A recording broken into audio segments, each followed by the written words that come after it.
and DHS. Grip Masters. / Manual. John Brookfield. The Grip Masters Manual. Mind Enterprises Incorporated. Nevada City, California. 3 part of this book may be reproduced or RM Orban means without written permission. Brief quotations embodied in articles or reviews. Rumoyan contact the publisher. L. Grip / Fasters Manual. Right copyright 2002 Iron Mind Enterprises Incorporated. Uliging in publication data. Oa Nightlold, John. Grip Masters Manual. Fitness Training for Sports 2. Weightlifting. 613.71112002115894. IB 0-926888-11-0. The following sections are adapted from articles and reprinted. A permission from Milo, a journal for serious strength athletes. RD tearing, nail bending, scroll work and horseshoe bending. Publi Head in RHE United States of America. IN Lind Enterprises Incorporated, P0. Box 1228, Nevada City, California 95959. Read in the U.S. A first edition. MD cover design by Tony Agpon, San Francisco, California. By her. Brookfield. This book is dedicated to my Lord and Savior Jesus Christ. And whatsoever ye do, do it heartily, as to the Lord, and not unto men. Col 323, KJV. V. About the author. One day, a little over a decade ago, I got a call from someone named John Brookfield, who introduced himself as a professional strongman. John said he had heard that we sold heavy-duty hand grippers, and since he was something of a grip specialist and had set the goal for himself of developing the world's strongest set of hands, he wanted to get some of our grippers. John went on to become the second person in the world we officially recognized as having closed our number 3 Captains of Crush registered gripper, but much more than that, he has established himself in our minds as a foremost authority on grip training. Of course, John is no armchair expert, as he comfortably inhabits the top echelons in the principal forms of grip strength, and without question he also has uncanny wrist strength. Quite simply, John is the best in the world that we know of when it comes to bending short objects, such as spikes. John has put on countless shows in his professional strongman career. And in a field that has had more than one charlatan, John is the real McCoy. Despite all of his accomplishments in the strength world, there are 3 other things that immediately come to mind when I think of John Brookfield. First, John is absolutely one of the most creative minds you will ever run into when it comes to grip training, and while some people are content to pursue a monkey-see monkey-do approach, or to gripe instead of grip, or to talk instead of train, John is always out there developing something new and is steadily training. This passion, we have always felt, is one of the real secrets to John's success, and through this book on advanced grip training, as he did with mastery of hand strength and training with cables for strength, John will share many of his ideas with you. WHE. And you read the Grip Masters Manual, you have a rare chance to learn from someone who knows what he's talking about and who practices what he preaches. 6. When he comes up with something new, John doesn't require $1 million budget for his equipment, and I have kidded him that for a guy who gets so much use from duct tape, he should get a fat advertising contract from a big tape manufacturer. The good news here is that you won't have to break your budget to train the Brookfield way, so lack of money will never be an excuse for you. Third, John has the integrity to admit /he wrong, as he did about originally saying that it was impossible to burn Toyota or beer cans. Realizing that it could be done, he himself became extremely proficient at it and he'll tell you how to do it here. I feel speaks volume about John's character, and makes it even easier for us to tip our hats in John's direction. Pull up a chair and make yourself comfortable, because as we've always said, John will make you feel as if you're sitting around the kitchen table talking to him, and get ready to take your grip to new heights by putting his ideas to work in your own training. Best of luck. Randall J. Strawson, Ph.D. President. Iron Mind Enterprises Incorporated. Nevada City, California. 7 other Iron Mind Enterprises Incorporated publications. Super Squats, How to Gain 30 Pounds of Muscle in 6 Weeks by Randall J. Strawson, Ph.D. The Complete Keys to Progress. By John McCallum, edited by Randall J. Strawson, Ph.D. Mastery of Hand Strength by John Brookfield. Iron Mind Stronger Minds, Stronger Bodies by Randall J. Uason, Ph.D. Milo, A Journal for Serious Strength Athletes, Randall J. Rawson Ph.D., Publisher and Editor-in-Chief. Powerlifting Basics, Texas Style, The Adventures of Lope Delk by Paul Kelso. O.J. Stones and Strength by Steve Jeck and Peter Martin. Sons of Samson, Volume 2 Profiles by David Webster. Rock, Iron, Steel, The Book of Strength by Steve Justa. Paul Anderson, The Mightiest Minister by Randall J. Strawson, Ph.D. Louis Cyr, Amazing Canadian by Ben Weeder, C.M. Training with Cables for Strength by John Brookfield. Captains of Crush Grippers, What They Are and How to Close Them by Randall Strawson, Ph.D., J.B. Kinney, and Nathan Hawley. Winning Ways, How to Succeed in the Gym and Out by Randall Strawson, Ph.D. The Complete Sandbag Training Course by Brian Jones. Bodyweight Exercises for Extraordinary Strength by Brad Johnson.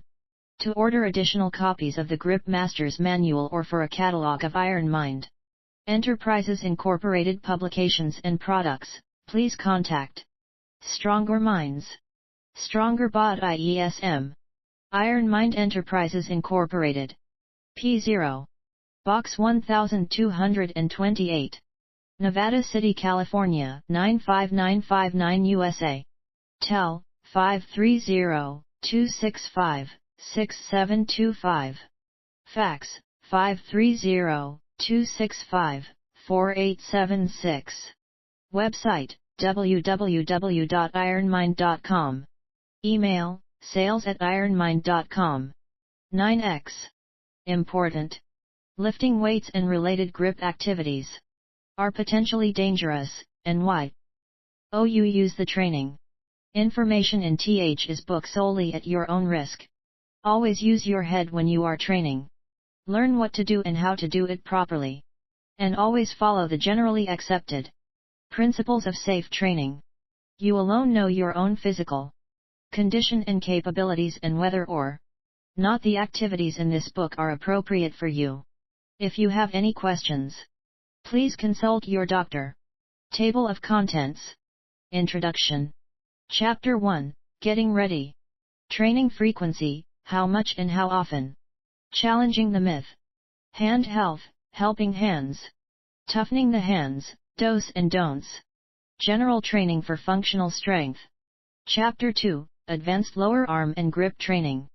Weight Toss, A Secret Weapon for Arm and Wrist Strength. Roll UPS, Developing your entire range of motion. Ball Rotation, Taking your grip to a new level. Bar Twirling 101, Great Wrist, Hand and Thumb Developer. One Finger Lifting, History and How-To. The Art of Sand Blasting, Unique Total Lower Arm Training. The Investments, Reaping Big Rewards in Hand Strength. Standing Fingertip Lifting, Impressive Work. Lever Lifts plus Grip Work, A New Strength Equation. Hand Blasts, Developing the Explosion. Work those extensors, for total hand strength. Grip Work with Tubing, Building Bending Strength. Captains of Crush Registered Grippers, Climbing the Mountain. Other Grip Devices, Making Them Work. Chapter 3, Advanced Grip Challenges. Just for fun, can you do this? Bursting soda cans, making a big splash. Tearing tennis balls, serving up lower arm strength. Chapter 4, Steel Bending. Bending steel bars, the elite grip master's tool. Scroll work, bending bars into artistic shapes. Iron coiling, world record style. Horseshoe bending, mastering a classic feat. Card tearing, dealing yourself a strong hand. Bending nails, conquering the 60 penny. Summary. XLL. 1, 2, 6, 9, 12, 15, 25, 26, 30, 33, 38, 42, 46, 49, 54, 56, 60, 63, 68, 71, 75, 79, 80, 83, 87, 91, 94, 101, 105, 109, 113, 115, 120. XI Introduction. The Grip Master's Manual is the culmination of my 20-plus years of experience when it comes to developing functional lower arm strength. Included are a wide variety of advanced grip building exercises that you probably have not heard of before or tried in your own routines. Most of the exercises and drills in this book have been invented by me, through my own trial and error. As many of you know through my writing, I try every conceivable idea to gain strength and endurance, and I field test every exercise myself for a while before I show anyone else. These exercises and drills are tested for results and safety.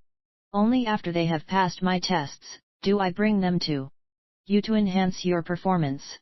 These new exercises are fun and challenging, and it is important to have exercises in any routine that are different and from the normal ones. If you don't stay motivated with new challenge in our routines, you quickly become bored. And once you become bored, your progress slows down. A combination of proper training and the right attitude will give an athlete the consistent results that we all desire. To make progress, you must have a on for life and the goals you set. You must be excited about working to /ard your goals and stay motivated. This is why I have presented different challenges in this book. These challenges are not only difficult but also fun to arc toward. I get so many calls and letters from people telling me how they have just accomplished or are right on the verge of accomplishing one of their hand strength goals, and they need a few words of encouragement. Lot of people have the need for hand strength because of their job or profession, or for rehabilitation. A lot of people also have a plain passion and excitement for making their hands stronger. Whatever your reason, I have tried to make this book fun and exciting as well as useful for meeting your goals, no matter what they are. With hand strength, remember, if you give life your very best, it will give you its very best. Even more important is to remember God's principle of sowing and reaping. You must plant a crop to have a harvest. The village blacksmith, symbol of functional strength. If one looks back throughout history at different symbols which represent X2 day-to-day strength and ruggedness, many come to mind, for example lumberjacks dressed in work boots, jeans, and flannel shirts, swinging their mighty axes. These men are usually portrayed with grizzly beards and huge, calloused hands. Another example is the traditional fisherman with his weathered face and hands. He is often pictured casting his net into the water, or pulling on his lines. These are but two of the many, many examples of rugged symbols of our past. I use the word past because in all but rare cases, these men are from bygone days. Most everyone knows that chain saws are used by loggers now, and even in a lot of cases, saws have been replaced by heavy equipment. Fishing has also become somewhat modernized, and traditional fishing is something of another time. One has to go to a remote country to find these symbols of and robust strength today. Although I just named two symbols of strength, there are others which could be mentioned, and I saved the best for last. If he asked 100 people to pick which old-time profession represented strength and ruggedness to them, I would be willing to bet that most would pick our topic of discussion. If you have not figured out who our mystery guest is yet, I will remove his veil, and you can now see that he is the village blacksmith. Those of you who didn't guess him are probably slapping yourself upside your head for not thinking of him. The village blacksmith is a symbol of our past who will not likely be forgotten. Whether we see him on television in an old western, or in a painting on the wall in some old lodge or in somewhere, he never fails to inspire awe. And his spirit lives on. The blacksmith is usually pictured wearing either a long-sleeved shirt with the sleeves rolled up to where you can see part of his biceps, or a tank shirt or muscle shirt. Quite often he is standing over his anvil beating on a piece of steel with his hammer, while holding the steel tightly with his tongs. Usually in the background, you can see his fire for heating the steel. Another common tableau portrays the blacksmith next to a huge draft or workhorse, shoeing the animal. This was a popular job for the old-time blacksmith. He did it all. Now those who shoe horses are called farriers, and you can find farriers in any area where there are horses. However, in the old days, the blacksmith did the shoeing of horses and also the making of anything involving steel. He made the horseshoes and the nails, as well as countless other items that the townspeople needed for their everyday activities. 3 ties. The blacksmith worked on all types of tools for the farmer, along with parts for the plow and pans for the wagon. The blacksmith made all these things by taking a piece of steel, heating it, and then placing it on the anvil, gripping it tightly with his tongs in one hand and banging on it with his hammer in the other hand until the piece of steel was shaped to his satisfaction. That basically was his job all day long.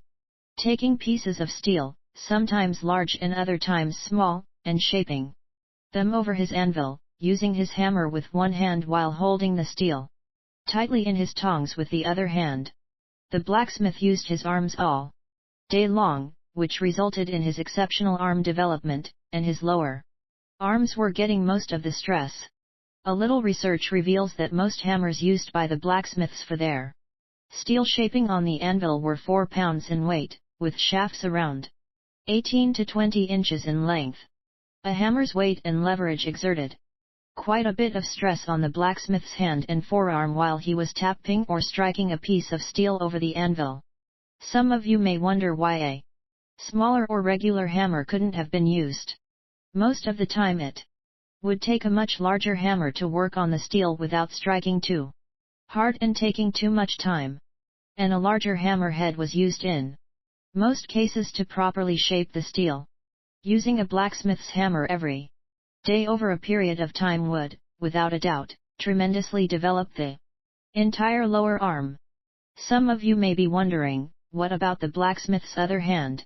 While in most cases the blacksmith probably used the same hand to do the hammering every day, he was also getting a different type of workout with the other hand. Think about the picture of the blacksmith hammering with one hand while holding the steel tightly in his tongs with the other hand.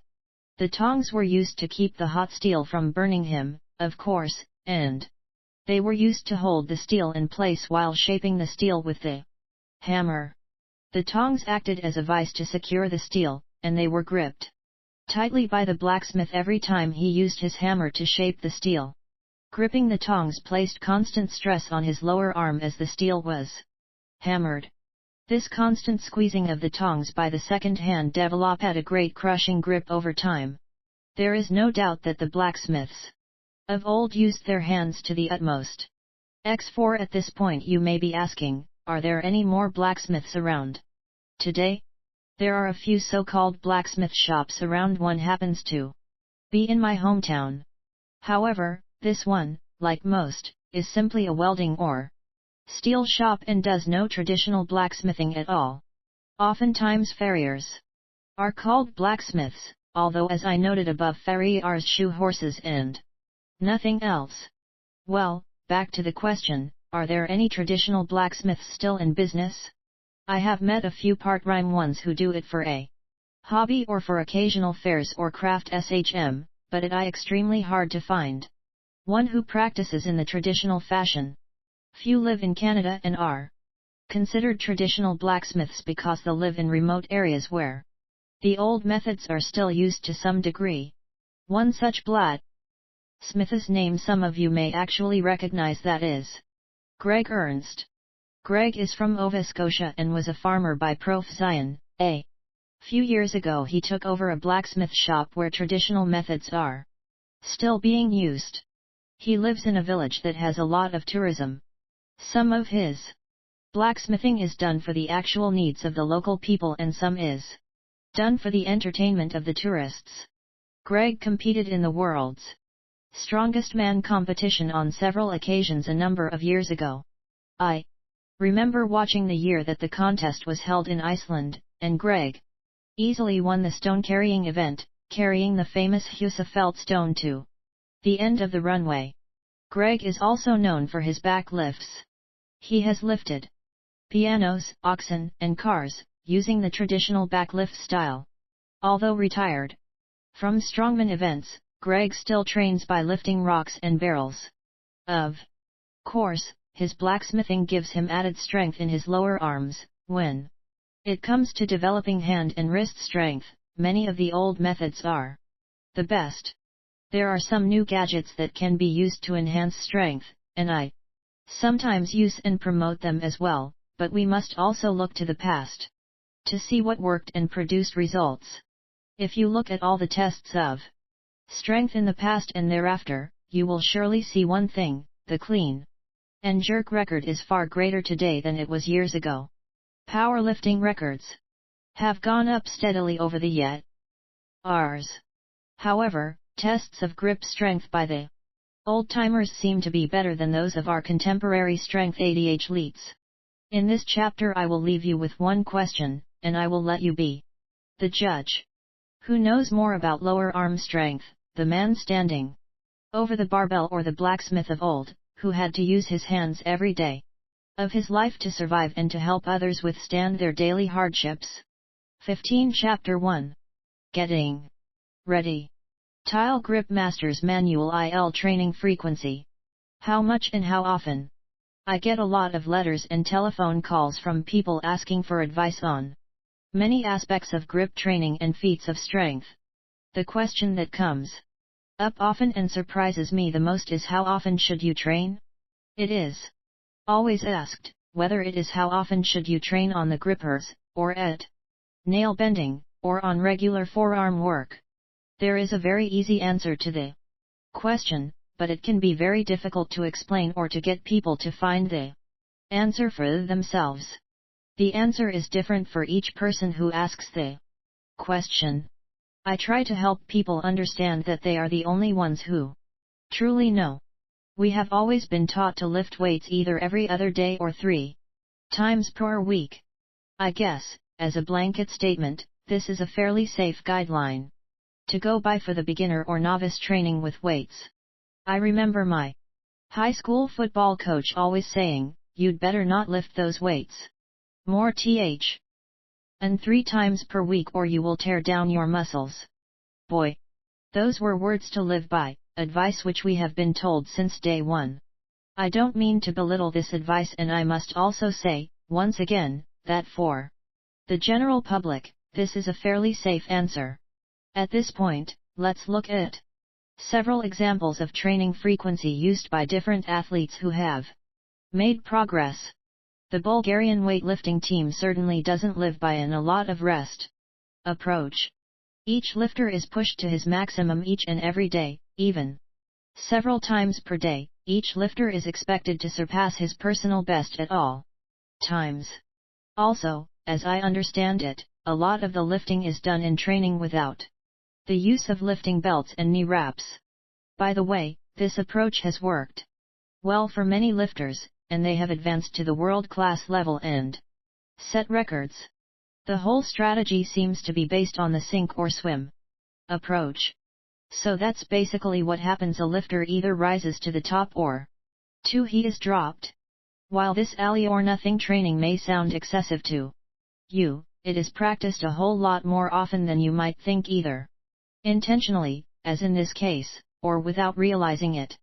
Another arena where maximum capacity training is used on purpose is in Special military units around the world. Trainees are often subjected to physical and mental punishment for weeks or even months at a time. Their bodies must adjust or simply break down. A variety of factors contribute to the outcome of success or failure with this type of training. You will look at these factors a little bit later. We have looked at 2 examples of excessive training that have been intentional. Now let's look at a couple of unintentional ways that the body can be put in a situation of great stress without rest. Some of our reader may look back to their high school days and recall baling hay for the local farmer to make a few dollars during the summer. Oh, by the way, this is not the method of hay baling where huge round bales are made. I'm talking about the old hand-lifted bales with the twine on them.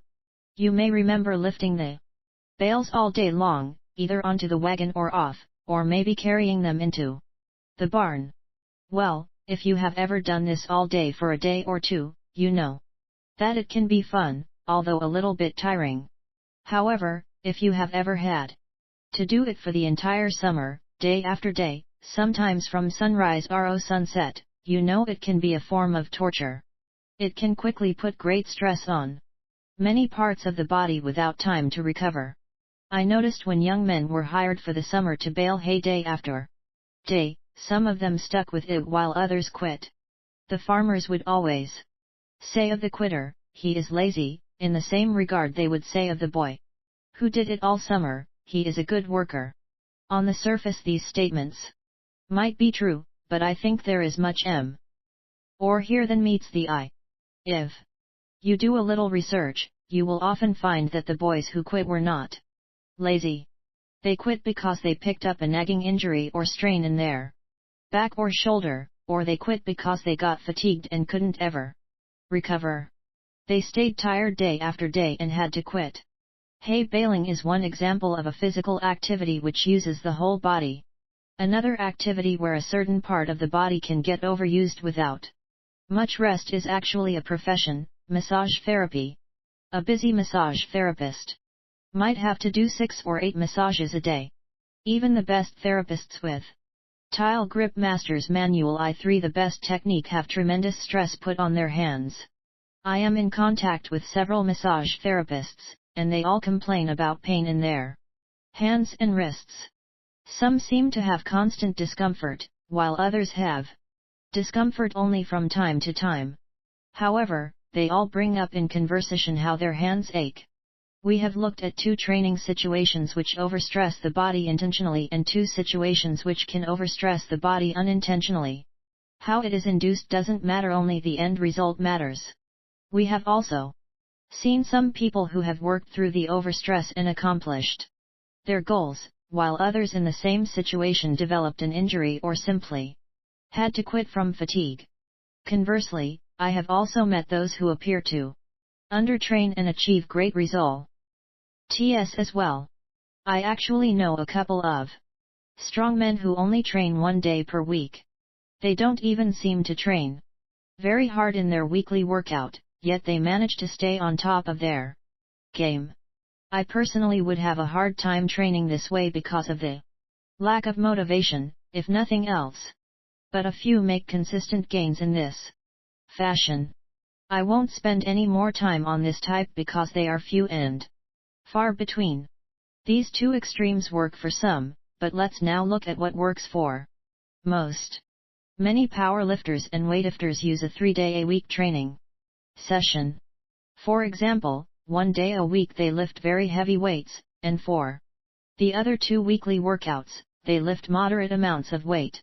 This training system is used by a lot of experienced strength trainers who achieve good results. Many of these athletes have stayed with this routine throughout their lives, and it has worked well for them. At this point you're probably wondering what I recommend, and why I said at the beginning of the chapter that the answer is extremely simple. Well, it is, and here is the answer, and this is also why we examined 3 completely different types of training, all of which produce results. Everybody is different and what works for one might not work for the other. You must experiment and come to understand your own body to discover how much is the right amount for you. Also, different body parts may require different training intensities.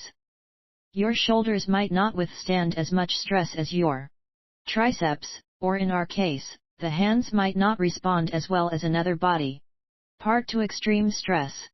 For experienced strength athletes generally do understand how much is the right amount to train and also how often. Experience will tell you not only how frequently you should train, but also the intensity of the resistance and the number of sets or repetitions you should do. If you don't know what is right for yourself, you must experiment and listen to your body, and after a while, you will know what works for you. I will give you 5 tips that will help you. These tips are so simple that one, or oftentimes all 5, are overlooked. By using these tips, you will be able to train harder, more often, and with more resistance. Here they are, and each one requires only a sentence or two. 1. Drink more water and stay properly hydrated. This will increase your endurance and strength. There are few people walking around who are not dehydrated, so drink more water. 2. Eat a balanced diet. You may laugh at my saying this, but look at what you eat, and most of you will see great room for improvement. 3. Get the proper amount of rest and relaxation. This tip is one that all of us could make improvements on. 4. Judiciously use supplements and vitamins. I personally don't use either, but I do feel they will enhance any performance. 5. Treat yourself to a massage from time to time. This will increase the blood flow and remove lactic acid buildup. As simple as these 5 tips are, you may find that by implementing them, you move to the next level. While you're learning how much is the right amount of repetitions, sets, weight, and frequency for your own body, it is especially important to have your body properly tuned up and running on all cylinders. The Grip Master's Manual I-5 Challenging the Myth. I want to expose one of the greatest myths not only of hand strength, but of strength overall. Since our subject is hand strength, you may have already guessed what this myth is. If you have not made a guess, the answer is hand size in conjunction with hand strength. The majority of people believe that the larger the hands, the stronger the hands. Why do so many people believe this, and how did this myth get started? I believe that the myth started a long time ago with the manly art of handshaking. Some people even relate how strong a person's grip is by his handshake. Everyone remembers Uncle Robert with the huge paw that squeezed the life out of your hand when shaking it. Now Uncle Robert's hand may be strong and it may not be. The reason I say this is because some people try to squeeze extra hard while shaking your hand, while others, myself included, adjust their handshake to the other person's handshake. What I mean by adjusting a handshake is this: if the other person grips your hand softly, you respond by giving a somewhat gentle handshake in return. The same thing applies to a medium handshake. And of course, the same also applies to the heavy-handed fellow who tries to turn your hand into dust. A lot of people judge one's hand strength by the firmer the handshake, the stronger the hand. My friend Tom has one of the strongest natural handshakes I have ever experienced. Judging by his handshake, you would think he would be good at feats of grip strength, but this is not the case. In fact, he has a relatively poor pinch grip and he is unable to close the number 1 Captains of Crush registered gripper. Tom can squeeze around 120 pounds on a hand dynamometer, which is only average. With his large hand, Tom appears to squeeze a lot harder than he really does in a handshake. First of all, like Uncle Robert, he can fully engulf your hand. A larger-handed person has somewhat of an advantage because he can completely wrap his hand around the other person's smaller hand, which gives him superior leverage. Let's face it, for the average person on the street, the handshake is his gauge to hand strength. 6. Another test of hand strength that has supported the myth of the larger, stronger hand is one found mostly in the strength world: lifting thick hand-led barbells and dumbbells off the floor. This has become a popular way to Train the grip among strength athletes worldwide. Although it is a good way to train, it is a poor way to judge a man's grip strength. Most of you know the reason why I say this. The man with the larger hand can wrap his hand farther and deeper around the bar, so that it is, in fact, going underneath the bar. In some cases, he might even be able to completely wrap his hand around the bar so that his fingers and thumb meet, the way the average persons do on a regular bar, giving the larger-handed man a huge advantage in leverage. Lifting the bar from underneath, he doesn't have to exert or squeeze nearly the amount of force on the bar as the smaller-handed man, who is actually lifting with his hand on top of the bar. Just think about that. It is possible for a man with a small hand to actually exert more pounds of pressure on a thick-handled bar and nor lift it, and a man with large hands to exert less pressure on the bar and actually lift it, due to his advantage of being able to lever the bar from underneath. This situation can also occur with certain types of pinch gripping, especially when the pinch grip requires a wide, open-handed pinch grip. Shaking hands and lifting thick objects off the floor have become gauges of hand strength. This is not to say that some large-handed people don't have good grips, because many of them do. You will also find that trying to close heavy-duty hand grippers can enter into this arena as well. For example, a small-handed person may have a hard time getting a good grip on a gripper from the starting position, while the large-handed person has the proper position or leverage right away. This difference can be adjusted for by the smaller-handed person positioning his hand on the gripper in a different way, by using his other hand to help. There is nothing wrong with doing this. You wrap your hand around the gripper, using your other hand to slightly push on the handles, allowing your squeezing hand to get in the right starting position. Once in this position, you can use your strength properly, otherwise, you are squeezing at a slight angle and at a huge disadvantage. Let's look at a few examples of men with great grips on both sides of the fence. How about Phil Pfister? Phil has competed in strongman events for the past few years.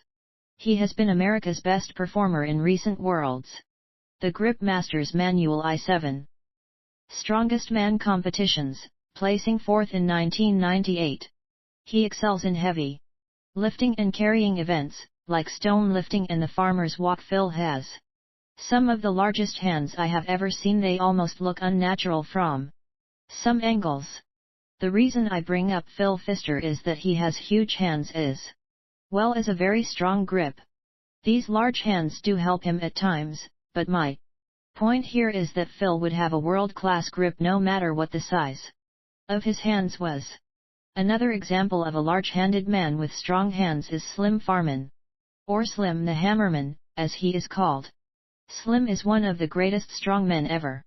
He excels at all types of steel bending and is the undisputed champion when it comes to leverage lifting with his mighty sledgehammers. Slim has very large hands, but he would still be one of the greatest strongmen ever, regardless of the size of his hands. We have now looked at two large-handed hand strength champions. Let's look at the other side. Dennis Rogers is a close friend of mine, and he has been a professional strongman for years. Dennis weighs about 147 pounds and has very small hands. Despite his small hands, he excels in all types of grip strength. He has a great crushing grip, he is a strong pinch gripper, and he is one of the best ever when it comes to bending objects and tearing phone books and poker cards. Dennis's hands are very small, his fingers as well. However, his fingers are like pliers. He has developed most of his strength through proper training. He did not have a naturally strong pair of hands. He trained doing feats of strength and different types of hand strength exercises. He is a classic example of not having large hands, but having strong hands. The other example of strong hands but small hands I will use is myself. I have small hands and have excelled in all types of hand strength. I also use myself as an example because whom do the readers have more information on than myself? You all know my background, that I started with hands that were my weakest link and were built to my strongest, despite my having small hands.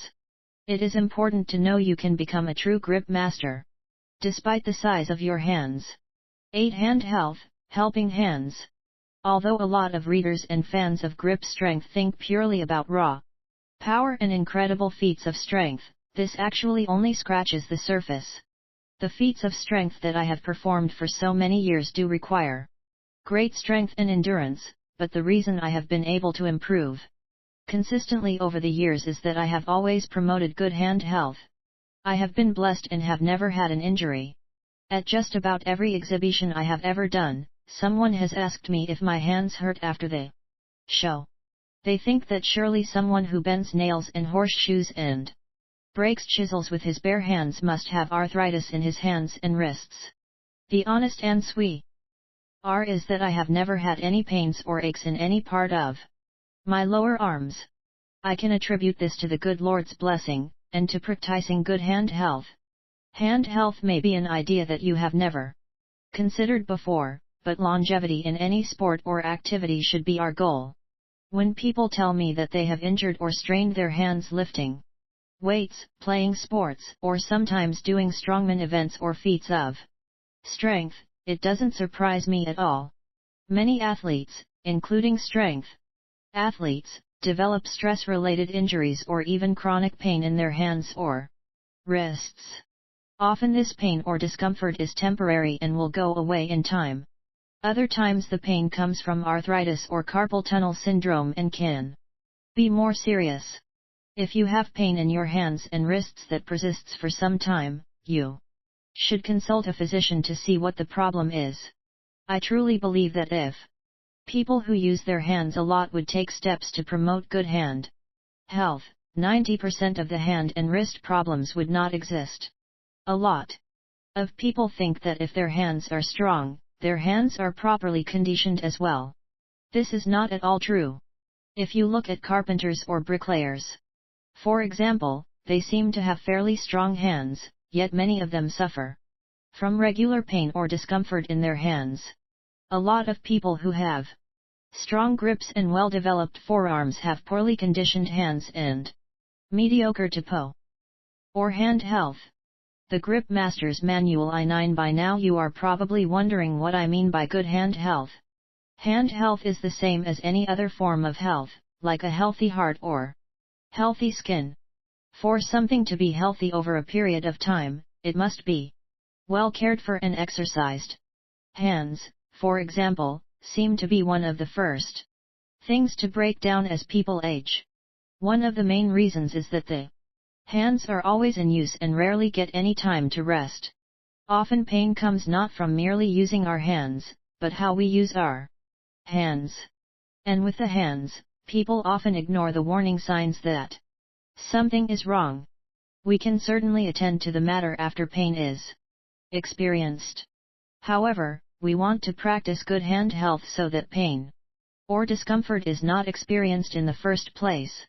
As I have made my point about how many people have pain in their hands, it is time to show you how you can avoid the majority of it.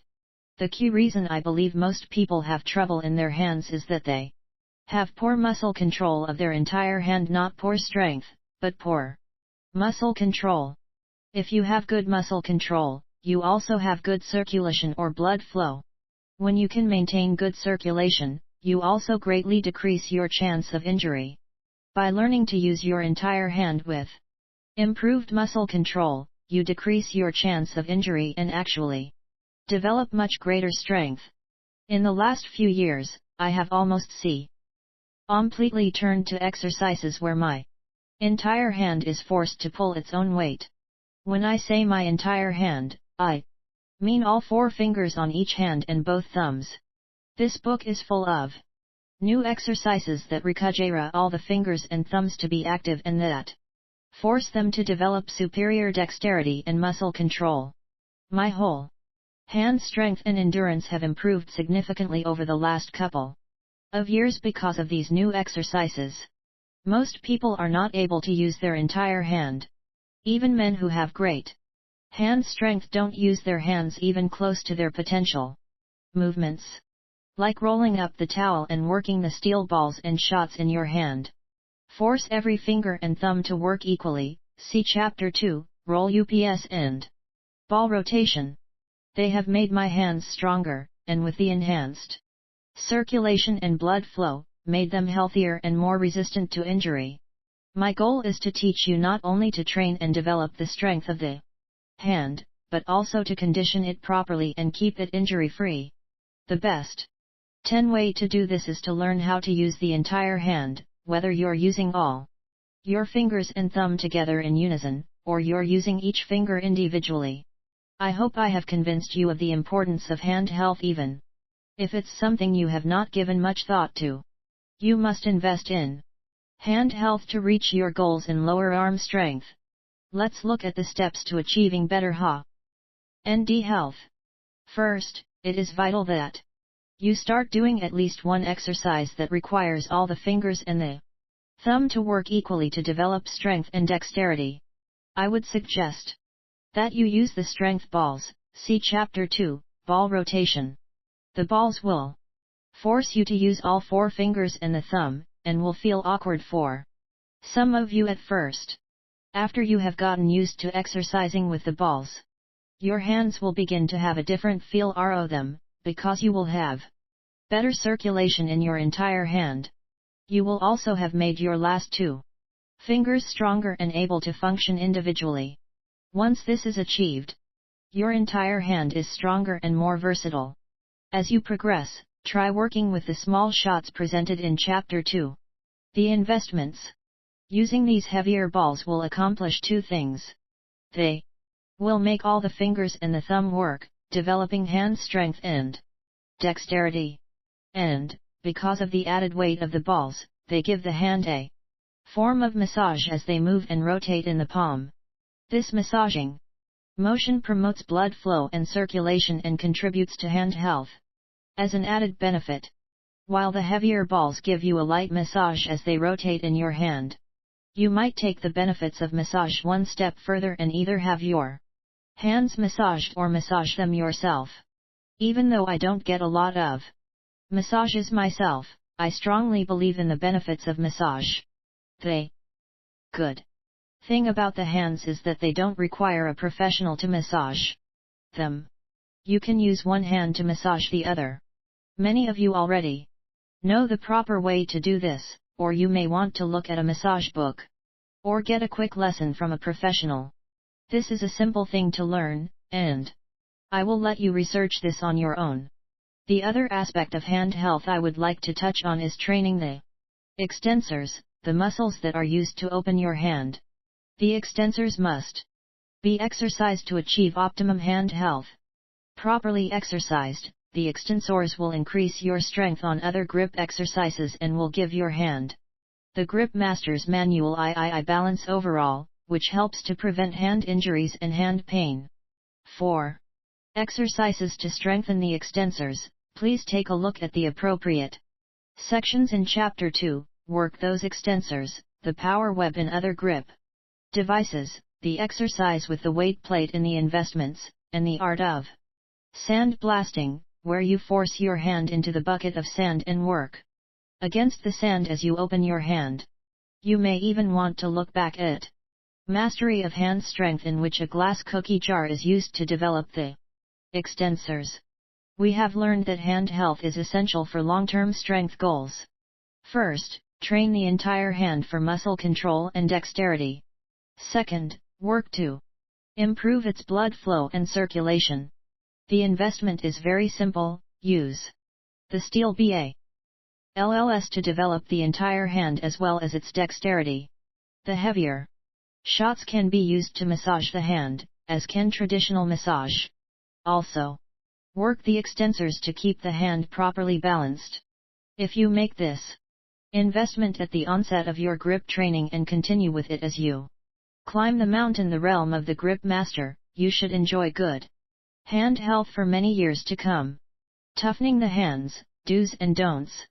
It may seem that there is a fine line between toughening the hands for grip training and feats of strength, and exercising proper hand health. You may wonder how I maintain good hand health with the stress on my hands from the steel bending that I am always doing. You can have excellent hand health for the long term and also have tremendous hand toughness to tackle any feat of strength. It is important to understand that the outside of the hands is quite different from the inside of the hands. I have developed calluses on my hands that help me with bending heavy steel, and these have come very naturally. 12 Through the years, people often tell me that their hands hurt so badly when they try to bend a nail that they must stop. This is actually very normal. The skin on the hands as well as the soft tissue of the hands are not used to this type of pressure. You must try with the nail a little bit each day, and soon you will be able to withstand it, as you toughen the skin on the hands, as well as prepare the soft TI. So for this new activity, this type of training does not place your hands in a dangerous position, since you are not stressing the structure or alignment of your hands. Another sensitive spot is the soft skin between your thumb and index finger. If you have ever done much pinch gripping with barbell plates or block weights, you probably already know what I'm talking about. This area is very soft and loose. When you lift objects by pinch gripping, you have a good chance of cutting or tearing open the skin in this spot, as I have done on occasion. The more you lift objects with the pinch grip technique, the more this spot will toughen with time.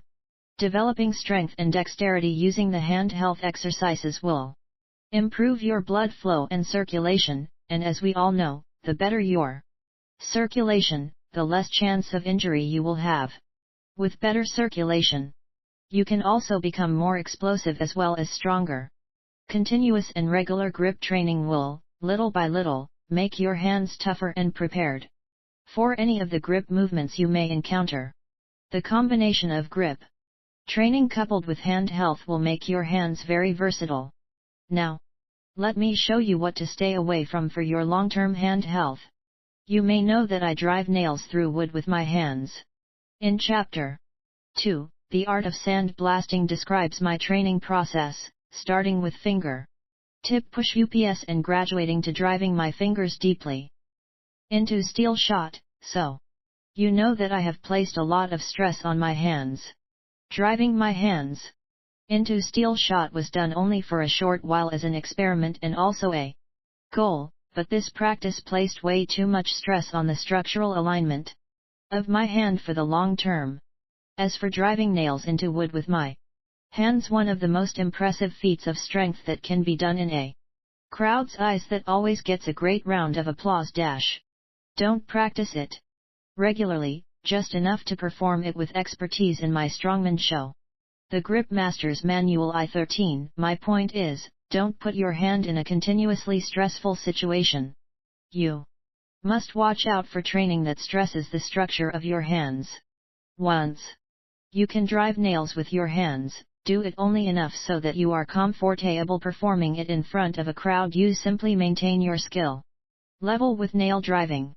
The constant banging of your hand onto the wood over a long period of time can cause arthritis and other problems. While it is fun to practice and improve your skill level, as well as master some of the advanced techniques, use ones like nail driving as a feat of strength, not as a daily activity. Another very important point I wish to make is about the perils of hand hardening. If you have never heard of this term, hand hardening is a method used usually in karate to strengthen the hands. While I don't want to belabor the issue of karate-style hand hardening techniques, I do want you to have a clear understanding of just why this method can be a hazard to your hand health and hand strength for the long term. On occasion I break bricks with my hands in some of my programs, and I used to do a lot of breaking of objects. It is true that the practice of hand hardening can lead to the ability to smash bricks and boards, as well as other objects with the hands. However, these methods can be self-defeating over time. If you engage in hand hardening training, you will most likely injure your hands. This can happen two ways. First, you may overstress them, pounding away on the makiwara boards. Since the joints of the hands are not designed to handle this kind of stress, it may break cartilage, tear ligaments, or badly irritate the soft tissue. Second, if you don't receive crippling injuries, which can lead to surgery or long-term layoffs from training, you may develop a condition called pre-arthritic hands, a loosening of the joints, characterized also by bone and nerve damage. Permanent swelling of the soft tissue can also result from hand hardening, and hand hardening can cause premature aging of the hands, which can't be reversed. I have dealt with a lot of martial artists who have developed chronic pain and irreversible conditions due to long-term hand hardening. I have shared with you some good, solid advice in this chapter, advice that comes from years of training my own and that of other experienced athletes. If you practice your lower arm routines, you will find that your hands will become very tough and able. Once again, our goal is a combination of hand strength and hand health. 14. One final word is that you may want to try some liniment from time to time. I don't personally use liniment on a continuing basis. However, I have heard from many athletes who rub it into their hands after a hard workout, and their testimony is that it helps them recover more quickly. You may also want to have your hands massaged from time to time, which will help get rid of lactic acid buildup and improve your blood flow and recovery time. Take care of your hands and they will take care of you. General training for overall functional strength. Strength focus. Functional strength for whole body. Emphasis on the upper body and arms. In this section you will find 3 special exercises, along with a short course in brick lifting, that are excellent for building functional strength for the grip and bending feats in this book. The 3 exercises and the brick lifting are used to work the muscles in a way that is often overlooked in conventional weightlifting. For example, a set of strong arms is vital for the grip master and strongman, and in fact, this asset may be his most important tool. In most grip or bending feats of strength, the leverage or power exerted is not counteracting the force of gravity as it is in Olympic lifting and powerlifting. In steel bending, for instance, the arms must be able to exert great pressure on the bar, horseshoe, or nail in order to start and complete the bend. With this in mind, use these 3 special exercises and the brick lifts to enhance your entire body strength. If you incorporate any or all of these into your workout, along with some of the special hand and forearm exercises presented, you will greatly improve your upper body power and functional strength, especially in the arms. The Grip Mass Rare S Manual II5 Chest Press with Weight. The first exercise is very unique, so unique that you have never seen it before. And the reason for this is I have never shown it to anyone before. It is a very good way to develop the crushing strength in your chest, shoulders, and triceps needed for any steel bending feat, as well as nail driving feats. It is easy to practice this exercise at home, and there are different ways to set this one up, but here is the way I suggest. Start with a piece of treated or hardened pine about 12 inches long, 6 inches wide, and 2 inches thick, or to make it easier, a treated 2x6 board about a foot long, or long enough for you to spread out your hand flat and not grip the sides. Place a hook in the 2-inch side of the wood at the center point, and run a wire, small chain, or small rope through the hook, attaching it to a loading pin with weights, or a bucket of gravel, or anything you want to use for chest press with weight. Place your hands with your palms flat against the sides of the wood, and push inward, raising the weight off the ground. You can hold the weight up for a certain amount of time, do reps, or even try to raise a lot of weight off the ground by pressing inward on the wood. This will develop pure crushing strength in your upper body. You will find this exercise fun and challenging. 16. Pole climbing. The second special exercise is extremely difficult, but it offers big rewards for its practice. Like many of my exercises, this one also doesn't have a name. But if you decide to use it, it will make a lasting impression on your life. To start, you will need 2 poles about 12 feet long. The poles can be metal or wooden. Bamboo works well because it is smooth in texture. I prefer metal poles, but if you choose wood, be sure that it is smooth so you won't get a splinter or bad cut from the roughness of the wood. Once you choose your poles, stick them in the ground about a foot deep and n.0 feet apart. Unless you live in a location where the soil is really hard, you will probably want to put a little concrete in the holes to secure the poles. Once you secure the poles, you are ready to begin, and if you have not already figured out what you are going to do with the poles, here is your answer. Your objective is to climb up the poles, grasping one pole in one hand and the other pole in the other hand, using your hands and not letting your feet touch the poles. This is an extremely tough exercise if you have a lot of body weight. It is tougher than rope climbing on your upper body and also much tougher on your grip since the poles are smooth and not coarse, with ridges like a rope. Try to climb all the way to the top and then lower yourself back down using the same technique. If you find you can't climb up the poles, grasp the poles in the starting position and pull yourself up as if you were doing a chin-up. Repeat this movement, which will give you the foundation to advance to the climbing technique. Climbing the poles may be the best exercise I have ever found to develop all of the pulling muscles of the upper body. If you have a lot of body weight, it may seem like too much work, but just imagine the gains in strength you will have made once you can climb up the poles. If you advance and wish to make the exercise more difficult, you can wear a pack on your back and add weight to it, or even try something I used to do on occasion.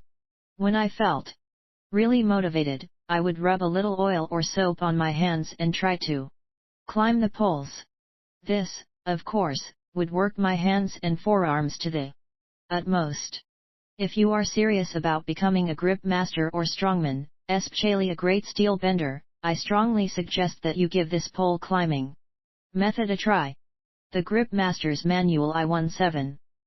Stone lifting. The third exercise is one that you have probably heard of, or even tried yourself on occasion if you are a true strength fan, lifting heavy stones off the ground. No, not deadlifting a barbell but stones. Stones will give you much more real strength than a barbell for 2 reasons. First of all, you have to lift with a somewhat rounded back to get a stone off the ground. This rounded back movement simulates real-life race. A barbell is usually lifted with a straight back and legs greatly bent, which by the way, is actually proper body mechanics and the safest way to lift an object off the ground. In real life, however, lifting in the proper position does not occur often, and you are forced to lift with a somewhat rounded back. This happens, for example, when you pull something like a stone off the ground because the stone is out in front of you and you are not able to get your feet directly underneath it. A rounded back style of lifting develops great strength which can be used in the strongman game. I must warn you that it is highly important to start slow and light when pulling stones from the ground. Never use a jerking movement, but use a slow, steady pull to protect your back. The rounded back movement will greatly enhance your lower back strength as well as that of your hips and legs. The other reason that lifting the stone is better than training with a barbell is that it develops your arm strength. You will find that your arms are somewhat bent when deadlifting stones because of their shape. When you lift a barbell, your arms are straight and you are just holding onto the bar, but with the stone you have to hug and pull it towards your body to lift and hold onto it. Also, when deadlifting stones, your wrists are usually bent to keep the stone from falling. The result is much stronger wrists, and your arms, back, and lower body are gaining strength, too. Just remember to start slowly when deadlifting stones off the ground, and don't try to lift too heavy until you have built a good strong foundation. 18. These 3 special exercises, combined with some of the grip and forearm exercises presented, will build a solid foundation of functional strength to perform many real feats of strength. They are worth their weight in gold. Stone lifting. Brick lifting. As many of you know, I am a firm believer in brick lifting to develop upper body strength. An asset of brick lifting is that it doesn't tire out your legs in the process, so you can train with it on the days you are resting your legs and lower back. The possibilities for brick lifting are almost unlimited, and 3 excellent brick lifts are presented here, all of which are very productive for gaining usable functional strength in the upper body. The first, curling with bricks, is a jewel of an exercise that will work the lower arms as well as the entire upper body. You will probably want to start with about 10 bricks the first time, so that you get a good workout without straining. Start by placing the bricks in a row, with the large flat sides together and touching. You can place them on a table or bench or even on tile grip masters F/IAJ1TJALII9 the ground. Gripping the ends of the row, lift the bricks by pressing inward to hold them tightly together. Remember, the weight of the bricks is not so critical as is the pressure being exerted inward to lift the bricks and keep them from falling to the ground. Once they are lifted, hold them at about waist level, as if you were going to perform a biceps curl with a barbell. In that position, start to slowly curl the bricks up to your chest while constantly pressing inward on the row of bricks. Once at chest level, slowly lower the bricks back to the starting position. Repeat the curling type motion until you are tired and must set the bricks down. Curling with bricks. Curling with bricks is a tremendous movement that will give you functional strength in your chest, shoulders, upper back and upper and lower arms. While it may seem awkward at first, you will learn to love it. As you get stronger, you can increase the number of bricks in the row. If you wish, you can use heavier bricks instead of making the row longer. This is one of my personal all-time favorite exercises for gaining real-world strength. The second exercise, upright rowing with bricks, is very difficult at first and may feel awkward. However, if you continue to work at it, the rewards will be worth the effort. As always with brick lifting, all you need are some bricks and a bench or table. At first you might just want to try a few bricks, around 8 or 10, to get a feel for the movement. 2-0 Start by laying the bricks in a row, large flat sides together, on top of your table with your hands placed over the top of the ends of the bricks. Your fingers should be pointing towards the ground. Once in this position, crush the bricks inward as you pull upward toward your chin. It may be difficult, as noted earlier, to crush the bricks inward as you pull them upward, which is one reason why brick lifting in this fashion is so productive for functional strength. Continue to pull the bricks up to your chin and then lower them down to the starting position, with your arms down at your sides. This movement is just like traditional upright rowing, only you are having to exert a lot of pressure inward on the bricks to keep them from falling. Upright rows with bricks. Upright rowing with bricks is very challenging, and you are developing tremendous crushing and pulling strength in your upper body that will be useful for many activities. It is especially productive for the stone lifter, wrestler and football player. Whether you are tackling an opponent on the football field, or holding an adversary on the wrestling mat, or hugging a huge stone to your chest, brick lifting is for you. As with any of the brick lifts, continue to add bricks as you get stronger. Also, strive to make the movement slower. As you already know, if you have ever lifted bricks, you automatically have to go slowly to keep the bricks from falling, but you can slow the exercises down more and even use slight pauses at certain points to improve your strength gains.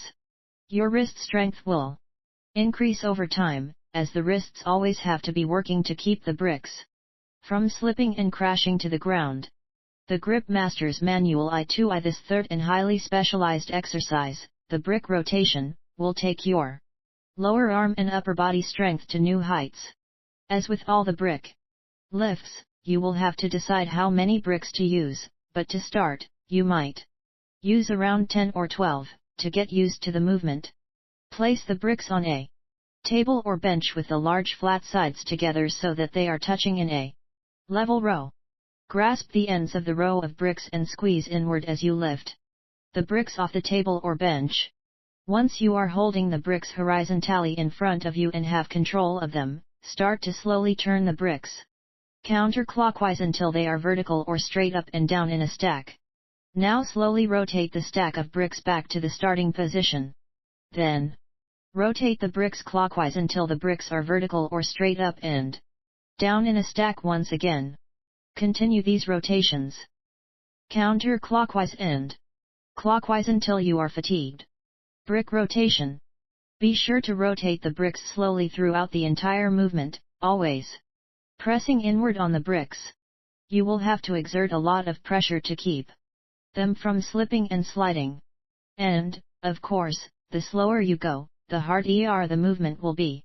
If you hold the bricks farther away from your body, the rotation is also more difficult. It doesn't really matter if you use more bricks and hold them close to your body, or use fewer bricks and hold them away from your body. My suggestion is that you start the exercise with the bricks close to your body, and as you get stronger, gradually hold them farther away throughout the rotation until you can do the entire exercise with the bricks all the way out in front of you. 22. A motivating exercise that is extremely helpful for football players, wrestlers, and martial artists. The brick rotation works the upper body with extra stress on the arms, wrists, and fingers. Other training. Along with the big three and the brick lifts, movements like chin UPS, dips, and various types of push UPS are very effective, especially for larger athletes working against their own body weight. If you are of lighter body weight, add weight to increase the workload. Push UPS and chin up help maintain good general muscle tone. Push UPS and dips develop and tone the pushing muscles of the upper body, while chin UPS develop and tone the pulling muscles, like the biceps and lats. Chin UPS are also excellent for working the forearms and grip. These exercises are sleeping giants, and when put to work, they can aid tremendously in your quest for upper body and overall strength. Another elementary point is the importance of your heart and lungs.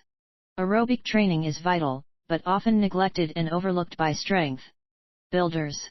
I know that there are some who do the strongman events like keg loading and stone carrying, and while it has its place in certain sports like football, where all outbursts of energy come into play, this is not true aerobic training. True aerobic training must be sustained at least 20 minutes, without stopping to rest or slowing down to catch your breath, and that's 20 minutes each day, at least 5 days a week. Running, swimming, hard cycling, to mention a few, are activities that provide a good aerobic workout. While aerobic training may be hard for people with a lot of body weight, it is essential for your health as well as your performance. If running is too hard, you can start with a brisk walk. As you improve, move into a walk-run session, where you walk a little and jog a little. As you adapt, increase the running, with less walking, and after a while, you will be able to run the entire way. If running is hard on your back or knees, try a stair climber in a health club. The stair climber gives a good workout without putting too much stress on your joints. Tile Grip Masters Manual I-23. Aerobic training is not only important for your general health, it improves your performance in any sport or activity. The better your heart and lungs work, the better your circulation works. The better your circulation works, the more blood you get pumping into the muscles and you become more explosive. I can actually say, through experience, that I am stronger when my aerobic conditioning is at its peak. Also, if you are aerobically trained, the longer you can last, the greater is your endurance in your sport. Finally, you have a much better chance for an injury-free career when you are aerobically fit. Chapter 2. Advanced Lower Arm and Grip Training. Tile Grip Masters Manual I-25. The exercises that take you out of your element and put you into their element, or take you out of your comfort zone, so to speak, are the ones that truly help you prosper. In the world of true strength and fitness, I am always looking for different ways and methods to increase my functional strength and stamina, and my total athletic prowess. Over the years, I have tried countless exercises and principles to see which ones work and which ones don't. I have examined all the so-called functional training ideas of the so-called experts of the field. You know, those guys with all the diplomas on the wall, but in most cases, no actual real-life experience. I have also experienced some barbaric training methods, which are great for developing mental toughness and discipline. All in all, I have tried hundreds of different drills to find the most useful on the strength battlefield. The exercises that take you out of your element and put you into their element, or take you out of your comfort zone, so to speak, are the ones that truly help you prosper in the world of true strength and fitness. In my search for even better exercises to develop functional strength, I have found a handful which I believe, based on my own gains, are superior for developing hand strength as well as overall strength and stamina for any activity. They are presented in this chapter on lower arm and grip training, and are your ticket to the realm of the grip master. Weight toss, a secret weapon. Strength focus. Upper and lower body. Explosive power in wrists and forearms. The weight toss develops endurance and pure power in the upper body. When used to its utmost, it can also develop the hips, legs, and abdomen. I used this exercise for about 6 months, and I gained 1 full inch of useful 26 muscle on my upper arms in the first month. If you have read Mastery of Hand Strength, you'll remember that I had a complete chapter on block weights. These weights are the round or octagonal heads which have been cut off fixed weight dumbbells. I have a nice assortment of them now which I use for various training. I discovered the weight toss exercise one day when playing around in my backyard. I took one of the weights and threw it up slightly and caught it with the other hand, then threw it back to the first hand, then back and forth again and again, as if I were juggling the block weight. I was getting a tremendous blood flow or pump in both arms, and my chest and shoulders were starting to fatigue as well. From there I experimented with different sized weights, throwing them to different heights. It took a lot of hand-eye coordination to catch the weight properly each time. I started out tossing a roundish 25-pound weight for a few weeks, tossing it up to about eye level over and over until my biceps would get so fatigued, they felt as if they couldn't continue. I would rest and then do another set. I trained with this exercise 2 or 3 days in a row, then took a day off to recover. To my amazement, after just a couple of weeks, my biceps had started to change their appearance.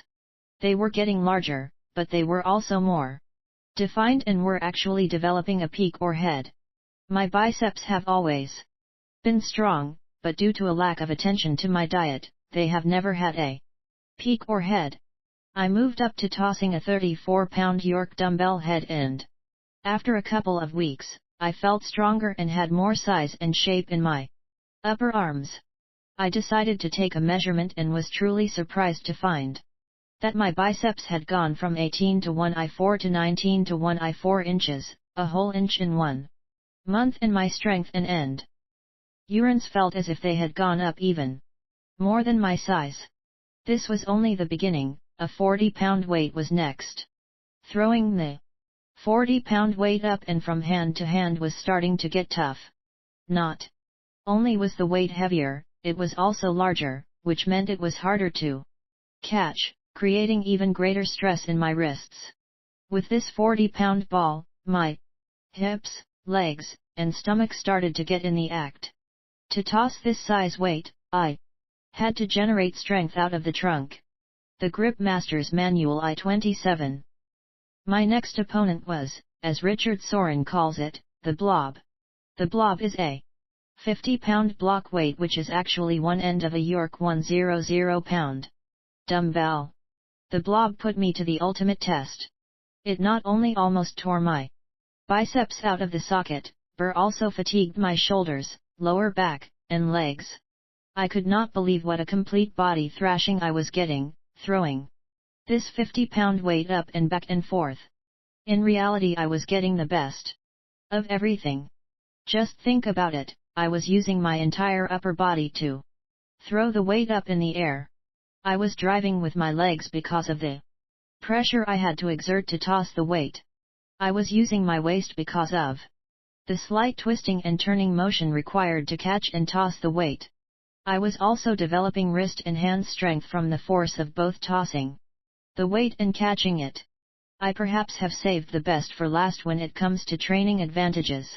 When you toss a 50-pound weight up slightly in the air with your right hand, and then catch it with your left, you are exerting a negative movement on your left hand, and then this repeats itself from left to right, and then back again, giving you positive and negative resistance. Just think how much actual force you are stopping when the tossed weight hits the hand catching the weight. This exercise forces new growth in the muscles and develops explosive power. Another thing I quickly learned was that the larger the weight, the harder it is. For example, the 50-pound weight is only twice as heavy as the 25-pound weight, but due to the size difference, the 50-pound weight felt much more difficult in comparison. I have moved up to a 75-pound concrete golf ball, which is so difficult, words can't describe it. It is not only heavy, it's also extremely awkward. Now that I have described the exercise and its advantages, let's get you started. I would suggest, regardless of your strength level, that you start with a 20 to 25 pound block weight. If you don't have a block weight, you may want to purchase one. Find a 45 to 55 pound dumbbell that is either roundish like the York, or octagonal like most on the market. Cut off the end and you have your block weight. If you can't find one the right size or you are unable to purchase one, look for some rocks that are user-friendly for tossing. Or you can make yourself some concrete balls for this purpose. 28. Once you find your tools, you are ready to start. One thing I would like to mention, while some of you may want to juggle the weights, I strongly suggest that you do not juggle. Use only one weight at a time, tossing it up and catching it in the same manner as a juggler, but don't juggle with two or more weights. The reason is that your effort should be on throwing the weight up hard and catching it, and doing kais over and over until you are completely tired. Also, if you are using an object that is heavy enough, you won't be able to concentrate on juggling. Block weight toss. Hold your weight in your right hand and throw it up to about eye level and slightly to your left. As the weight drops, catch it in your left hand. Now, throw the weight up and slightly to your right with your left hand. Continue this hand-to-hand process until you are completely tired. Don't let it bother you if you can't catch the weight at first. You will quickly get the hang of it. As you get stronger, go to heavier, larger weights or rocks. If you have a hard time getting different block weights, you can just toss the weight higher and higher to get more resistance. You will find out in a hurry that this is an exercise you will want to stick with if you truly want to achieve great strength and endurance. I highly recommend this drill to arm wrestlers, martial artists, and weight throwers of all types. Remember, start this exercise slowly to get a feel for it. Also, remember that a great deal of stress is placed on the biceps. After a while, you may not only feel you can whip the world, but you may actually want to. Tile Grip Masters Manual I-29 Roll UPS. Develop your entire range of motion. Strength focus. Closing the captains of crush registered grippers. Building strength in the last two fingers. Developing your grip in 3 positions. Muscle control and dexterity. A number of years ago I was given a European strength training course by my cousin, who had found it at a garage sale somewhere and thought I would be interested in it. The course, written by an old-time wrestler I had Never heard of, was very well put together, and included barrel lifting, cable pulling, and neck isometrics. It was real strength training, to say the least. This gentleman seemed to discuss every topic and every part of the body. When it came to grip strength, he first mentioned its importance, and he then showed just one exercise that he recommended. This exercise was to take a couple of pages of a newspaper, hold them in one hand, and roll them up in a ball by manipulating them with your fingers. While it may not look like much, this exercise makes all the fingers work on their own, promoting dexterity. You will also find that it will give you a pretty good pump or blood flow in your hand and forearm if you continue to work at it for even a short period. Although this exercise does not provide enough resistance to develop any real strength, it is a good toner. As you have probably already guessed, I took this simple exercise and made it into something very unique. First of all, I got rid of the newspaper and replaced it with a rowel. After some experimenting, I determined that a hand towel was the best size. Actually, a golf rowel is perfect because of the hole that is already in it. You can find one at a local store in the sporting goods department, or at a golf course in the pro shop. You will also need a piece of rope about 1/8 of an inch in thickness, along with a small plastic bucket. When I say small, I mean small like the kind of bucket that your children use when they play in the sand at the beach. I will explain the bucket and rope later, but for now, let's get started with the drill. This exercise, which I call roll UPS, is simply the pinnacle when it comes to building hand strength. It also develops muscle control and dexterity in all 4 digits, as well as the thumb. It is important to develop the 2 smallest fingers of the hand. Some of you may wonder about the importance of the last 2 fingers, but let me explain that it is the last 2 fingers that mainly close that last little bit on iron minds captains of crush registered grippers. I honestly feel that if more of you could utilize the last 2 fingers of your hand, there would be a lot more people getting past that final sticking point I hear so much about. This special exercise with the towel will give those 2 fingers a new feeling with their newly acquired dexterity. To get started on this world-class exercise, grasp your golf towel with the fingers of one hand at the top point of the rowel. Now begin to manipulate and roll the towel up into a ball.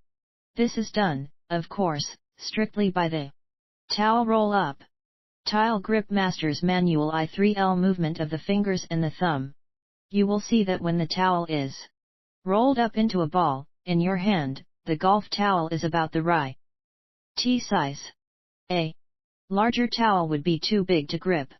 You will also notice that rolling up the golf towel in this manner is not so easy, and that you get a tremendous blood flow in your entire lower arm. At first it may be difficult to roll up the towel, but stick with it and you will soon have enough dexterity to perform it. Continue to train with only the towel for a few workouts until your hand gets used to the technique.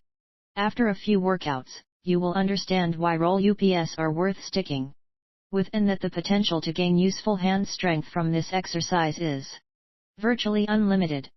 Now, I'm sure many of you are already saying to yourselves that the resistance it takes to roll up the towel will quickly be mastered.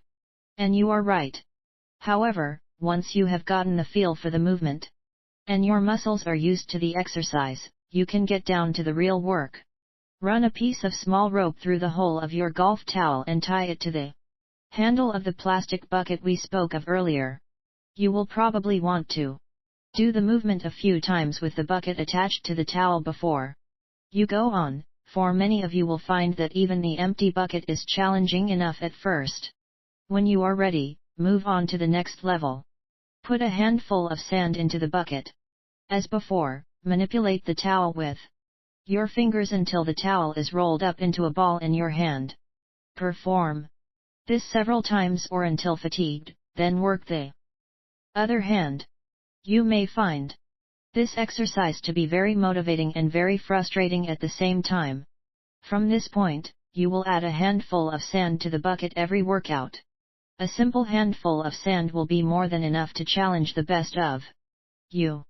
It will not take much extra weight to make a huge difference on this movement, just keep adding sand to the bucket.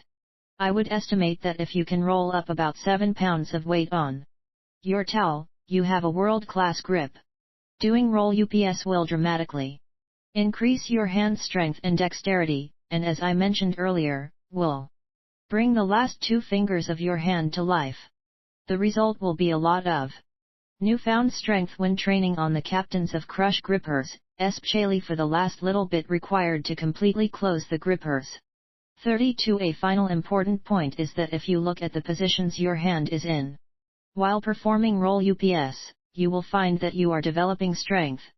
With, first, your fingers close together or almost touching. Halfway through the movement, your hand is working partly open, and at the final point, when the towel is rolled up completely, your hand is working in a wide, open-handed grip. Your hand is being worked at every possible point from narrow grip to medium grip to wide grip. You are getting the best of all worlds. It is important to work your hand in all these different positions. Going back to the hand grippers, some people are stronger at the start of the movement, with their hands opened wide, and some seem to be stronger in the middle, or even the finishing part of the movement. I can guarantee you that by applying roll UPS to your routine, you will soon find that you will develop strength through your entire range of motion on the grippers. Please do not overtrain or increase the weight too fast. Just keep adding a little sand to the bucket every workout or two, and you will soon have a hand up on the competition. Ball rotation. Taking your grip to a new level. Strength focus. Total lower arm strength. Hand dexterity and endurance. Thumb development. It has been my way of life to find different ways to challenge my mind and body. I have, of course, found that the more goals you accomplish, the more confident you become, and the more confident you become, the harder the goals you desire to accomplish. I have not been able to break out of this cycle even when I have tried. The Grip Master's Manual I-33, for example. I have watched television programs in which someone was performing a unique feat, and I instantly wanted to try to duplicate the feat, or even better it. More times than not, I was able to perform the feat the first time. Some of you probably wonder how that is possible. It is possible to accomplish a difficult feat by concentrating all your efforts towards the task. If you are thinking about how hard the task is, you will have a great chance of failing at whatever the task is, whereas, if you are just thinking of carrying out the task itself, you will have no mental blocks.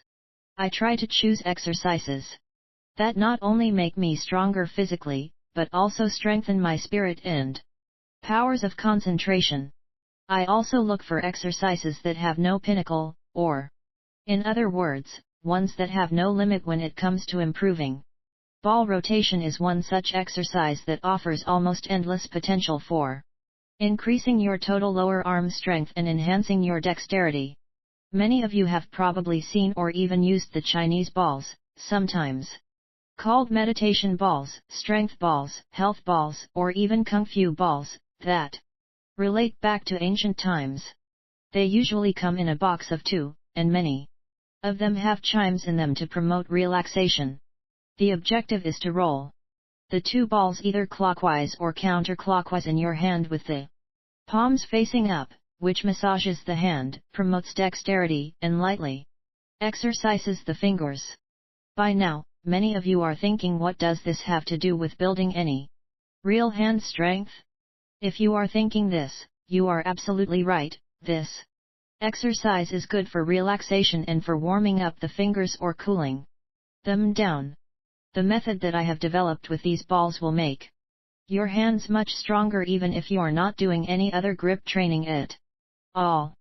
When I have been practicing the following system that I invented, very aspect of my hand strength has gone up, even though I have not been doing any other hand exercises at that time. First of all, let me tell you a little about how I found this method.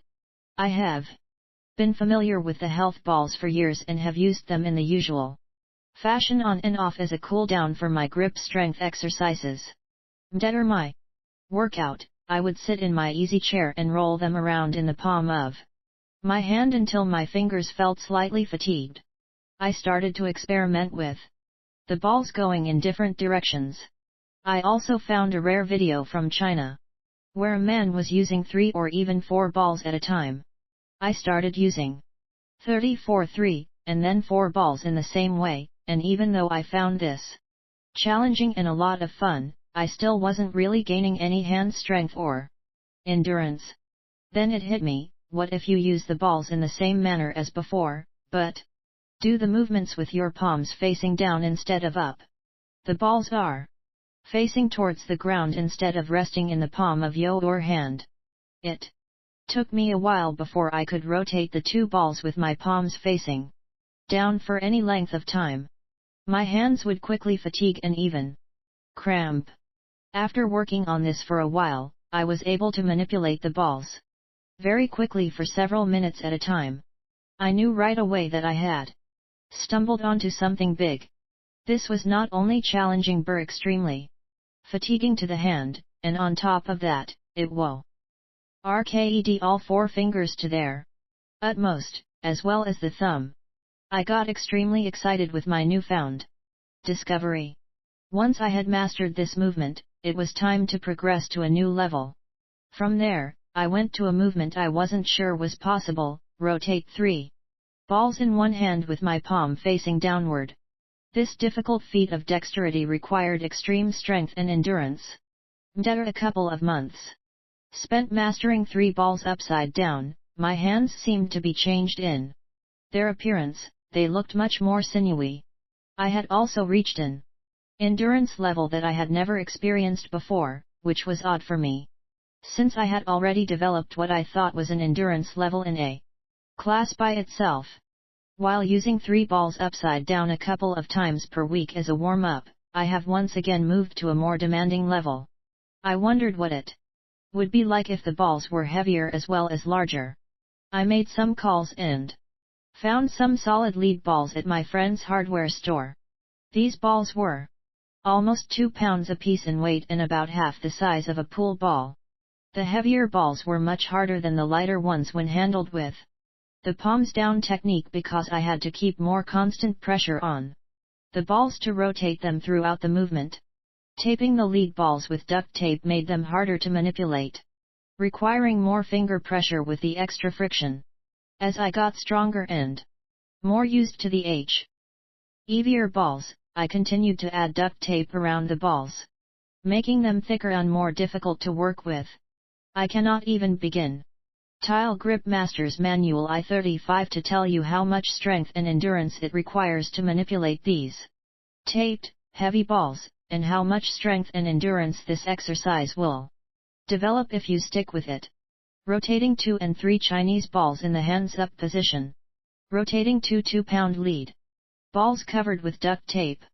At this point, I hope you are convinced that this is a great exercise for building functional hand strength, so let's get started. First, you need a set of the balls. Some of you may already have a set or know where to purchase some. The local Chinese restaurant in your area may sell them at the counter. I know this may sound silly, but there are 3 Chinese restaurants in my hometown, and 2 of them actually have the balls in a glass case at the cash register. You can also check any store that sells Chinese artifacts, and some catalogs feature these balls. Once you have the balls, start by getting prepared for the palms down exercise. You first need to get a feel for the balls while using them in the traditional palms up fashion. Start with 2 balls resting in the palm of your hand.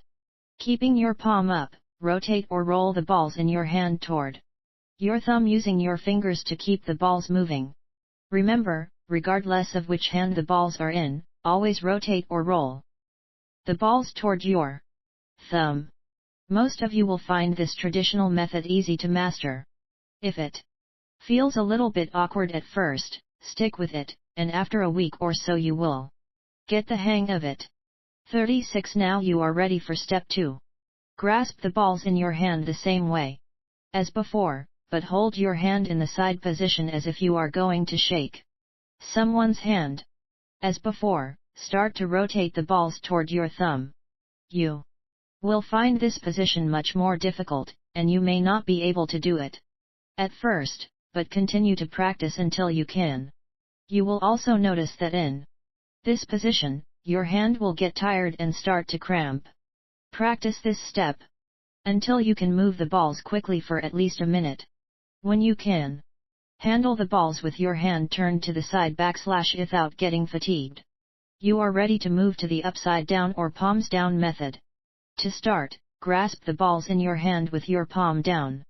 Once again, start to rotate the balls towards your thumb. You will quickly notice you have your hands full with this one.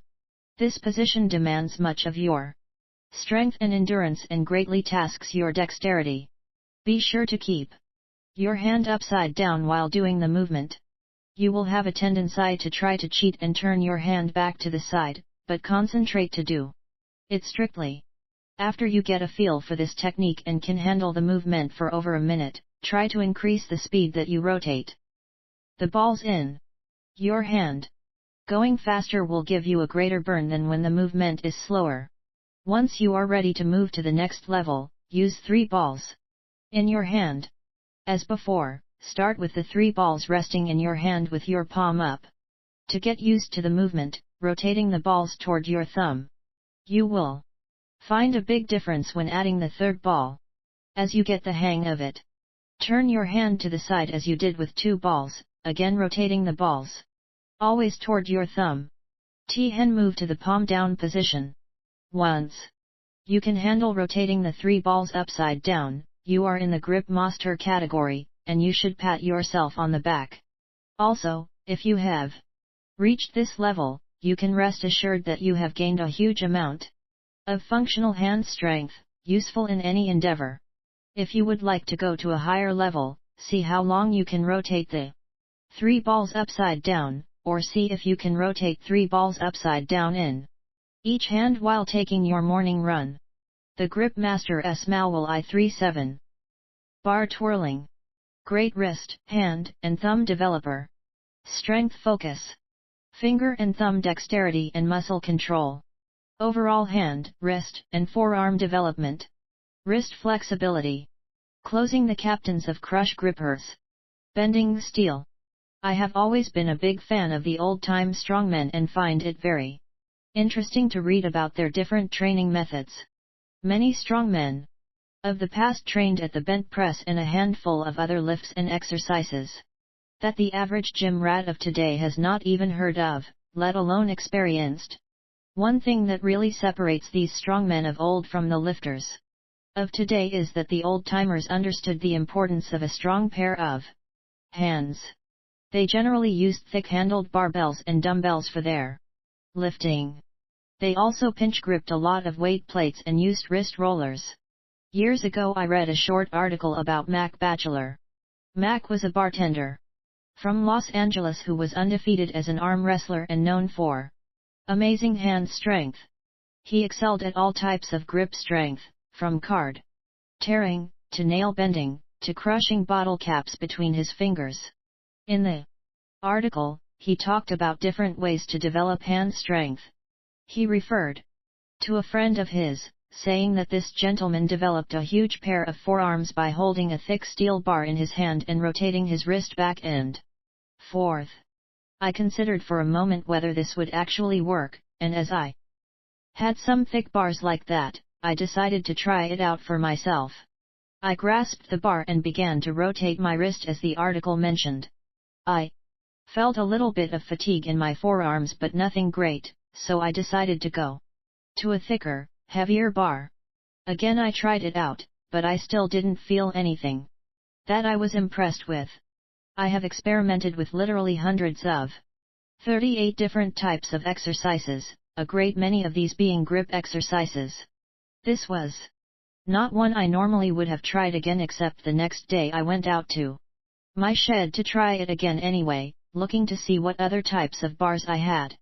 All of a sudden I had a unique idea. What if I used a thinner but much longer Bar. I grabbed a 3/4 round bar about 4 feet in length. Instead of rotating the bar back and forth, I took the thinner bar and turned or twirled it around my fingers like a baton twirler.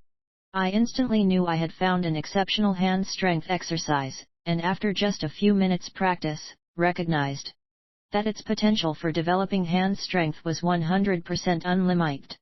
I used this 3/4 round 4-foot bar for several sets in each hand, twirling it about 40 seconds per set.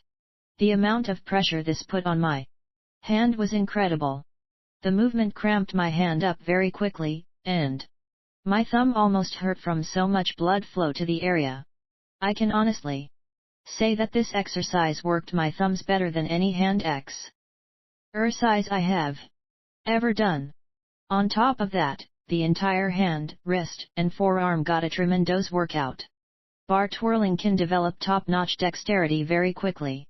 Any of you who have ever spoken to me or read anything written by me on grip strength know that I am a huge promoter of dexterity and muscle control of the fingers.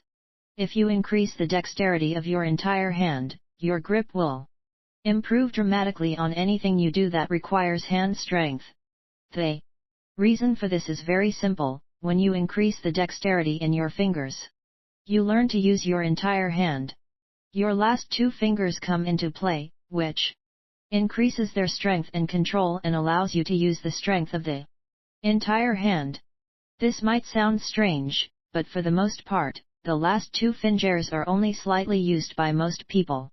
When you have strength and control in your two last fingers, you will be able to pinch grip heavier weights, lift thicker handled dumbbells, and last but not least, you will be better able to close the Iron Mind Captains of Crush registered grip purse. You see, the last little bit it takes to close the grippers is the problem that a great many of you are experiencing.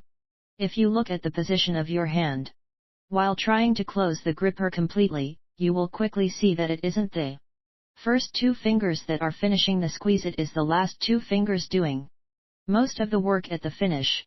I don't mean to get off the subject of steel bar twirling, I just want you to understand the benefits of this exercise.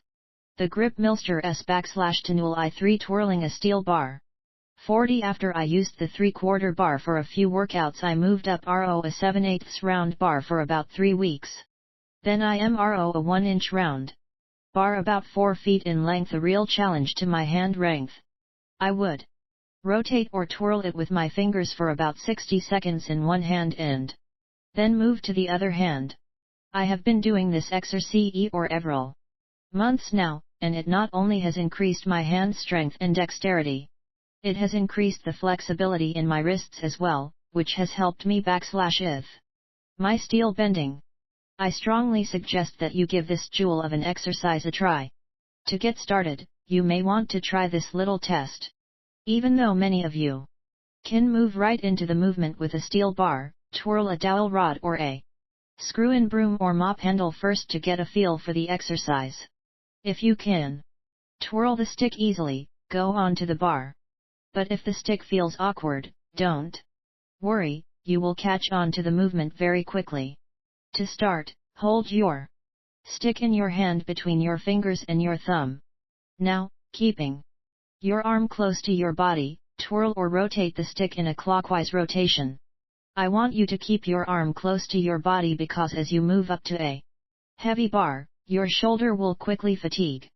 Holding the bar at arm's length would defeat the purpose of the exercise, since we are working the lower arms. Once you can twirl the stick comfortably with each hand, move up to the steel bar. Start with a 5/8 round steel bar about 4 feet in length, which should give you plenty of resistance. Also, it is very important to twirl or rotate the bar slowly, in fact very slow, for not fast like a baton twirler or a martial artist using a staff or bow.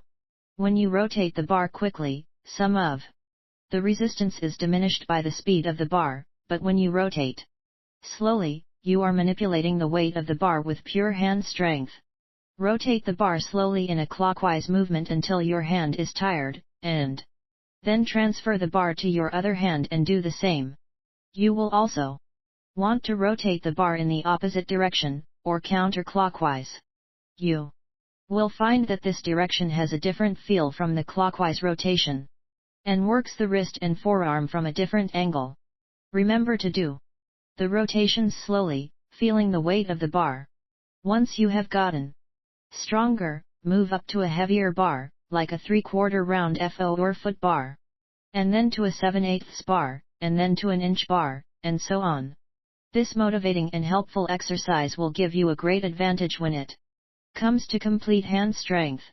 Continue to increase the resistance and tile grip mass rare S manual I4I also the length of time that you twirl the bar in each direction. If you're feeling really strong, you may want to try to twirl an Olympic bar in this manner. I was told by Vic Boff, the president of the Old Time Barbell and Strongman Association, that the great Carl Norberg could twirl an Olympic bar. I tried this myself and was able to do it with great difficulty. However, I went back to my smaller bars so I could perform the exercise precisely and for a longer period of time.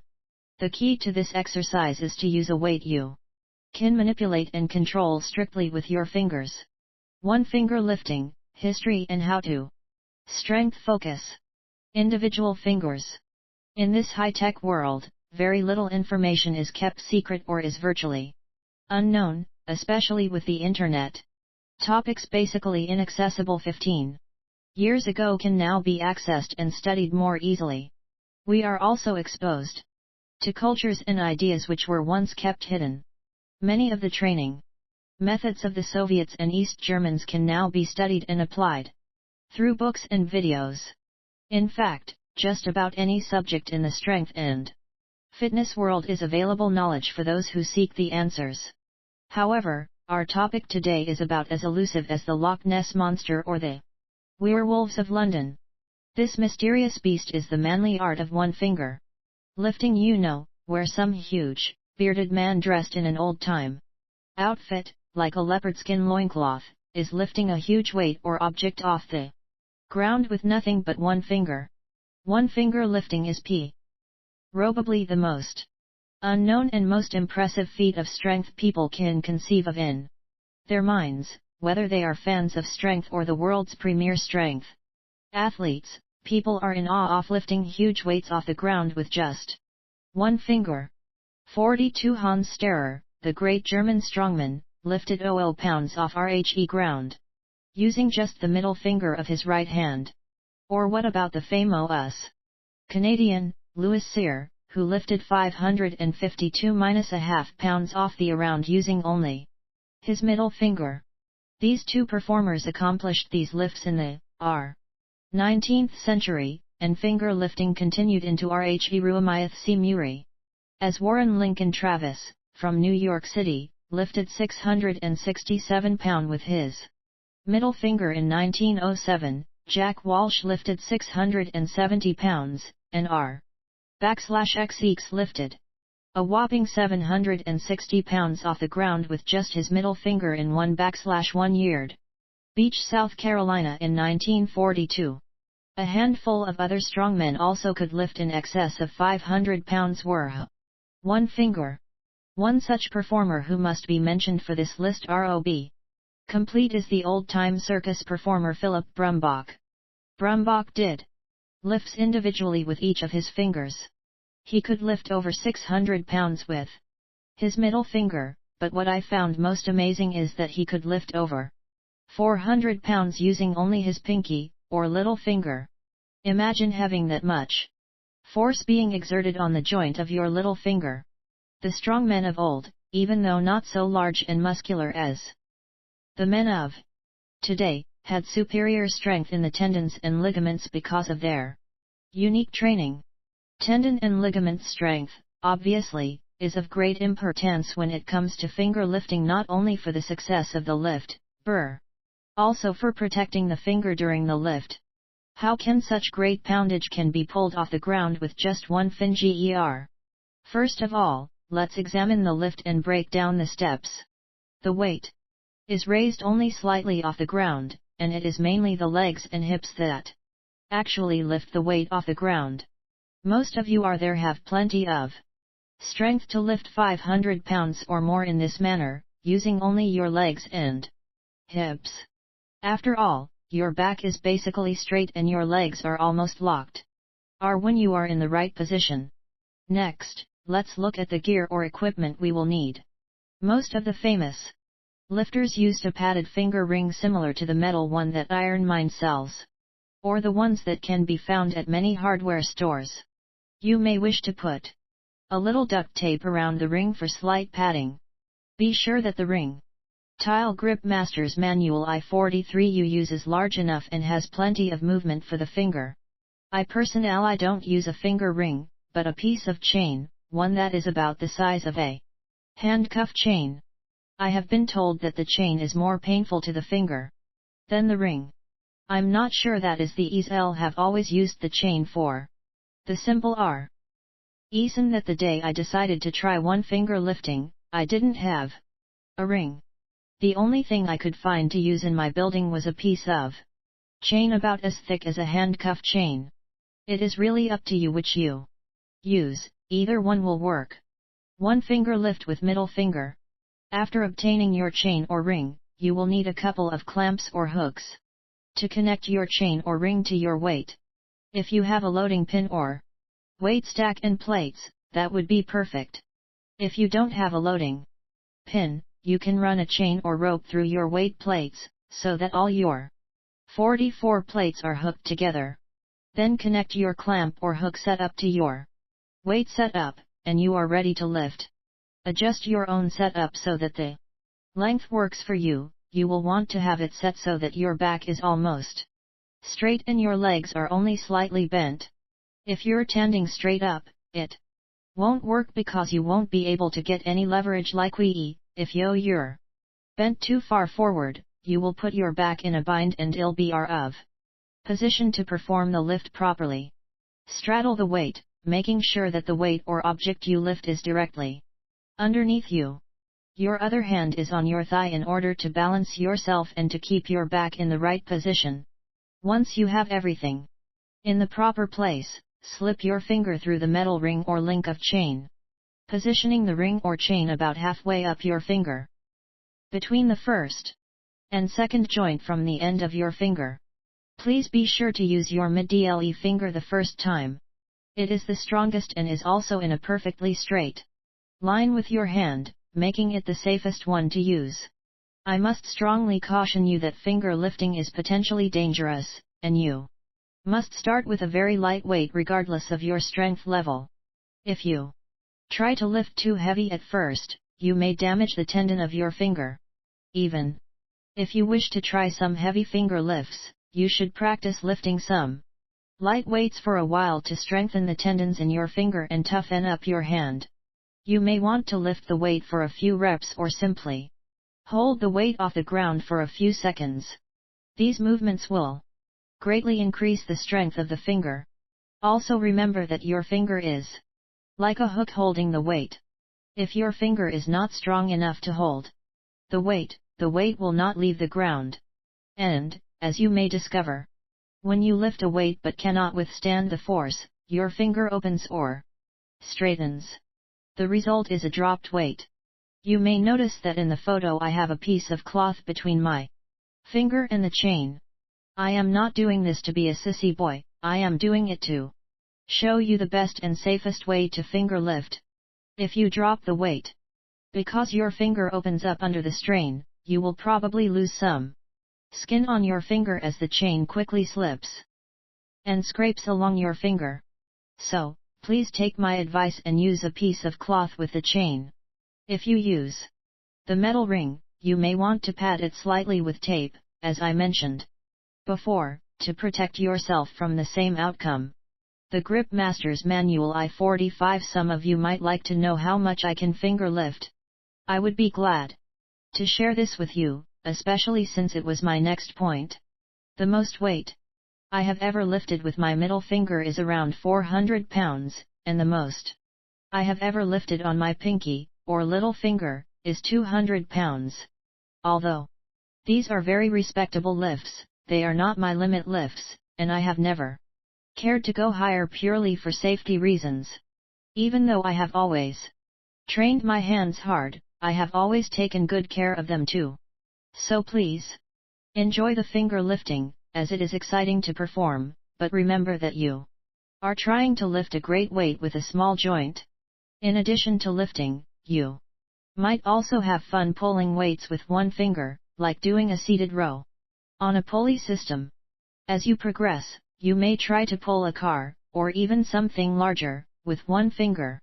One finger lifting is a feat of strength that has amazed strength athletes and fans throughout history. Proceed with caution, and you just may amaze yourself. The art of sand blasting. Unique total lower arm training. Strength focus. Hand strength and endurance. Opening and closing movement at the same time. Extensors and thumbs.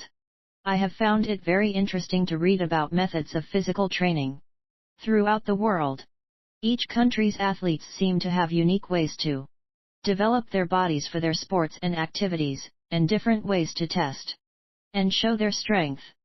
For example, the Basques of Spain have their stone lifting contests, pulling the stones off the ground to the shoulder. Other countries, like Scotland and Iceland, emphasize lifting certain challenge stones onto a stone wall or barrel.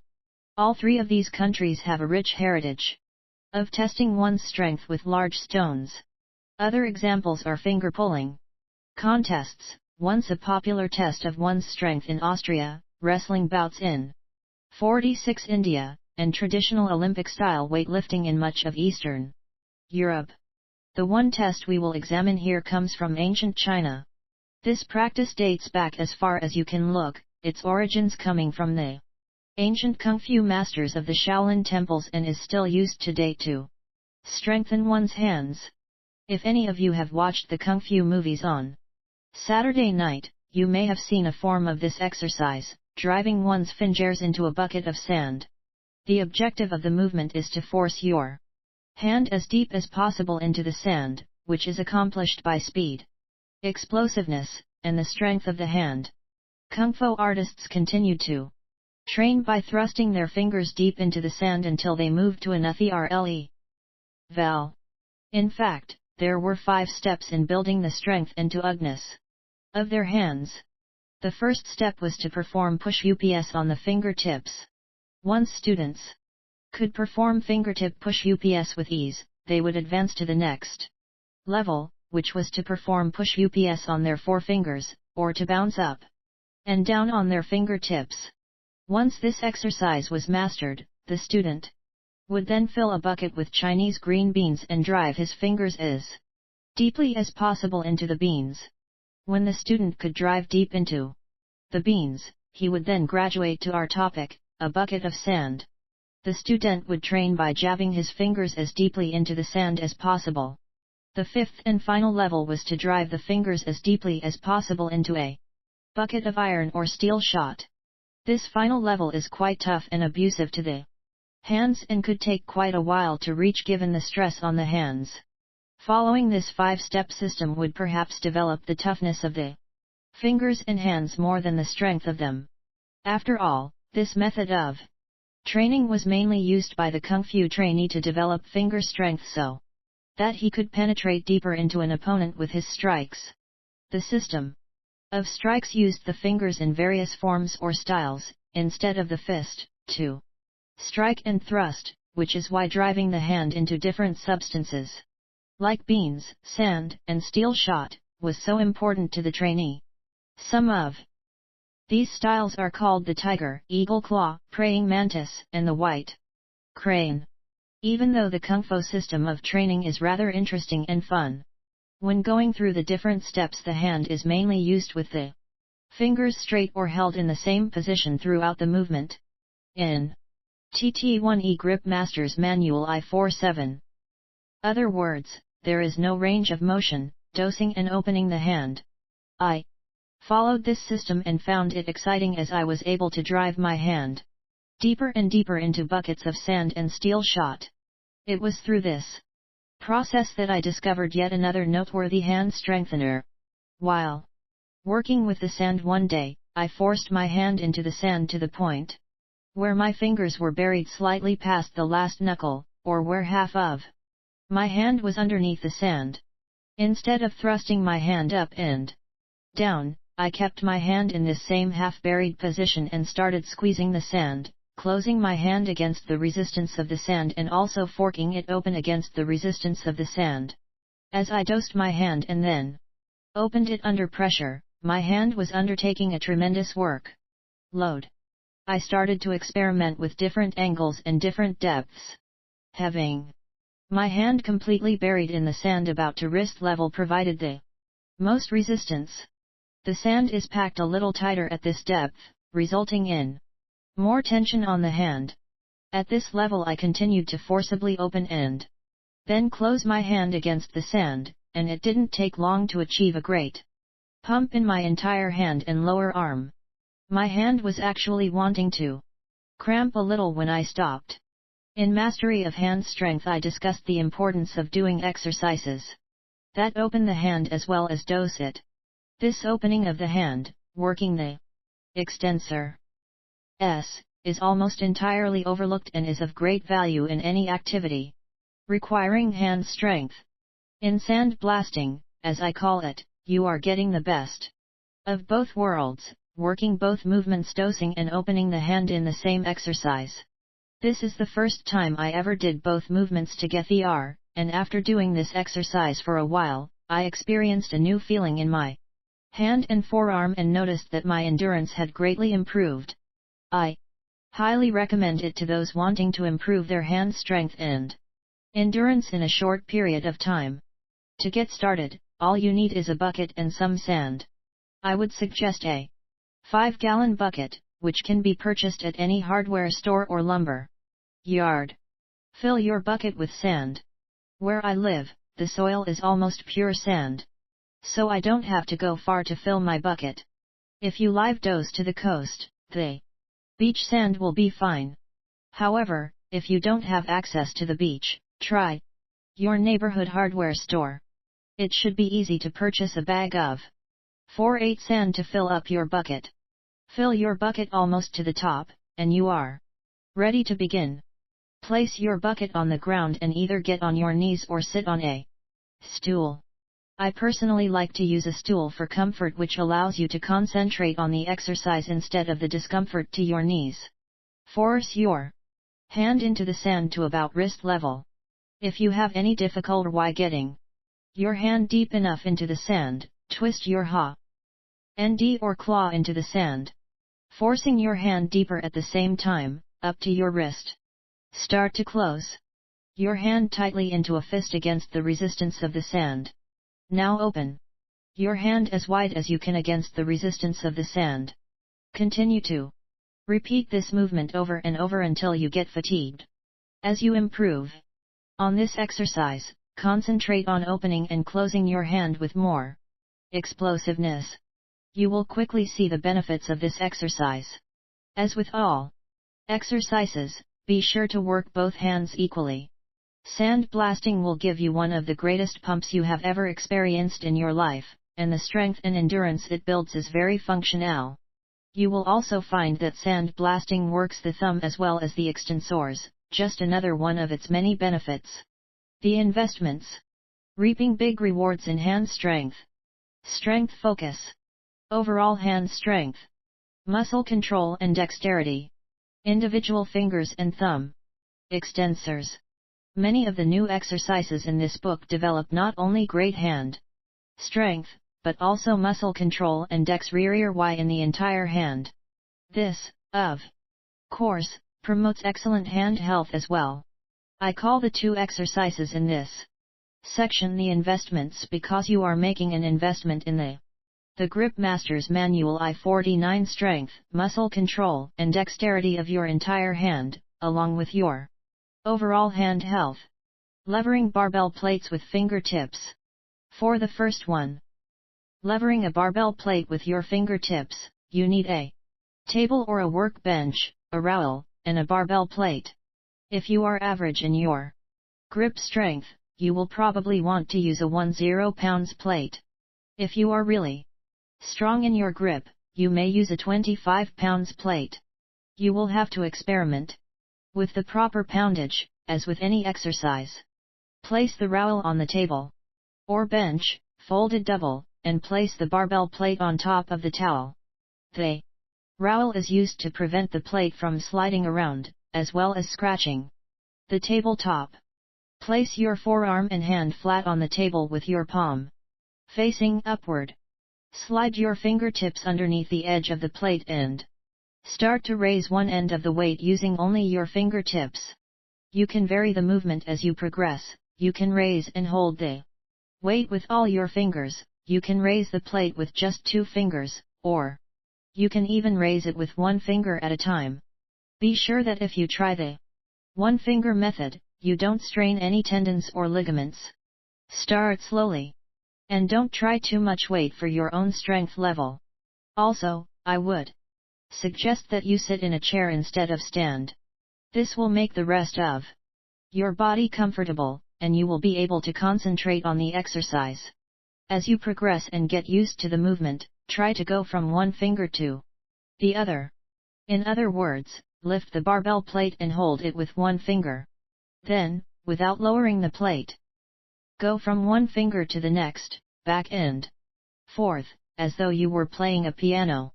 You will also find this extremely challenging and motivating, as any true exercise should be. Remember to keep your wrist flat on the table, and try to keep your hand flat as well. Your hand will have a tendency to rise, but try to keep it flat. After a while this won't be a problem. As with all exercises, be sure to train both hands equally. As you go up in weight and add another plate, put a peg or short dumbbell bar through the hole of the plates to keep them from slipping. Some of you who are familiar with the Titan's telegraph key from Iron Mind Enterprises might say that levering barbell plates with your fingers is a similar movement with different hand placement. This is a reasonable observation. 50 levering weights with 1 or more fingers.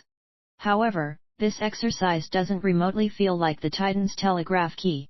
The muscles, tendons, and ligaments are being trained quite differently. I strongly urge you to use this exercise in your training routine. It will greatly improve your total hand strength and hand health. One huge advantage of levering barbell plates is that it can also work the extensors, the muscles used to open the hand.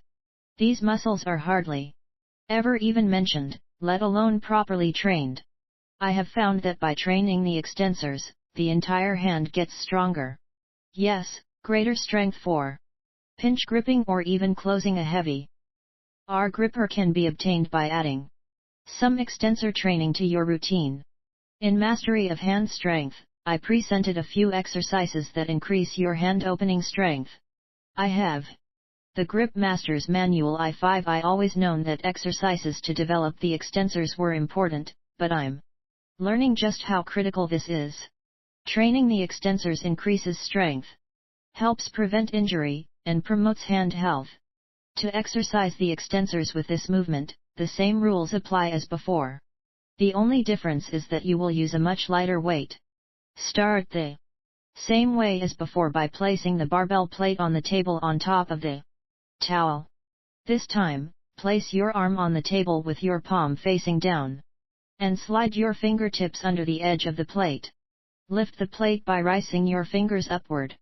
This may be extremely difficult at first, but keep trying until it feels comfortable to you.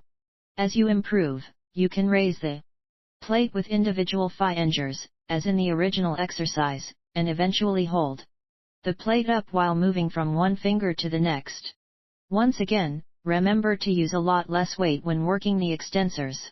You'll find that levering weights will be worth its weight in gold for enhancing your overall lower arm strength and conditioning. Shot rotation. The second exercise which I refer to as an investment is using shots as therapy balls. Whether you call them meditation balls, strength balls, Chinese balls, or health spheres, it doesn't matter. In the section called Ball Rotation, in Chapter 2, the technique of using steel balls to exercise the fingers and thumbs is similar to this exercise, except here we are using shots instead of smaller balls. I showed you how, as you progress, you can actually do the exercises with your hand turned upside down, with your palms facing the floor. The exercises with the shots are similar, however, they are too heavy. For you to turn your hand upside down, they have to be used with your palms up. As many of you know, shots vary in weight from the Olympic 16-pounder to smaller shots for women or younger athletes. I have a couple of 6-pounders that I normally use in my hand. These are the best size for me, as my hands are not large enough to handle anything much bigger, especially after I put a few layers of duct tape around them. The tape is used to keep the boss from moving easily. Yes, that's right, I want more friction to work against, and the duct tape helps create this increased friction. Also, when you purchase shots, be sure to ask for iron-filled shots, as they work just as 52 well as chrome ones and are less expensive. Remember to buy a pair of shots. Would suggest the 5-pounders, which will work well for a man with an average-sized hand. Unless you have a huge hand, I would stay away from anything bigger than the 6-pounders. Once you have your shots and have wrapped them up in duct tape to create more friction, you are ready to start. Hold the 2 shots in your hand with your palm upward. I suggest that you sit down with your forearm across your knee as though you were going to do a wrist curl, because with the weight of the 2 shots in your hand, your wrist and forearm will actually be getting a workout, along with your fingers. Start to move the shots in a clockwise direction if you are using your right hand, and a counterclockwise direction if they're in your left hand. To make this easier to remember, rotate the shots toward the thumb, no matter which hand they are in. Start this way and get a feel for the movement. Once your hand has gotten stronger and gained more dexterity, you can then try to rotate the shots toward your thumb without their touching each other. This is an advanced way to handle them, and requires more hand strength as well as more control. However, the rewards will be great. The other technique I use with the shots is to rotate them in the opposite direction. In other words, no matter which hand you use, the shots will be rotated away from the thumb. You will probably find rotating them away from the thumbs to be much more difficult, but keep trying to master it. As I said a moment ago, the rewards will be worth your efforts. As always, be sure to train both hands equally. The Grip Master's Manual I-53 Standing Fingertip Lifting. Impressive work. Strength focus. Fingertip strength. I will share with you another exercise that is very unique and one you have probably never seen before. You also know that anything that I ever show you has been field tested by me over a period of time. You can rest assured that if I ever show you an exercise, it has personally helped me achieve my grip strength goals. While it is true that I do some exercises more than others, any I show you will give you great results if you stick with them. This gem of an exercise is pressing objects using your fingertips. Of course, it would be difficult as well as dangerous to try this with a barbell, and this is where some of our favorite objects come into play, in the form of our old reliables, rocks and barrels. I found one day while I was fooling around in my rock garden that pressing a rock overhead is a tremendous way to develop the fingers. Pressing an object in a standing position is completely different from doing fingertip push-ups. It works the lower arms in a much different way and provides as much resistance as you can handle. You will need to start with a small rock to get a feel for this exercise. You will not be able to press nearly as much weight as usual this way either. This is not a movement where you want to try to use a lot of weight. It must be controlled and done in a very safe manner. As far as the weight of the rock goes, you will have to experiment to find the right weight. Just be sure not to go too heavy and strain your fingers. Most types of rocks will work, even with their unique shapes. You must be able to balance the stone fairly easily. To start, lift the rock to your upper chest or neck level. Start to position your hands so that they are directly under the rock. When you can balance The rock on your hands, press it using your fingertips. If you are having 54 trouble positioning the rock and it feels too awkward, you are using too much weight and you must go to a smaller rock for safety. When standing and pressing rocks, never lift or hold the rock directly overhead. You must always have it a little bit forward, which will be the natural way the rock will go anyway, but as an extra precaution, just make sure that the rock is a little forward and never directly over your head. Once you have found the right-sized rock and have gotten a feel for this exercise, you will find it to be extremely productive. I will let you figure out how many repetitions you should do. I personally press for around 12 to 15 reps. Standing fingertip pressing. Note the position of the rock, forward and in front of, not over, the head. I mentioned using a rock first, so now let's look at using a small barrel. Actually a keg might be the best. You can use regular barrels, but they tend to be large and awkward. A classic beer keg is perfect. An empty one weighs about 31 pounds, so you might want to add some liquid for extra weight. As with the rock, once you find the right amount of weight, clean the keg to your chest or neck. Place your hands in the right position for proper balance underneath the keg and press the keg upward using your fingertips. Once again, you need to use caution and not have the barrel directly over your head. Also, be sure that you don't use too much weight. This is a training exercise, not a challenge. Once you have practiced a few times, you will be able to balance the keg without much difficulty. As with any exercise, as you get stronger pressing the keg upward, you can add more liquid to the keg. Tile Grip Masters Manual I-55. I have talked about pressing rocks and kegs using your fingertips.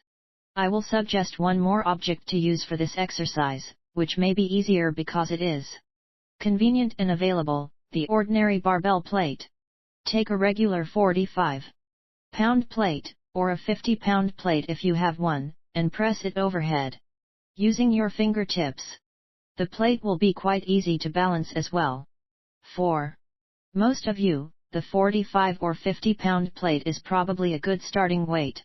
From there you can work toward the 100-pound plate, or into the rock or barrel exercise. Again, never press the plate directly over your head, it should be up and forward, to the front. Some of you may be wondering if you can use fewer fingers for the exercise as you progress. My answer is no. You may have the strength and the motivation, but it would be unwise and unsafe. The objects might slip away from you if you use fewer than all your fingers and thumbs. Once again, this one is a training exercise, not a challenge or a feat of strength. Lever lifts plus grip work. A new strength equation. Strength focus. Lower arm development, wrist and forearm. Pinch grip and crushing strength combined. This section covers a couple of unique lifts to develop your lower arms to an even greater degree. Many of you know about lever lifts. For example, the classic Weaver stick was very popular years ago, so popular that there used to be competitions among strongmen with the Weaver stick. The stick would lie on the table with a weight on one end, and the competitor would grasp the other end of the stick and attempt to lift the stick off the table with the weight attached. If his wrist were strong enough, the Weaver stick would come off the table. If it weren't, the weight would stay on the table. It was a very simple concept, but a very exacting exercise. 56 of the many variations of the Weaver stick lift through the years. One of the most popular, especially among workmen, is hammer lifting. There are two basic hammer lifts. In one, the lifter holds a sledgehammer by the end of the handle out in front of himself, usually with the arm straight. The lifter tilts or levers the head of the hammer back to his own forehead or nose, using just the strength in his wrist. This is the sledgehammer lift that you usually see. While this lift is impressive, it is also dangerous and only for the professional. The other is a lever lift in which the sledgehammer lies flat on the ground. and the competitor attempts to lift it off the ground by grabbing the end of the handle, using only his wrist strength.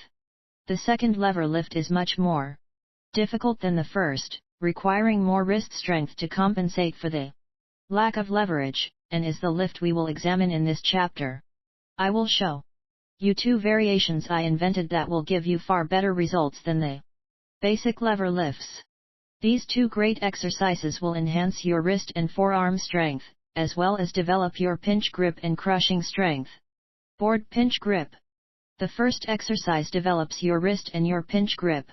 I have done this many different ways and will show you the simplest, and even though it's the simplest one, it does not take away from the great results that it will produce. You will need two 2x4s, about 4 feet in length, making sure that they are equal in length. It does not matter what type of wood the boards are, treated, hardened, or untreated wood doesn't matter either. Place the boards side by side, against one another, on the ground with the 2-inch side on the ground and the 4-inch side perpendicular to the ground. Grasp the two boards down at one end, with your hand over the top in pinch grip style. Squeeze rightly, keeping the two boards together as you lever or lift them off the ground. This is done in the same fashion as the classic weaver stick lift or sledgehammer lever off the ground. The only difference is that you are combining the lever lift with the pinch grip lift, the best of both worlds. You will quickly notice that you don't have much leverage to work with in the pinch grip style. You have to keep a very tight pinch grip at the ends of the boards to maintain the lever lift. If you can't lift the boards, you can either use shorter boards to reduce the resistance, or you can grasp the 2-tile Grip Master S Manual I-57 boards a little bit closer toward the middle to lighten the load somewhat. I suggest that you grasp the boards slightly closer to the middle. This way you still have the longer boards to use as you get stronger. As you experiment, you will find the proper length and position to grab the boards, and you will be ready to get down to business. Lever the boards off the ground and hold them at about hip level. From there, you can do a couple of things. You can hold them for time in that same position, which will really give the lower arms a terrific workout. You can increase the time you hold them in this position, or you can place a half brick or small weight on top of the boards toward the other end, making the lift and hold much heavier. Believe me, it doesn't take but a very small weight or half brick placed toward the end to make a big difference. Another way to train with the boards is to lever them to hip level as before. But when you get them into the holding position, lever them up with your wrist so that the boards are now vertical, in an up and down position, instead of horizontal as in the holding position. Continue to go back and forth from the horizontal position to the vertical, using only your wrist to lever the boards as you maintain your pinch grip. Holding and levering the boards using a pinch grip will give your lower arms a workout such as they have never felt before. Combining the lever lift and pinch grip. 58. Combining the lever lift and crushing grip. Lever lift with gripper. The other lever lift that I invented combines wrist with crushing grip strength. While toying around in my backyard one day, I thought of a fabulous little gadget that would work the forearms with the classic lever lift and at the same time build crushing strength. After a bit of experimentation, I found a thin-handled household broom handle, the kind where the handle screws into the actual broom and is used to sweep the kitchen floor. It must be a thin handle, the thinner the better, not a heavy industrial broom handle. Once you have the proper handle, you need a hand gripper. You can use a Captains of Crush No. 1 gripper if your hand is strong. You must be able to close the No. 2 gripper without a lot of effort to use the No. 1 gripper on this project. If you can close only the O1, I suggest you use the trainer. In fact, you may even want to use a regular sporting goods store gripper, the kind you buy at a local store. These grippers will actually work fine to start with, even if you have strong hands. You may want to look for a gripper that has handles a little bit rougher than normal. If You can't find one, however, don't worry about IR. Once you have your handle and gripper, place the gripper at RHE end of the broom handle and duct tape the broom handle tightly to the top handle of the gripper so that the two are attached. The tape must be right. W. Hen the 59 two are together. Place a light weight on the other end of the broom handle. By running it through the hole of the weight, grasp the gripper and squeeze it shut as you lift the weighted broom handle. Now you are combining the lever lift with the hand gripper. You will notice that you must be able to close and hold the gripper securely to be able to lever lift the weighted broom handle. You will have to experiment with the proper weight to use. Once you get a feel for this, attach a stronger gripper to the stick. You will find that if you can't close and hold the gripper shut, it will be next to impossible to lever the weighted handle. You may want to place your handle over a bench or table instead of on the ground in this exercise. I think you will find the table at a better angle for the lever lift. You can lift and hold the stick for time, or you can lift and hold for a moment and then place the stick back on the table and then quickly lift it again, repeating the process. You will get great enjoyment from this exercise as well as great results, combining the lever lift with your crushing grip workout. Hand blasts. Developing the explosion. Strength focus. Explosive power. Overall hand strength. I work with many people who are looking to develop an explosive grip for sports and other activities. A quick, powerful hand is an asset for all, and especially for wrestlers, football players, and martial artists. Explosive WER is the most desirable type of power to have because it is very functional and useful. I will show you some unique ways to develop great hand strength, combined with lightning quickness. 60 Many of the exercises in this book will develop a strong, powerful grip that can be used in a quick, explosive manner. Here we will take it one step further. These exercises not only produce great results, but also are a lot of fun. I highly recommend that you try them. If you read my first book, Mastery of Hand Strength, you may remember the section on handling block weights. Tossing block weights from hand to hand is a great way to develop explosive hand power, but we will now look at some other ways that I have never shown you before. Ball toss. This first drill will develop your entire hand. All you need is a rubber type ball. A tennis ball will do alright, as will a racket ball or other small ball. I would not use a ball any larger than a tennis ball, and you may want to use something even smaller to start. The small silicone ball mentioned in the section called Other Grip Devices, see Chapter 2, will work well for this exercise. Oh, by the way, we will not be sitting in a chair squeezing the ball. Instead, we will toss the ball into the air and then with one quick motion grab and squeeze the ball with all our might. That's right, toss the ball in front of you, or even have someone else toss the ball to you, and with all your speed and power, grab the ball out of the air, attempting to crush it. You will love this one. This movement feels completely different from merely squeezing the ball, and in fact, it might even make your hands and forearms sore the first few times.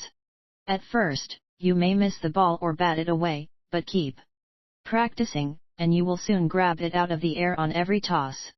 You may be a little bit hesitant at first, but once you get a feel for this exercise, you will be able to give it your all. After you do it for a while, you will be able to feel the strength that you have gained as the ball is completely crushed in your grasp. Also, be sure to increase your speed in going for the ball. Try using different sized balls. Each size will feel a bit different, and each will develop your hand at a slightly different angle. Be sure that you grab the ball as quickly and with as much force as possible. You will have to experiment to find the right size and right type of ball for your own strength and hand size. As always, don't try to grab or grip something too wide for your hand, as this can cause your thumb to hyperextend and stress the joint. After a few sessions, you will find the right-sized ball for your needs. Tile Grip Master Eslanul I6I Gripper Toss. While the next drill for explosive hand strength is similar, this time we will be using a hand gripper, not a heavy-duty one, but just a regular sporting goods store variety, at least to start with. If you can find a regular gripper where the handles are close together, that would be great. If you can't, a regular one will do fine. Once you have chosen your gripper, toss it up in front of you just a few inches and try to grasp it and close it in the same motion. The gripper will be more difficult than the round ball, and you will want to start off more slowly with the hand gripper. Better you get used to it, increase your speed. You will quickly see that you will not get your hand on it the way you want to. It will be a little bit to the side when you grasp it, or you will grab too close to the top of the handles. Either way, it will seem much harder to close than the normal way. It may even seem many times harder to close. As you improve and get accustomed to this drill, be sure you use a quick, explosive motion as you grab the gripper. By the way, this is one of my favorite ways to train my hand, not only for results but also for just plain fun. I can guarantee you that tossing and mashing a hand gripper is a challenge that you will enjoy and appreciate. The different angles at which you grasp the gripper will stress your hands in new ways and give them a grip building advantage. A very productive drill, gripper tossing, will greatly enhance not only your explosive grip, but your overall hand strength. To answer the question that a lot of you have, yes, you can try to move up to the captains of crush grippers on this drill, although it won't be easy getting the right grip on them. Start with the trainer and go from there. This drill will be a great motivator for you, with amazing results.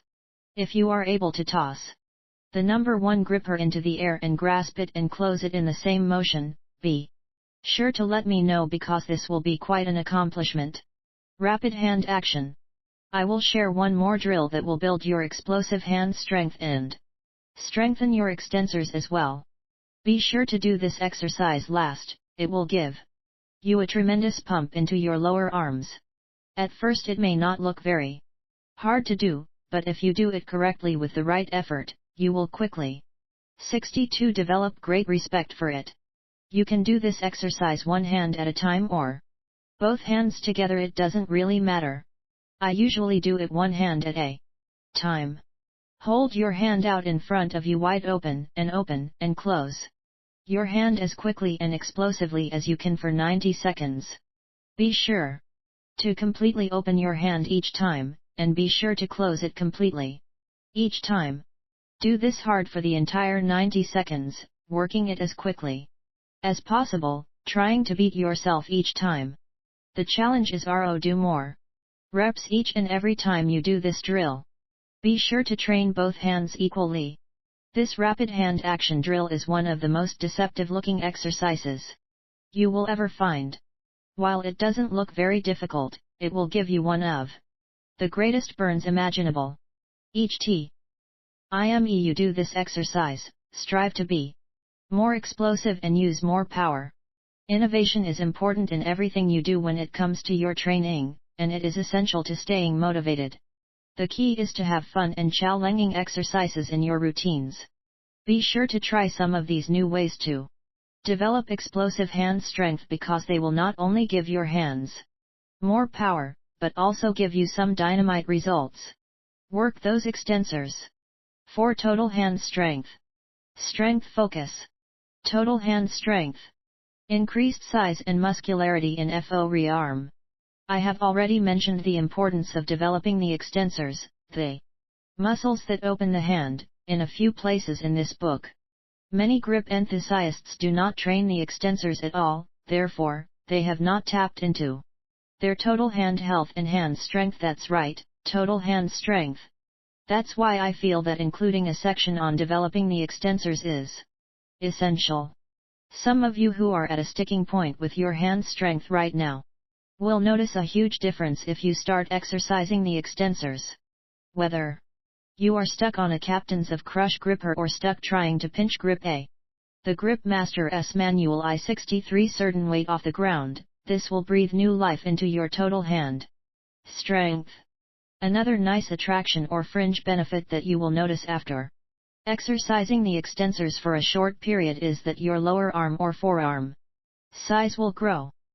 There is no doubt about this, you will notice increased size and muscularity because you are awakening muscles that have never been truly exercised before.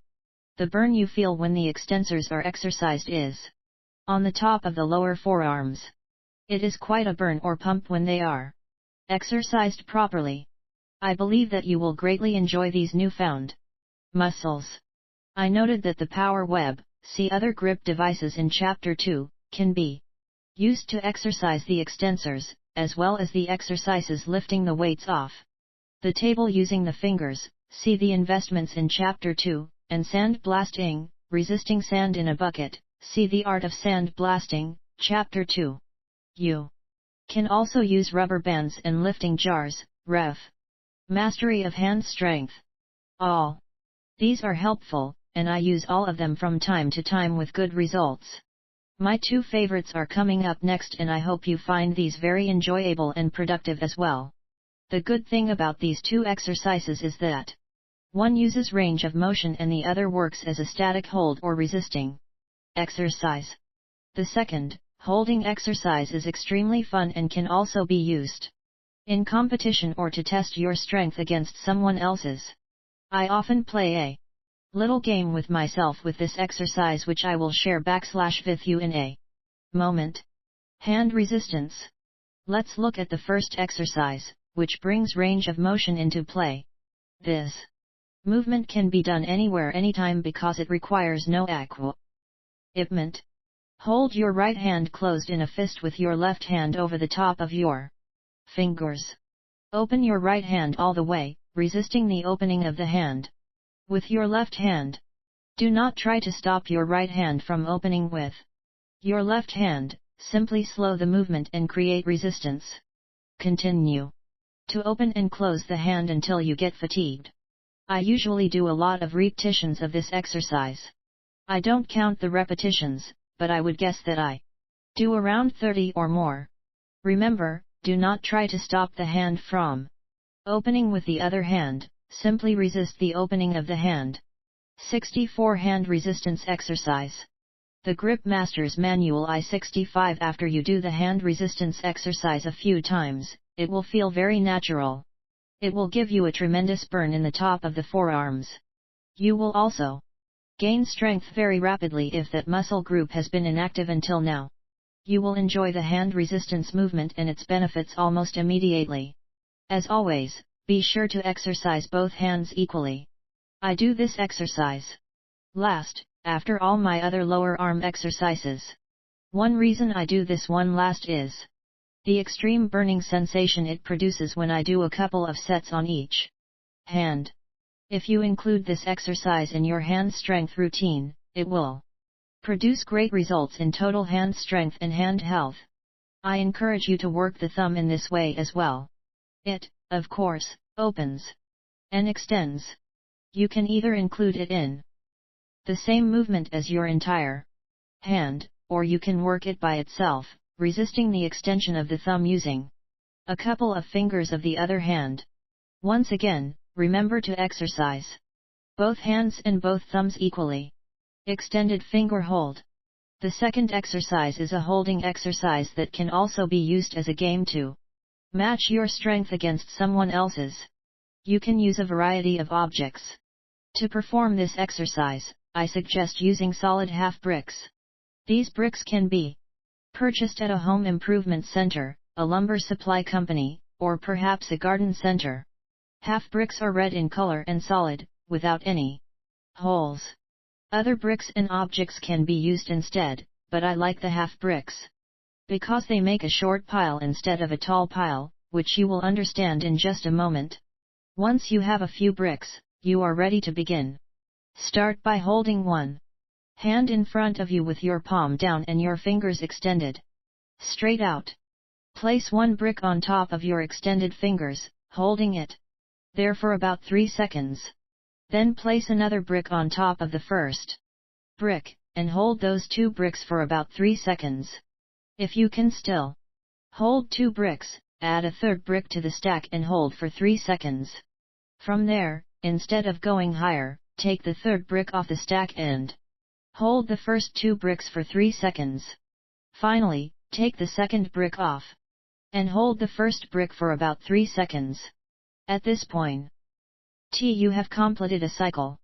You can either stop and rest, or you can continue by adding the second brick on top of the first again and then the third, repeating the 66 cycle. I usually continue going through the cycle over and over before I remove the bricks and rest. You must decide for yourself what is best for you. Extended fingers holding exercise. The 3-second hold is just a suggestion. You can hold the bricks as long as you want.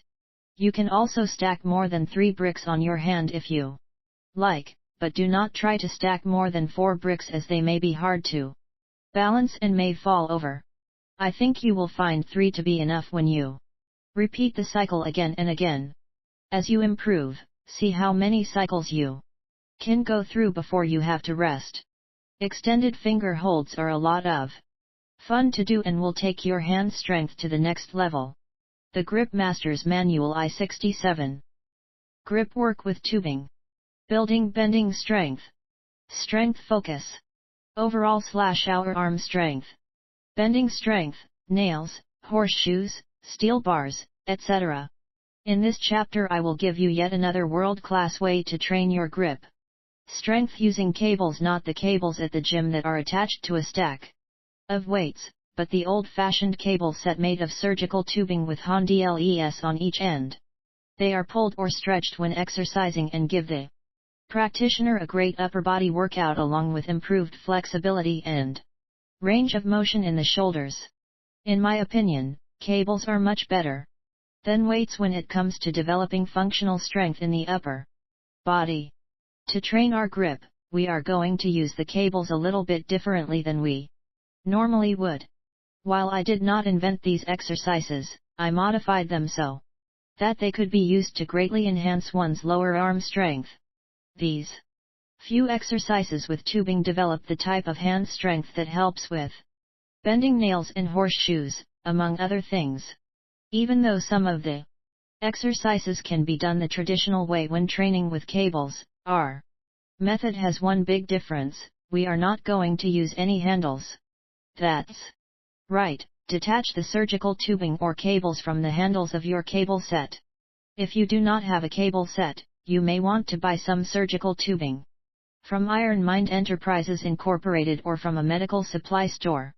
Old bicycle tire inner tubes will also work, although they have a tendency to dry out more quickly than surgical tubing, causing them to break faster with use. Be sure to check the tubing and the tires for weak spots before you start. Do these exercises away from others, in case your cables or inner tubes should break, and wear a pair of safety glasses to protect your eyes. 68. Once you have your tubing, you are ready to start. Not having handles attached to the tubing quickly changes the scheme of things. As you have probably already guessed, you are going to be gripping only the tubing in these exercises. You are not going to be putting your hands inside the loops or circle of the tubing. You are going to wrap your hands around the ends of the tubing on the outside, as if it were a bar. Holding the cables in this way makes them very difficult to hang on to, giving your hands a great workout. You will also get a good upper body workout with these traditional cable exercises. If you have used cables before, you will have to lighten the load and use fewer cables in this manner. When grasping the tubing directly, instead of the handles, you won't have the leverage you would with the handles attached. Start off with a few friendly exercises, beginning with the front chest pull. Probably the most common exercise performed with cables. To start, grasp the ends of your tubing in each hand, with your palms down. Tightly grip the tubing while holding it straight out and front of your chest. Now stretch the tubing out in front of you so that your arms are outstretched at your sides, forming a crucifix, return to the original position in front of your chest. You will have to experiment with how many repetitions to do and also how much tubing is right for you. Gripping the tubing is a little different from other exercises you do for the hands. Your hands are holding onto something quite small in diameter and are almost completely closed. This type of grip work will help you with feats of steel bending, like nails, horseshoes, and short steel bars. In a similar exercise, start by grasping the ends of the tubing, holding it over the top of your head. As you grip tightly, stretch the tubing outward as you pull the tubing down behind the back of your neck. Once again, you have formed a cross or a crucifix, but this time it is behind your neck. Return the tubing back to the starting position over the top of your head, and repeat the movement for reps again. You will have to experiment with how much tubing to use for this exercise. You may find that a different amount of tubing must be used for each exercise because of its unique demands. The next exercise, called the archer, is also a popular one for traditional cable pulling. Start by grasping the ends of the tubing in each hand as before. Extend one arm straight out to the side and hold it straight throughout the movement. With the other arm, pull back the cables as far as possible, as Tile Grip Master's Manual I-69. Though you were pulling or drawing a bow, be sure to keep a tight grip on the ends of the tubing so that it doesn't slip. Once the tubing is stretched, hold for a moment and then return to the starting position. Continue 4 reps. Now change to the other side, as if you were going to shoot the bow with your other hand. This is a fun exercise and will task your grip strength to the utmost. Yet another good exercise that will enhance your grip strength is the hammer curl, done one hand at a time. You will probably want to do this one seated, unless you have extra long tubing to use. Start by grasping one end of the tubing in one hand while holding the other end down with your foot. You can slip your foot through the tubing. Make sure the tubing is secure around your foot and won't slip. Hammer curl the tubing toward your upper chest or neck. Be sure to keep your foot tightly on the other end of the tubing at all times. Return to the starting position, and repeat until you fatigue your hand, then train the other hand with the hammer curls. This is a very taxing movement when grasping the tubing by the ends and will give you a new challenge that will yield good results. The last exercise is my favorite and will help those would-be nail benders out there. You may want to use more tubing for this one. If you don't have enough tubing, just overlap the tubing or double it up. It won't matter if the tubing is short because this exercise requires an extremely short range of motion. Start by grasping the cables in the middle so that your hands are touching, palms facing downward. From here, turn your hands downward and inward as though you were trying to bend a nail. You must hold tightly onto the tubing as you turn your hands downward at each end so that your palms are facing each other. Try not to let the tubing slip or move at all in your hands throughout the movement. Continue the movement for reps until fatigued. 70 Captains of Crush Registered Grippers. Climbing the mountain. Strength focus. Closing the Captains of Crush Grippers. Crushing grip. Last 2 fingers. When it comes to frequently asked questions, there are many. I have touched on a few in other chapters of the book, ranging from training frequency, to how to find the right materials at the local hardware store. I have heard most of them, and one of the biggest and most logical questions is, how do I climb to the top of the mountain with the Captains of Crush Registered Grippers? Let's face it, that is a great question. The answer is progressive resistance, and this is also the major problem. Unlike most exercises where one can add a few pounds at a time, the grippers have big steps between the different strengths. For the readers out there who are not familiar with Iron Mind's Captains of Crush Grippers, there are 5 of them and they are in the form of a hand gripper similar to the ones you might buy your son at a sporting goods store to build up his grip strength for football or baseball. The major difference is that the sporting goods store grippers are made of lightweight materials and only require around 30 to 50 pounds of pressure to close the handles together. This is not to say that these grippers are not effective, because they are. The Captains of Crush grippers are made with a heavy-duty steel coil for longer life as well as to provide a much stronger squeeze to close them. They are by far the greatest grippers ever made, not only for developing strength, but also for testing one's grip strength. Once again, for the readers who have not owned one or at least squeezed one, here are the 5 models and each. The Grip Master's Manual I7 I1's strength, that is, the approximate amount of pressure required to fully close it. Trainer. Number 1. Number 2. Number 3. Number 4. 100 pounds. 140 pounds. 195 pounds. 280 pounds. 365 pounds. You will notice that I said fully close in regard to the amount of pressure listed by each gripper. Many people will say that they closed a certain gripper when they actually did not. The handles must be completely touching to count. You might ask, why is this such a big deal to touch the handles together? For training, it isn't a big deal because we all know that squeezing a gripper, even if we are not touching the handles together each time, is still building up our grip strength. However, these grippers have become not only a way to train for grip strength, but a way to test one's grip strength. By saying, I can close such and such a gripper, people can gauge their strength against other people's strength. This is why grip enthusiasts want to climb to the top of the mountain when it comes to closing the Captains of Crush grippers. These grippers have become a test of strength around the globe for all types of athletes. If you are not familiar with the grippers and you are looking at the information about them, here is a guide to go by, based on tests done on a variety of men with hand dynamometers.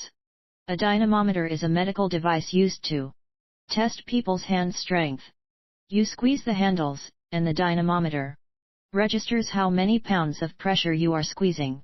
Results have shown that the average man tested exerts 115 pounds of crushing strength with his hand. Remember, this is the average taken. No particular type of men were so hired out for this test. If you look back to our Captains of Crush grippers, the trainer requires about 100 pounds of pressure to fully close, and the number 1 gripper requires 140 pounds to close. It is noteworthy that even the number 1 is out of reach for the average man, and shows how strong these grippers are and why they have become such a test of strength. Looking back at our scale once again, we see that there is quite a bit of difference between the poundage of the grippers required to fully close them. This 72 is what raises all the questions, and sometimes frustration, when it comes to people trying to graduate from one gripper to the next. There is anywhere from 40 pounds, and all the way up to 85 pounds of pressure between the grippers. If this were a squat or a deadlift, where heavy weights are usually lifted, the 40 to 85 pounds might not be that hard for some, although somewhat difficult for others. But just think, we are dealing with someone's hand muscles, not his back or legs. Also, remember this is just one hand we're talking about, unlike a lifter using both legs in the squat or the deadlift. Anyone who has ever used these grippers and tried to climb the mountain to the top knows all too well what I'm talking about. At this point, let's look at a couple of techniques that I can assure you will help dramatically. We all agree that after we have closed a certain gripper we all want to move to the next one. What often happens is that the next gripper seems to be out of reach. We can usually get the gripper to move partway, but that last little bit to close the gripper is just too much. Some people also wear out their hands trying to close a gripper that is just too heavy for them. Strap holds. My first suggestion is one that I invented and has now become common practice, called strap holds. In the July 1996 issue, Volume 4, Number 2, of Milo, a journal for serious strength, Athletes, I first presented this method in an article titled Closing the Gap. Start with the gripper that you can already close. Find a bucket, a piece of wire or strong twine, and an old belt or piece of leather. Cut the belt or leather so that it is about 3 inches long. The width does not matter, and in fact, the width of most belts is perfect. Poke a hole in your leather or belt about the size of the hole that is usually found in a belt, or if you're using a belt, cut it so you can use the hole that is already there. Take your wire or twine and put it through the hole in your leather. Once this is done, run your wire or twine to the bucket and tie the bucket to your leather. Then take a couple of bricks, a 10 pounds weight, or a couple of shovelfuls of dirt, and place them in the bucket. It doesn't really matter what you use in the bucket, it is a small amount of weight that you need.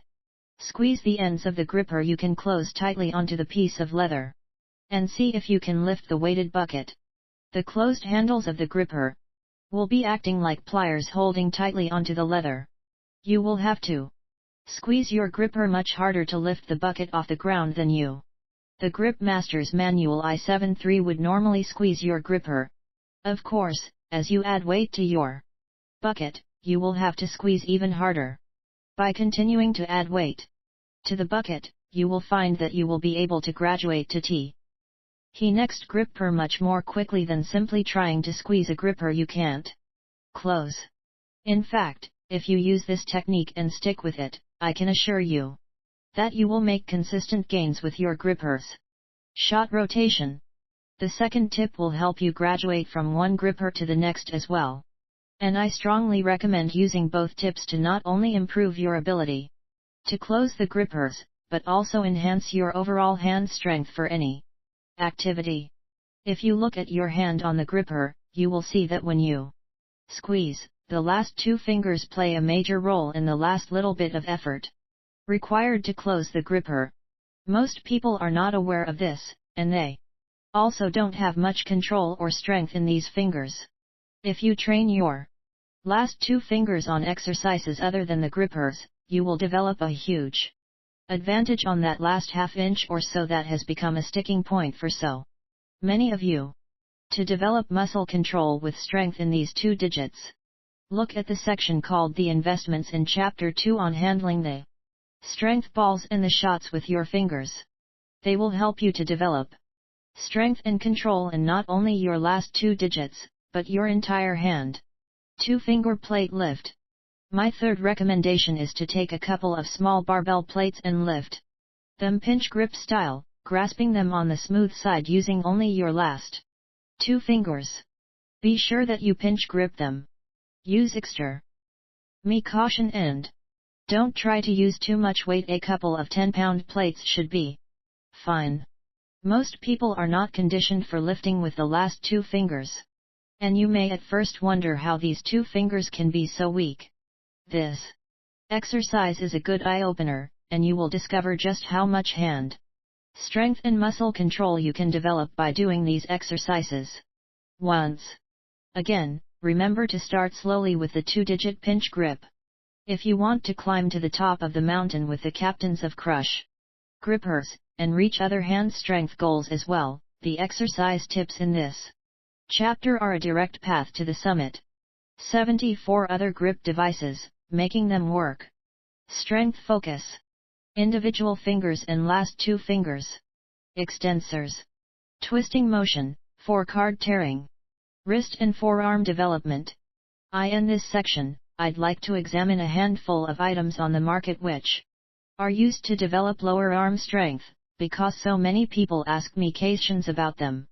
At least half the people I talk to want to know if I have ever used such and such piece of equipment or such and such gadget that supposedly develops your lower arm strength.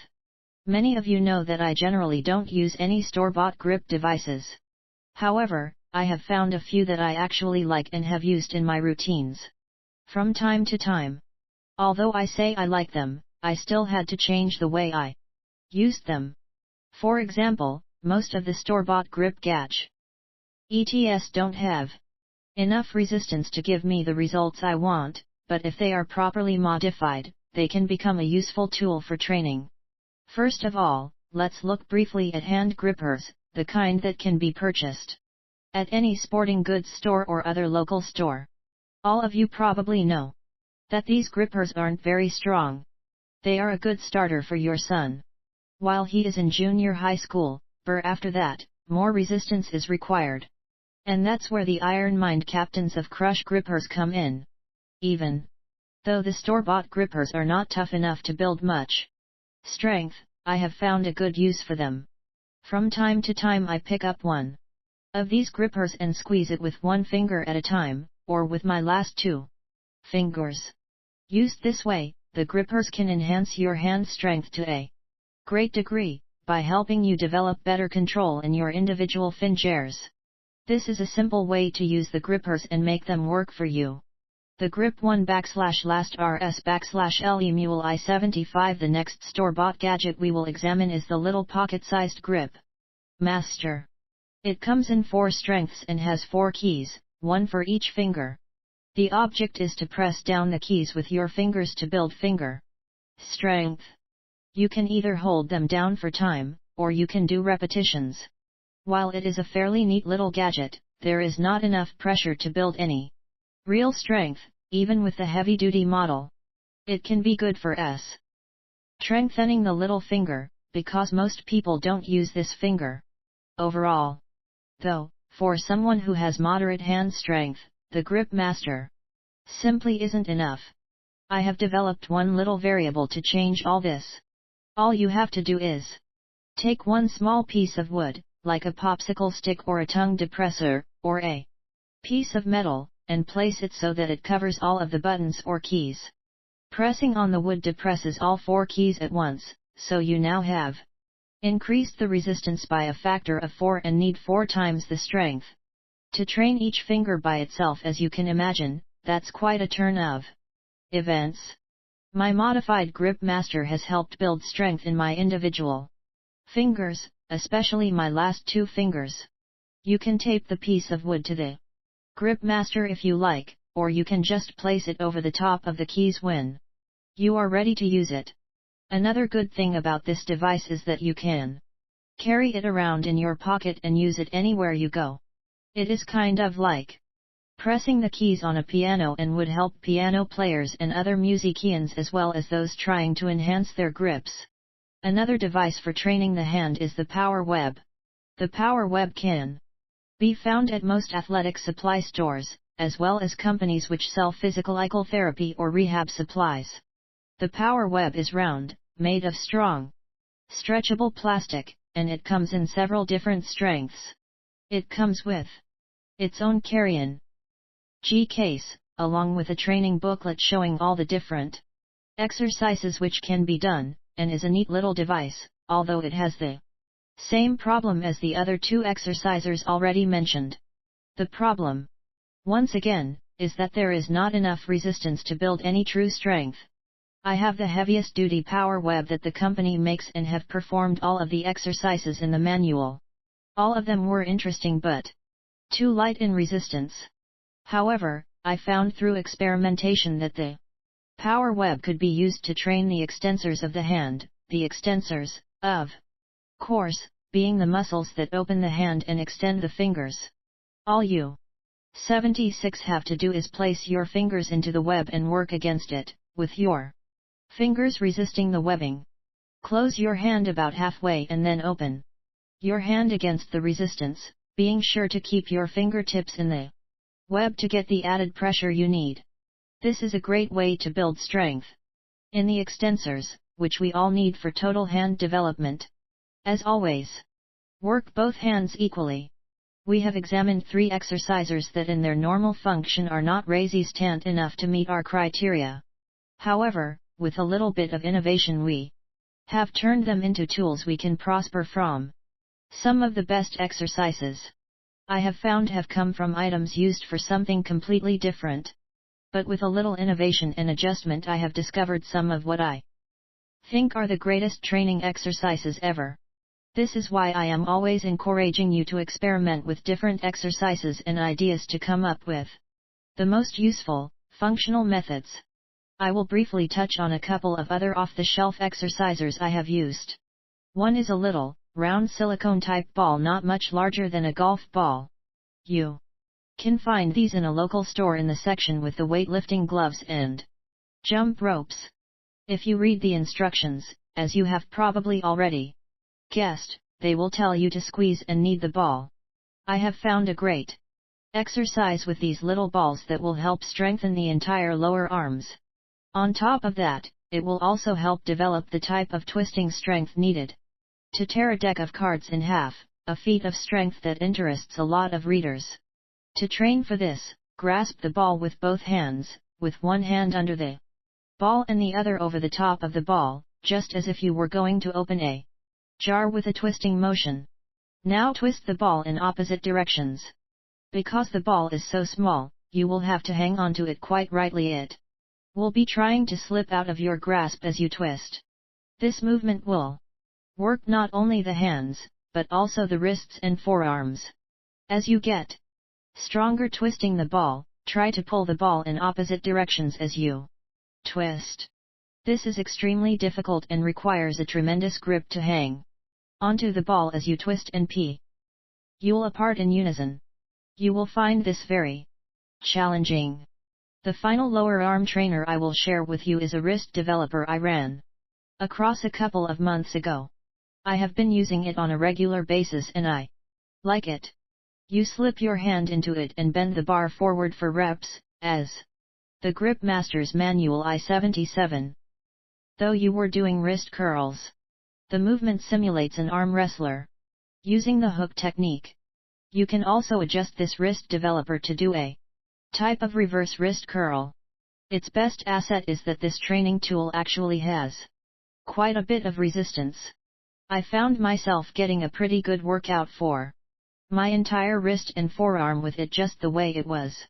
You can also slightly increase or decrease the pressure by adjusting the position of the wrist guard. If you want to find one of these wrist developers, I found mine at the mall in an athletic store that sells mostly running shoes, but it also sells some types of exercise gear as well. I have also been told that some of the sporting goods stores sell this item as well. Oh, and the box, it just says wrist developer. We have taken a look at some grip training devices. While I don't normally use these items, I have shared with you a few that I like to use from time to time with some simple adjustments. 78 Chapter 3. Advanced Grip Challenges. Tile Grip Masters Manual I-79. Just for fun, can you do this? As in Mastery of Hand Strength, I have added a chapter to inspire and motivate you. Training must be invigorating to bring good results, so I will give you 5 goals to tackle. Those interested in developing a high level of grip strength seem to enjoy a good challenge, and some of you may already be able to accomplish several of these feats. They cover different levels of difficulty. A and D are presented in that order, starting with the easiest and ending with the most advanced and the hardest. Also, to answer your initial question, yes, I can perform all of these 5 challenges. If you can honestly accomplish all of them, be sure to let me know. The first challenge, and also the easiest, is breaking keys with the thumbs. I often do this in my programs while I am balancing something on my chin or forehead. I got into key breaking a number of years ago. It certainly isn't the hardest feat of strength to come down the block, but it is just enough to be a handful. Key breaking is also inexpensive to practice, even though it usually costs more to go to the hardware store and have a key made for your house or automobile. You can usually purchase blank or uncut keys for a nominal amount. If you order a large number of blank keys, it will cost you even less per key. While there are many kinds of keys, most of the commonplace keys for your house or car are similar in size and strength. Your goal here is to take an ordinary key and grasp it with both hands and break it with nothing except your thumb strength. You'll find that keys break in 2 ways. Some will break fairly quickly as they start to bend, while others will have to be bent nearly double before they break in 2. Either way, it is thumb strength that breaks them. You may ask if I use some type of padding or cloth. I do not, because keys are so small, it is hard to get a New York grip on them if you don't do it barehanded. Here it is, your first and easiest challenge, breaking a key using only your thumbs. When you have opened the door to this one, move on to the next. 80. The second challenge is breaking a 60-penny nail, or a 1/4 round 6-inch piece of steel. No, not bending, but breaking the piece of steel. I suggest you try the 1/4 round 6-inch piece of steel instead of the 60-penny nail for two reasons. The first is that the 60-penny nail will probably be stronger and harder to break. If you ever look closely at a 1/4 round piece of steel, you will notice that it is slightly less thick than a 60-penny nail. The second and more important reason is that the piece of steel is safer, without a point to jab into your hand.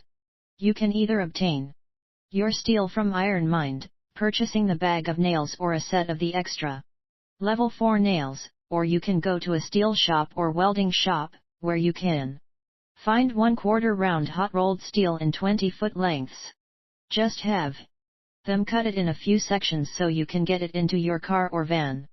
Once you get it home, you can cut it with either a hacksaw or a pair of bolt cutters into 6-inch pieces. Once you have your steel, the only other thing you need is a cloth to protect your hands. Whether or not you have ever bent nails before, breaking nails or steel is quite different from bending. With nail bending, you attempt to double the nail into O shape. To break steel, you must bend it back and forth slightly until the steel heats up. The faster you go and the more times you bend it, the quicker it breaks. It is a great test of strength, endurance, and sometimes the toughness of the hands. You must also bend the nail or steel only slightly and not too far. You want to bend it to the same angle as that of a bow when it is drawn back and ready to shoot an arrow. Continue moving the steel back and forth at this angle, or to this degree, until it breaks. Your hands will get very tired, but you cannot stop, because once the steel gets hot, you must continue the pressure until it breaks. If you stop, the steel will cool off and all your work will be in vain. You will also notice that you have to grip the steel much more tightly when you are trying to break it than when you are trying to bend it. The reason is that you have to hold it more tightly to keep it from slipping or rotating in your hands as you are bending it back and forth. If you have ever tried this before, you know exactly what I'm talking about. Here is your second challenge, breaking a 1/4 round 6-inch piece of steel. When you have taken this one apart, move on to the next. The third challenge was actually a feat of strength that our first president of the United States was said to be able to do. That's right, George. Tile Grip Masters Manual I-8L Washington supposedly was able to crack open a walnut with his bare hands. This challenge doesn't need a lot of explanation. Take an ordinary walnut that can be purchased at almost any grocery store and crack or break it open with your finger strength. The best way to do this is to hold it between the index finger and thumb in a comfortable position, and squeeze it until it starts to crush and crack apart. You will find, as with any item, that some walnuts might be a little harder than others to crack, but generally speaking, they are pretty much the same in size and strength. Breaking open a walnut with your hands is your third challenge. When you've cracked this case, move on to the next. Your fourth challenge is crushing an apple in flight with one hand. I know I had better explain this one. First of all, many of you grip masters out there can squeeze an apple with one hand and crush it into pulp. Crushing an apple this way does require a good grip, but not a world-class grip. I have found that a man who has a good strong grip can usually crush the apple in his hand. What I'm talking about is completely different when it comes to level of difficulty. The challenge is to toss an apple up in the air, or have someone else toss the apple toward you, and while the apple is in flight, you must crush it with one hand with one quick squeeze. This is done with one explosive movement and is similar to how an eagle quickly grasps its prey when it swoops down from the sky. Get an average-sized apple, toss it into the air, and crush it at the same moment you catch it, without any hesitation. You will find this challenge very difficult, very fun, and very motivating. When you've reduced this one to pulp, move on to the final and most difficult challenge. The fifth and final challenge is one you have probably never heard of or seen. You may not find it as interesting as the others, but if you can accomplish it, you will have become a true grip master and will have taken your hand health to a new level. I can also say that I am the only person I have ever heard of who can do this. The challenge is to be able to make each of the muscles in your forearm and hand flex and relax so it can be seen by the naked eye without moving any other muscle in your body at the same time. Yes, to demonstrate perfect muscle control. For example, turn your palms upward and make the hand muscles dance and move without moving anything or any other parts of your body, not even your fingers. I have recently been able to do this by training my entire hand with the strength and dexterity exercises I have shown you in this book. So here is your challenge, you 82 must develop a feel for all the muscles in your forearms and hands to the point that they can be controlled completely on an individual basis. When you have mastered your muscles, you will have head the earnment of the mountain, bursting soda cans, making a big splash while training, strength focus, total hand strength, endurance. I get many calls and letters from all types of people, from professional strength athletes to musicians to rodeo cowboys to people just wanting to rehabilitate their hands after an injury, complimenting me on mastery of hand strength. I am honored to hear what great success they have had with my book and the results they have achieved by doing the exercises and applying the principles. I can honestly say that all the exercises and methods in the book came through hands-on training and trial and error. There were some exercises that were omitted for lack of space or because they might have been too dangerous for the tendons, or because they had not yet been invented. In the Grip Master's Manual, I have included some new exercises that are at the top of my list and that I perform personally on a regular basis. Not long ago someone asked me if there was anything I would change or add to mastery of hand strength. Oh, anything is that I would add to the book if there had been more room. However, now with this new book, that goal has been met. Tile Grip Masters, V1 Annual I-83. The other thing I have wanted to do since I wrote Mastery of Hand Strength is to talk again about soda can bursting. I may have been a bit unclear and not fully explained the subject the first time. First of all, I mentioned that people told me that they knew people who could squeeze the old metal cans with one hand until the top burst or blew off. I will stay with my statement on this. I do not believe that anyone can squeeze the old type metal can with one hand until the top blows off. I don't even believe you can find this type of can anymore unless it is in someone's antique can collection. What I would like to do in this chapter, however, is to show you two types of can bursting that I perform often in my program. You may want to try these either as a feat of strength or as a training tool, because they are fun as well as functional to practice. I mentioned two, so let's look at the one that I mostly do in my performances. First of all, it is a must that work gloves are used. Soda cans burst with a lot of force, and the sharp metal can cause a severe cut if you don't wear gloves. The Coca-Cola bottling company estimates that it takes about 600 pounds of pressure to burst one of their cans. I can believe this because it takes quite a push with the hands. In fact, this is a difficult feat of strength when performed properly. I say properly, for I have seen a few charlatans or fakes do this feat of strength, and they put a crease or create a weak spot in the metal which causes the can to rupture when force is exerted. This weak spot or rupture is the same type you see on a tire when the air is leaking out. If you ever see someone do this, you will also notice that when the can bursts, the soda doesn't go very far, it just falls to the ground. When performed properly, there will be a loud pop, and the soda sprays a pretty good distance. I don't want to harp on how people fake this, but I do feel it needs to be mentioned. Now let's get back to how to burst the can for real. Remember to always wear gloves. I also suggest that you use diet soda cans, to keep the sugar content off your clothes and the floor. The first time I burst a few cans, I used regular Coke, and the sugar stuck to the floor as well as to my clothes. To save yourself the time learning this, just use diet sodas.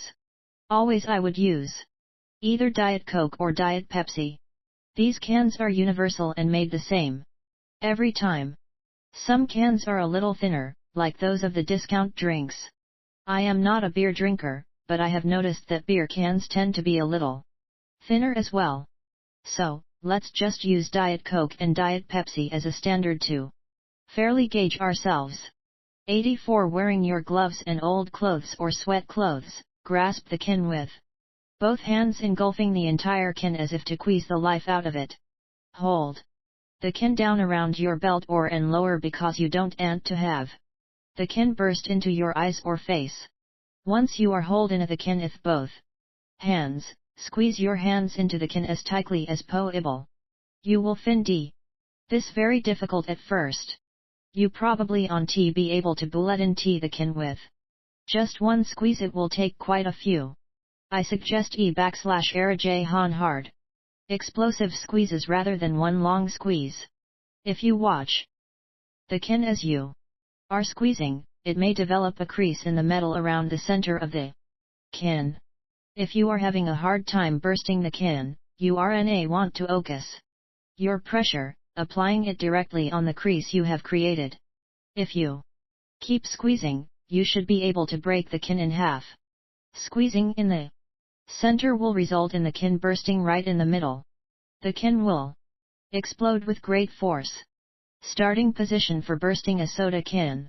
Remember that this feat of strength is not easy, and it may even seem impossible at first, but keep trying, for it is a good goal to pursue.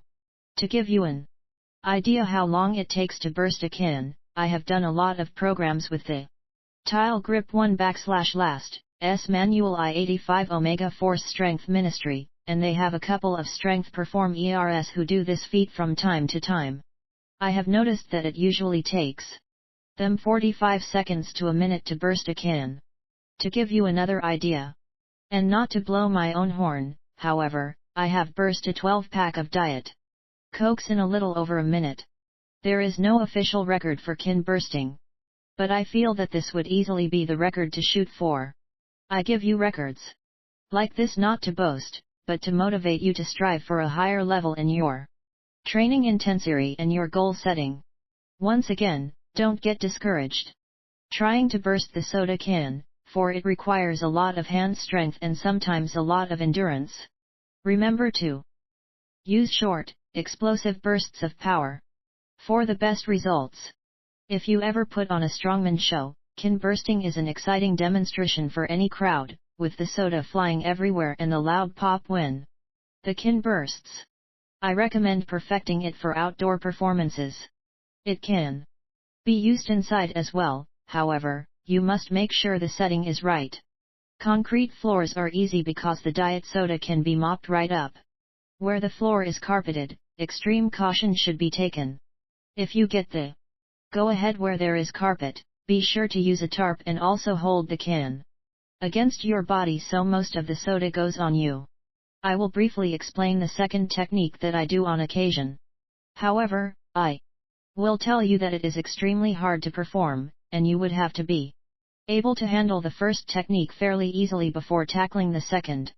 I share this with you because, as I said earlier, I want to motivate you so that you can aim high and accomplish your goals no matter how hard they are to achieve. The same rules apply to the second technique as to the first. Use gloves and diet soda cans. This time, grasp the can toward the base or the bottom of the can so that the pressure exerted is on the bottom half of the can. By squeezing the bottom, the liquid is forced toward the top of the can. This method goes back to our original question about blowing off the top of the can. If you can exert enough force on the bottom of the can, in this fashion, you can blow off the top of the can. Once again, use short, explosive bursts of strength on the bottom half of the can. Also be sure to point the top of the can away from you and not toward anybody else. When the top blows off in this manner, the soda will blow out in an impressive burst. It almost looks like a cannon blast when this feat is accomplished. Unlike our 86 original question about squeezing an old metal can with one hand until the top blows off, this feat does blow off the top. However, both hands are being used, and these are the new cans, not the old ones. For a fun and challenging feat of strength, go out and get a 6-pack of Diet Cokes and a pair of work gloves and add some pop to your training. Tearing tennis balls in half. Serving up lower arm strength. Strength focus. Vice and twisting grip strength. Endurance. Total lower arm workout. In this chapter, I would like to talk more about a feat of strength that was briefly mentioned in Mastery of Hand Strength, as I have had quite a few people inquire about it, tearing a tennis ball in half. If you read the book, you may remember the discussion about an old-time strongman squeezing a tennis ball until it burst. I said that with the tennis balls of today, it is impossible to squeeze one until it bursts. However, it is possible to rip a tennis ball in half. I do it on occasion, and it is easily one of the hardest feats of hand strength I have ever done.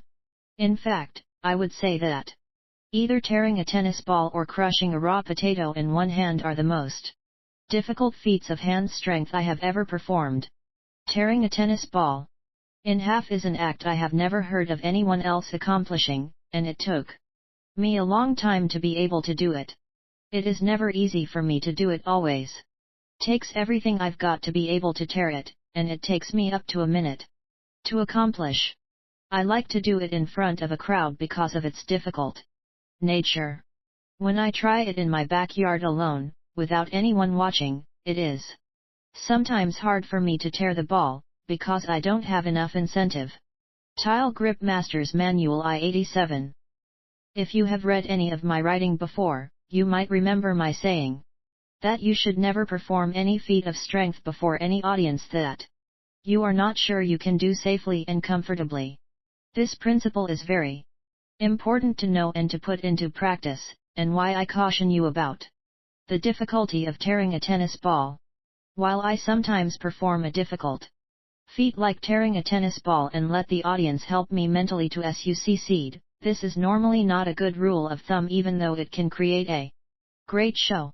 Not being sure if you can perform a feat in front of a crowd also has two drawbacks, the first of which is that you may pick up a stupid, unnecessary injury by straining harder than you realize to please the crowd. The second is that you may find yourself in over your head and not able to accomplish the feat. This can be humiliating and may also give you a mental block.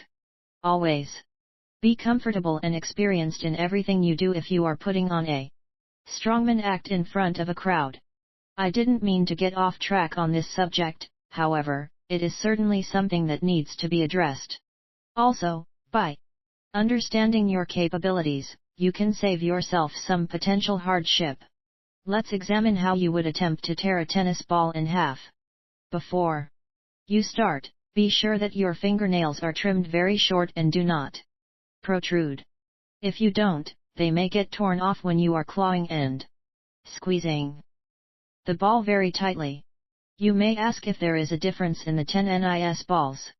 The answer is no, not really. However, if you use a tennis ball that is really old and has had a lot of use, you may find it somewhat dried out, enabling you to split the seam more easily. Most of the time I tear brand new balls. As far as picking the balls, you may want to look closely at the seam which goes around the ball. Some of the seams can be wider than others, which may give you a small advantage, and, believe me, every little bit will help. Place the ball in your left palm with your hand braced against your left thigh. so that you are able to apply the proper pressure on the ball. Grasp the ball tightly in your left hand while you try to claw or push the index and middle fingers of your right hand into the seam of the ball. To understand this better, you are using your left leg as a brace, your left hand as a vice, and the two fingers of your right hand as a knife to poke and claw into the seam. This 88 tearing a tennis ball in half action is extremely hard, and it will take every ounce of strength and endurance you can muster. You are trying to create a small hole or puncture in the seam with your fingers. Be sure to grip tightly with your left hand to secure the ball and avoid any slippage. If you can create a small hole in the ball, you then want to try to force your index finger into the hole. This can be harder than it sounds. However, just continue to drive your finger into the seam. Once you can get your finger completely into the ball, you will get enough leverage to pull the ball apart. When the ball starts to rip apart, you will even be able to get the fingers of your left hand into the ball, and then you will have enough leverage to pull the ball apart into halves. If this is easier said than done, you are right, because, as I mentioned earlier, this is extremely hard to do. TL1E Grip Mast S Manual I-89 tearing a tennis ball is a good goal to work toward and will give you plenty of grip training in its practice. Your hands may get sore training for this feat, so don't overdo it and do take it slow. If you can achieve ripping the ball in half, you have accomplished one of the greatest feats of hand strength ever. Actually, I have shown you only one of two ways that I rip a tennis ball in half. Now I will share the other way with you. All the same rules apply. Trim your nails and seek out the same type of tennis balls. This time you're going to try to twist the ball in half with pressure on the seam, instead of poking a hole into the seam. Honestly, the second method might even be more difficult than the first way, although you may find it more comfortable or natural than the first way. Grasp the ball with both hands as if you were going to open a peanut butter jar or tear a deck of cards in half. Place the bottom of the ball in the palm of your left hand, and cover the top of he ball with the palm of your right hand. Twist the ball just as you would open a glass jar, making sure that you have the seam of the ball positioned so that the pressure goes directly on the seam. If you watch as you twist, you will be able to manage this placement. If the pressure is not on the seam, you will have to adjust your hands and the pressure so that it is on the seam. The twisting motion, as with the first method, will start to rip or tear a small hole or opening in the seam, but will require great twisting strength on your part. Once you see the seam start to tear, continue the twisting motion until the ball starts to turn and tears right along the entire seam. It will tear quite easily once it starts to move. The twisting motion on the ball will give you a great pump in your hands and forearms. Even if you can't tear the ball at all, twisting and squeezing the ball will give you a great lower arm workout. Try the ball twisting in and of itself. It is excellent training for arm wrestling, among other athletic activities. If you are serious about tearing apart a tennis ball, I would suggest trying both techniques to see which one works best for you. Remember to keep trying, as with any goal. Tearing a tennis ball will take a lot out of you, however, be persistent in its practice, because when you reach this goal, you will be a true grip master. 90. My first book, Mastery of Hand Strength, covers many functional exercises and methods of developing lower arm strength for use in any kind of sport or endeavor. These exercises not only help you build lower arm strength, but also increase your endurance and dexterity. The Grip Master's Manual continues with new advanced exercises and principles to broaden your lower arm capacity and control, designed to take you to the next level of hand strength. Bending steel. I am now 43 years old, and I can remember when I was 16 years old and I saw Charlie Leary, in Greenfield, Indiana, bend a 60-penny nail into O shape at the age of 73. Charlie had a construction company in town with his son, but he was better known for his feats of strength. Every time he came into the local hardware store, he was talked into bending nails with his bare hands. Seeing this planted the seed in me that got me started in the strongman game. Nail bending was the first feat of strength that I trained for. From there I just kept working on my strength and trying to bend different steels, bars and spikes. Here I am, 27 years later, still doing it. To help you understand this, think about how you use your gripping power to hold on to something, whether you are pinch gripping barbell plates or squeezing a hand gripper. You are gripping the object to secure it or hold it in place, like the traditional vise, for example, which is usually clamped onto a heavy table or workbench. An object is placed into the vise, which is then tightened, so that the object is held securely and doesn't slip out of place when the workman pulls, twists, hammers, or drills into it. Let's examine this situation more closely. Two important actions are taking place, both of which are essential for the proper results, and in fact, one without the other is completely useless for the completion of the task. If your goal is to drill a couple of holes through a small piece of metal, you first place the metal into the vise and secure it. However, if you don't have a drill, only half the task is completed. The metal is being held tightly in the vise, but that is all. Let's reverse the situation. You don't have a vise or some weight to hold the metal, but you do have a drill. So you just place the small piece of metal on the ground and try to drill a hole. What happens, if the metal is not secured, is that it slips and slides all over, making it impossible to drill the hole and complete the task. 92. Perhaps this sounds very elementary, almost to the point of insulting your intelligence, but you must understand this relationship to move up to the next level of grip capability. Steel bending cannot be developed to any worthwhile degree without great strength of hand and wrist. Just like the vise and the drill combining their talents to complete their task, the same is true with bending steel. You must be able to secure or hold the steel tightly enough to use your strength against the steel. Otherwise it becomes like the piece of metal slipping and sliding around on the floor when you try to drill into it. Many men of exceptional physical power cannot bend steel of any size because they lack hand and wrist strength. You'll notice I did not say anything about the size of their forearms. Building a large, muscular forearm is not the formula for lower arm strength. While those with large, muscular forearms sometimes do have commendable strength in their lower arms, just as often they do not. The reason is that much of your hand and wrist strength comes from your tendons and ligaments. Some exercises in Mastery of Hand Strength, and in the Grip Master's Manual as well, do pump the forearms and add size. However, more of the exercises target the tendons and ligaments, which are vital to developing superior hand and wrist capabilities. Nothing develops overall wrist strength like steel bending. It works your wrists at every angle.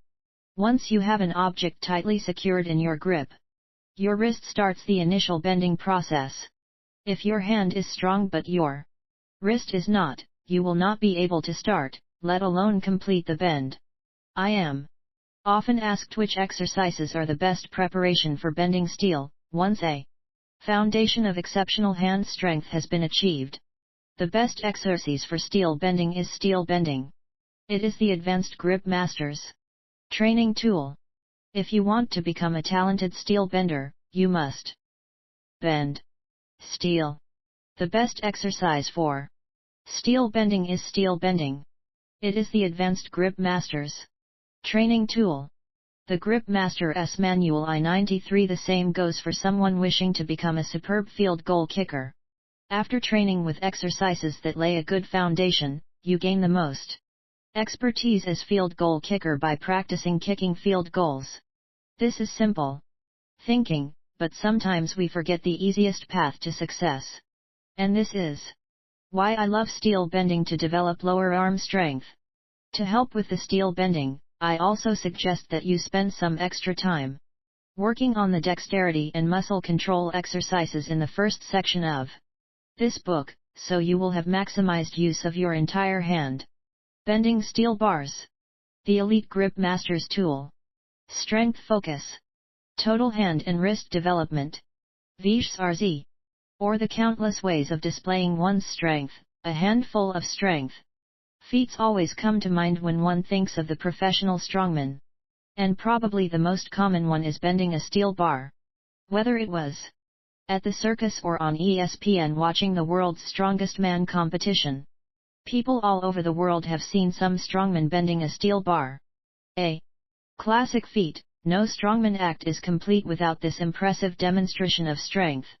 Also, bar bending is very user-friendly for the simple reason that the bars are easy to transport wherever you are performing. They are often given out to the members of the crowd after they are bent, as souvenirs. To examine the complete subject of bar bending would take a small book in itself, but we will certainly give you enough know-how to more than get started. We will explore 5 different bar bending techniques in detail, including the right type and the size and length of steel for training. We will also look at the type of body build that is best suited for certain types of 94 bending. Even though bar bending can be, and should be, a part of any grip master's repertoire, it is important to know what type of feat is best for your body build and your strength specialties. That is why certain tests of strength come easily and others don't. The first type of bending we will look at is probably the most common and the most photographed or pictured in people's minds, the behind the neck bend. Everyone who has ever tried to bend a bar has surely tried this. Actually, this bend can be very difficult. In my opinion, there have been few strong men who were good behind the neck bar benders. The reason for its difficulty is that this type of bending requires both strength and flexibility.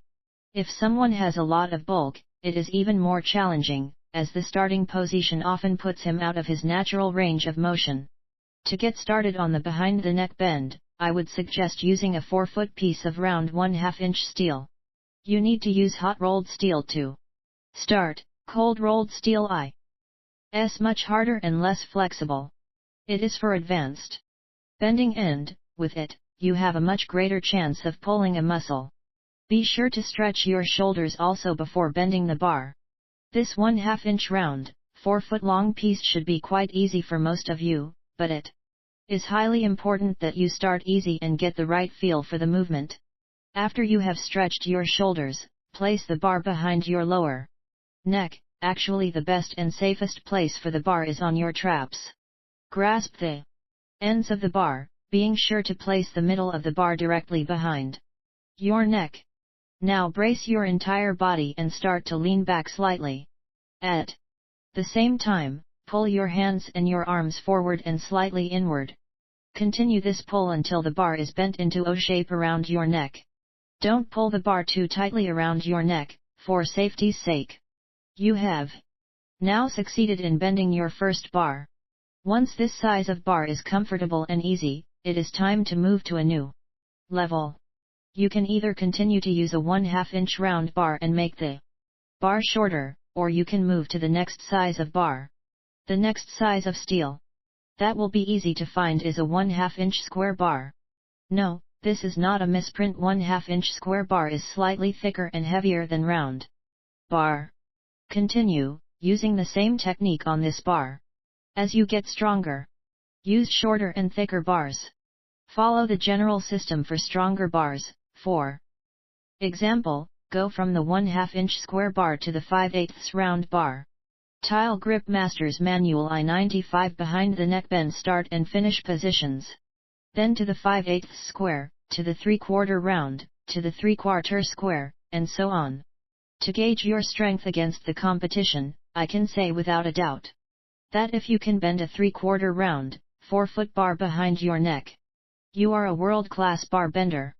If you can bend a 3/4 square bar, or a 7/8 round bar of 4 feet in this fashion, you can probably get away with saying you are the best.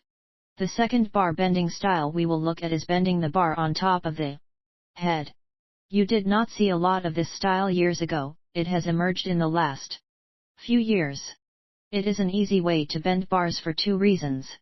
1. It doesn't require much flexibility in the chest and shoulders, and 2. There is a lot of leverage in this position. It is a good way for someone with a lot of bulk to bend bars. This is also the way the world's strongest man competitors have bent their bars in some competitions. To get started, I would suggest using a 4-foot piece of 1/2 inch round or square hot rolled steel. When I bend bars on my head, I don't always use a towel, but I strongly recommend that you start with a towel between your head and the bar. Also, it is highly important to keep your neck straight throughout the entire bend, to keep your neck and spine in proper alignment. Start with the bar directly on top of your head, and your hands grasping the ends of the bar. While keeping your head straight, pull down on the ends of the bar. Continue to pull down and then inward towards your chest until the bar is 96 top of the head bar bend start position. Bent into the classic U shape. This movement is probably the easiest way to learn basic bar bending. As with any kind of feat, be sure to increase the resistance, continuing to use stronger bars. However, I must caution you to be careful with bar bending on top of the head because of the pressure exerted on the neck. Even though you will feel strong in this position, do not try to push yourself to the maximum. And see how big a piece of steel you can bend. The third type of bending we will look at is a showstopper that was often displayed by the old-timers, bending a steel bar in the teeth. I'm sure all of you have seen pictures of this before. Although you must be careful with the teeth, one does not have to have especially good teeth to perform this feat if it is done correctly and carefully. One word of caution: never attempt to bend a square-shaped bar in your teeth. The bar will twist as it bends and put tremendous stress on the teeth and the jaw. To start, use a 4-foot piece of 1/2 inch round steel. Remember, do not use a square bar. Wrap a hand towel around the middle of the bar where you will be biting. As you put the PED bar in your mouth, be sure to put the bar deep into your mouth so that the pressure will be on your back teeth. Once the bar feels comfortable on your teeth, start to bite onto the padded bar. From here you will be able to tell if your bar has too much padding or not enough. Once you are ready, bite tightly onto the bar and make the Grip Master's Manual I-97 jaw and teeth act as a vice. Never try to bite with too much pressure. Remember that your teeth are holding the bar in position, not trying to bite through the bar. Once the bar is properly positioned in your mouth, grasp the ends of the bar and start pulling downward while holding the bar securely in your teeth. Continue to bend the bar downward then inward until the bar is in a U shape. This feat always gets a nice round of applause when performed properly. The only drawback, if any, is that it is impossible to bend any large bars. In this manner, you just can't hold or secure the thicker bars with your teeth. If your jaw is really strong, you may be able to move up to a 5/8 round bar, but I can't imagine anyone going any higher in this type of bend. In many ways, teeth bending is more of a show than it is a pure feat of strength. Bending bar with teeth and jaw. The first 3 types of bar bending we have looked at usually pertain to bars with some length, although an advanced strongman can bend short bars with these techniques. The final 2 techniques are generally used to bend short bars. The first one is bending over the leg or thigh. This type of bend is 98. Usually done with a 3-foot bar, or one even much shorter.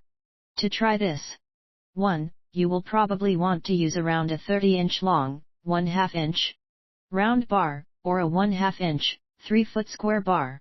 Bending the bar over the thigh. Start by placing the bar over your upper thigh with a towel between the bar and your thigh. Now with the middle of the bar against your thigh, press down on the ends of the bar. Continue to press down until the bar bends as far as it will go. Once it stops in this position, move the bar into the bow and arrow position, and brace the end of the bar against your upper thigh. With a pad or towel between your leg and the bar. Place one hand on the middle of the bar and the other hand on the top of the bar. While bracing, the middle of the bar with your arm, pull back and downward with the top hand. Continue the bend until the bar is almost bent into a U shape. From here you will probably want to grab the bar at the ends and press them toward one another. Like the other styles of bending, continue to move to stronger bars as your strength level improves. This bow style of bending is my personal favorite, and I have been developing it for years. The Grip Masters Manual I-99 Straight Bow Bend 100. The last bending technique we will look at is the straight bow bend. Instead of starting with the bar over your thigh, start with one end of the bar on your upper thigh as in the second phase of the thigh bend above. B. Raise the mid-DLE of the bar with one arm and pull back on the top of the bar with the other arm. Continue to pull back onward and downward as far as you can go. When you can't bend it any farther, stop and grab the bar at the ends, pushing the ends towards one another until your bar is in O shape. This bow bend is one that develops great strength if you stick with it. I have been bending 3 foot, 3/4 inch round bars in this fashion for years now. It is also the one I recommend for any strongman who is serious about becoming a great steel bender. Scroll work. Bending bars into artistic shapes. Strength focus. Functional upper body strength. I have been a strongman for many years now, and when I look back at my high school days, I remember bending my first nail. This was quite a confidence builder, and from that day forward, I was greatly interested in strength. I was fascinated with all types of strength, and the traditional strongman was the type I was most drawn to. You know, the type that used regular items like anvils, horseshoes, nails, and stones to display their great strength. These strong men often performed at circuses and fairs. Most of these mighty men were not only strong, but also great performers. When it came to entertaining the audience, I have studied all types of strong men throughout my own career and have seen or read just about every type of strength feat imaginable. I have performed and seen others perform in front of all kinds of crowds. I always watch the crowd closely to see the Grip Masters Manual 20 reaction to different acts. There are several feats of strength that seem to be most appreciated by the crowd. We could talk about some of these crowd pleasers, however, the one I have noticed gets the most attention is bending steel bars. As many of you know, bending bars is one of the most traditional feats of strength that strong men have ever performed. This classic feat of strength generally gets a huge round of applause from any audience. It doesn't seem to even matter how thick or how strong the bar is. Bending a 4-foot-long, half-inch thick bar seems to get the same applause as bending a much thicker bar does. As visible and eye-catching as bending steel bars is, I will show you the next level of bending bars. A bar is normally bent into the classic U shape in front of an audience. This next level is occasionally performed in front of audiences, but most often is not, and is called scroll work. A big crowd pleaser, scroll work is the most visual and impressive feat of strength to watch in a strongman show. Scroll work is something I have practiced for many years, and I can honestly say that I feel that I have surpassed all others in this craft. I say this not only in the difficulty of the steel that I bend, but also in the artistic shapes that I create. Scroll work dates back as far as the strongman does. It has not been practiced by many, due to its difficulty, however there have always been a few practitioners from each era who have specialized in this art. Sigmund Breitbart was one who was very talented with his steel bending. Breitbart would bend steel bars into the shape of 3-leaf clovers, which took great strength and know-how. Alexander Zas, the great Russian strongman, also specialized in scroll work. I have seen some of his scrolls in photos, and they show artistic talent as well as strength. Scroll work requires endurance, persistence, and patience. It requires exceptional upper body strength, and places significant stress on the hands and wrists. The practice of bar scrolling will help develop functional upper body strength as well as a great grip. If you choose to do scroll work on stage or in a show, be sure that you have mastered the technique and can do it fairly quickly. Otherwise, the backyard is to be used to practice and improve and perfect your feats. 102 Often in my backyard I will rake a long piece of steel and try to bend it into a certain shape, and this is where great endurance and patience come in. With scroll work you are using a long bar, but you are bending short pieces of the bar at a time. In other words, you may be using a bar 6 or 7 feet in length. However, to put the bar in a certain design, you may have to bend 2 feet of the bar at a time. This is what can make bar scrolling very difficult. To give you some idea of what type of bar to use, you may use any type of shape. Steel round, square, or flat will do. However, the flat steel was most often used by the old-time strongmen, perhaps because the flat steel makes a more artistic-looking design than the round steel does. I personally like to use square steel. I like the designs when the square steel is scrolled much better than the round or even the flat steel. One important note I must make is that the square steel is the heaviest per inch. In other words, a 1/2 inch square bar is heavier and stronger than a 1/2 inch round bar. Some of you may know this, but many of you may not. I won't give you a math lesson, but it is important for a steel bender to know this. I once met a gentleman who could bend 2 4-foot long, 1/2 inch round steel bars together. He struggled to do so, and then he thought that since he had bent 2 1/2 inch round bars at the same time, he could bend a 1 inch round steel bar. He, of course, thought that his 2 1/2 inch bars equaled an entire inch of steel. Tile Grip Master's Manual 203. From here, he made the mistake of trying to bend a 1 inch round bar in the same fashion as the 2 1/2 inch bars. He was quickly surprised as well as embarrassed when he couldn't budge the 1 inch bar. I later showed him that it would take about 5.5 of those round 1/2 inch bars to equal a 1 inch round steel bar. Just remember, for example, that if you are using a 1/2 inch square bar, it is closer in strength to a 5/8 inch round bar than it is to a 1/2 inch round bar. Regarding the length of the steel, it really doesn't matter what length you use. The 6 or 7 foot long bars are frequently used for scrolling. I have used bars as short as 4 feet in length to bars as long as 21 feet in length. To get started with your scroll work, start with a very easy bar. You may even want to start with a piece of 3/8 inch steel about 6 or 7 feet long. Extremely easy to bend, this size steel will give you a good feel for the movement. Generally you will be using the techniques in the section on bending steel, Chapter 4. Remember to always bend the steel in as short a section as possible. Start bending the steel piece by piece in different directions so that you are forming different artistic shapes. There is no specific shape or pattern in scroll work, the pattern is up to the bender.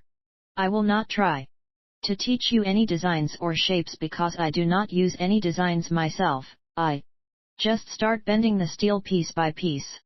I want to impress upon you the benefits of learning to do scroll work with thinner, easier pieces of steel, like the 3/8 inch round. You can stand up and scroll the bar, or you can kneel on one knee and scroll the bar on the ground.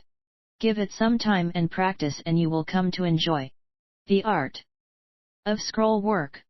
In the photo of the 21-foot scroll that I did, I used a 1/2 inch square bar. I have a friend who has a blacksmith shop, so on occasion he drops an entire 21-foot bar of steel outside the building so I can scroll the entire length. I do this at his location because I have no way to transport the 21-foot bar. Also, you can't pick up a bar this long and start to bend it in the center as you would normally. You must start at one end and work all the way to the other end. This is extremely difficult. You must try to keep the bends very short and close together. 104 Scrolling a 21-foot long bar in this manner is one of the hardest things I have ever done. It works the entire upper body. I push, I pull, and I even at times twist the steel to form the design. With the bar so long, the leverage factor works against you instead of for you. Crawling this bar took me about 20 minutes. This is consrum work pulling, pushing, and twisting. If I were simply trying to bend the bar immocoil IR would nor take me that long. However, I am trying to crawl the 21-foot long steel bar so tightly and compactly that I can put it inside a gym bag. I believe I am the only person who can scroll a 21-foot bar, 1/2 inch square in thickness, into such a compacted scroll that it can be placed into a gym bag. I highly recommend that you start doing a little scrolling with long bars. Bending the into different shapes and coils. Scrolling bars will help you develop great strength, highly motivate you by its challenging nature, and also give you a real showstopper to work towards if you ever do strongman performances. You will reap great benefits from scroll work, not only physical rewards, but also mental, from this newfound endeavor. Iron coiling, world record style. Strength focus. Building discipline. Total lower arm development. In the past I have written about the many and varied strength and fitness goals I have achieved. I have always enjoyed setting goals, especially ones that require discipline and perseverance.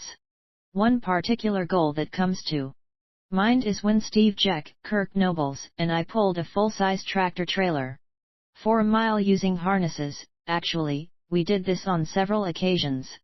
One particular pull was slightly uphill for 40% of the pull, while the other two pulls were mostly flat.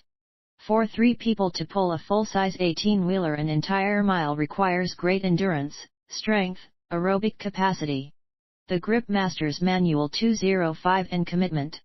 And the commitment is the most important requirement. It was pure determination each step of the way. It is important to set goals that are difficult and sometimes even appear impossible to the average person. Many things may be difficult to some, but not to others, and that is why you must pick the goals best suited for yourself. Another goal I have worked on and accomplished several times was bending an entire box of 60 penny nails, which is a 50-pound box of about 500 to 515 60 penny nails. I have been successful every time I have attempted this. The most difficult part of the goal was not the strength and endurance required, but the friction placed on my hands. I used heavy cloths and experimented with different ways to protect my hands, but each time, around the 200th nail, I started to get blisters or skin tears on my palms, leaving me with around 300 nails to bend with the nails jabbing into the blisters. After a while it felt like a red-hot poker was burning my hands every time I bent a nail. Needless to say, the blisters were very uncomfortable and took the fun out of the task, and it became hard, requiring great discipline to finish each time I bent an entire box of nails. That goal was very much of a discipline builder as I completed the task. Other goals have been accomplished with endurance, and some with just pure strength and power. I mostly like the ones that require great strength that must be sustained over a period of time without rest. There are not many things in life that I consider impossible, especially when it comes to strength and fitness. I have seen just about everything in my travels and through my contacts. People ask me what is the greatest feat of strength I have ever seen. One of my favorites is stone lifting and carrying. Another one is the 56-pound weight for height in the Scottish Highland Games.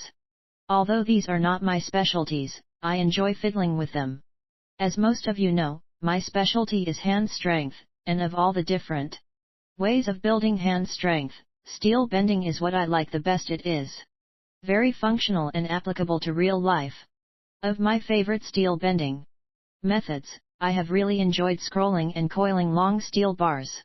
When I say long, I mean steel bars at least 10 feet in length, but usually longer bars, up to 20 feet in length.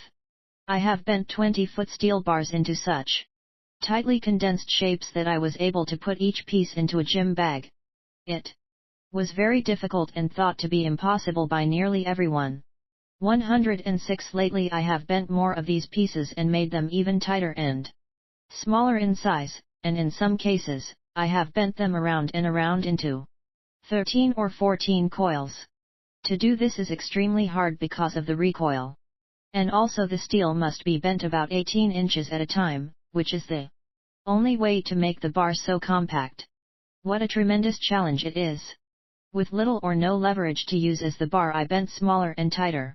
I was doing this for the Fox television airwork recently, and I was almost literally sweating bullets. I finally got the bar into my duffel bag.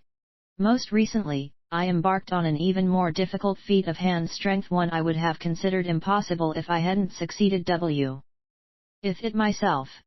In fact, I would have to say this feat is the greatest one I have ever seen or heard of, from its visual, eye-catching impact, to its impossibly difficult nature. I will now reveal this magnificent accomplishment, bending a 9/16 inch round steel bar 20 feet 4 inches in length so tightly and compactly that it will fit into a post office priority mailbox that is about 11x14x3. I have only been doing this for a short time, and I have consistently been able to do this feat successfully. When I do this bend, I start at one end of the bar instead of the middle of the bar. For most of the scrolls, I usually start in the middle. However, to get the 20+ footer into the box, I must start at one end of the bar. I mentioned that I have been using 9/16 inch round steel bars. I have also done this a couple of times with half-inch round 20-foot bars. The half-inch bars are somewhat easier than the 9/16 inch bars. Although I would not have believed that a half-inch round steel 20+ foot bar could go into this box either. I have also coiled a couple of 5/8 inch 20-foot steel bars into this type of coil, but this bar is too thick and too strong for me to coil tightly enough to fit into the priority mailbox. Just so there is no confusion, iron coiling and scroll work are similar and also very different. Whereas with scroll work you are bending the metal into a very tie of artistic shapes and designs. With iron coiling you are simply bending the steel or iron into coils, rolling up the steel like a garden hose. To begin iron coiling, choose your steel bar. You can find steel lengths at a large hardware store, a lumber yard, or a steel shop. You can use any size bar you wish, but you will probably want to start off using a 3/8 inch Tile Grip Master S Manual 207 round steel bar, and you will need at least an 8-foot piece of steel to coil. Hot-rolled steel bars tend to coil up more into a series of U-shapes where the finished product is somewhat rectangular, while cold-rolled steel bar coils are roundish and more circular. Cold-rolled steel is a bit more springy than hot-rolled steel. An easier bar is wound into a tighter coil, while a more difficult bar is made into a looser, larger coil. You can probably find rebar or reinforcement rod to practice with first. Rebar is quite plentiful and very inexpensive. Those of you who have bent rebar may know that it is inconsistent in strength, some of it bends easily and some of it is quite springy and harder to bend. Regardless, it is great to practice steel bending with. Once you have selected your steel, it is time to go to work. As always, you will have to pay attention to your own body to find out your best position. To do this task, place the bar on the ground, kneeling down at one end of the bar. Bend the shortest length of steel you can manage back towards yourself, so that you have created O shape at the end of the bar. If you can't start the bar at your desired point, just bend a longer section. Now, bend another U-shape section, and then another, over and over again. Every bend must be very short and compact. If you can do this with very short bends in the steel, you will actually start to coil up the bar into a small hose-type shape, like a garden hose or extension cord. Continue to coil the bar until you get to the end. 108. This feat of strength will stress your hands and wrists beyond belief, and may make your hands tired to the point of cramping with fatigue. To coil the bar, In this manner and this tightly will require all of your lower arm strength and may be the hardest you will ever tax your hands and wrists. When you look at the bar before you start and then look at the bar when you are finished, you'll be amazed at what you have done.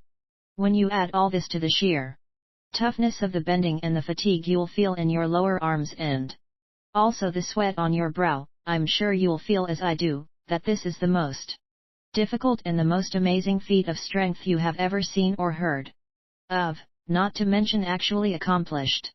Horseshoe bending. Mastering a classic feat.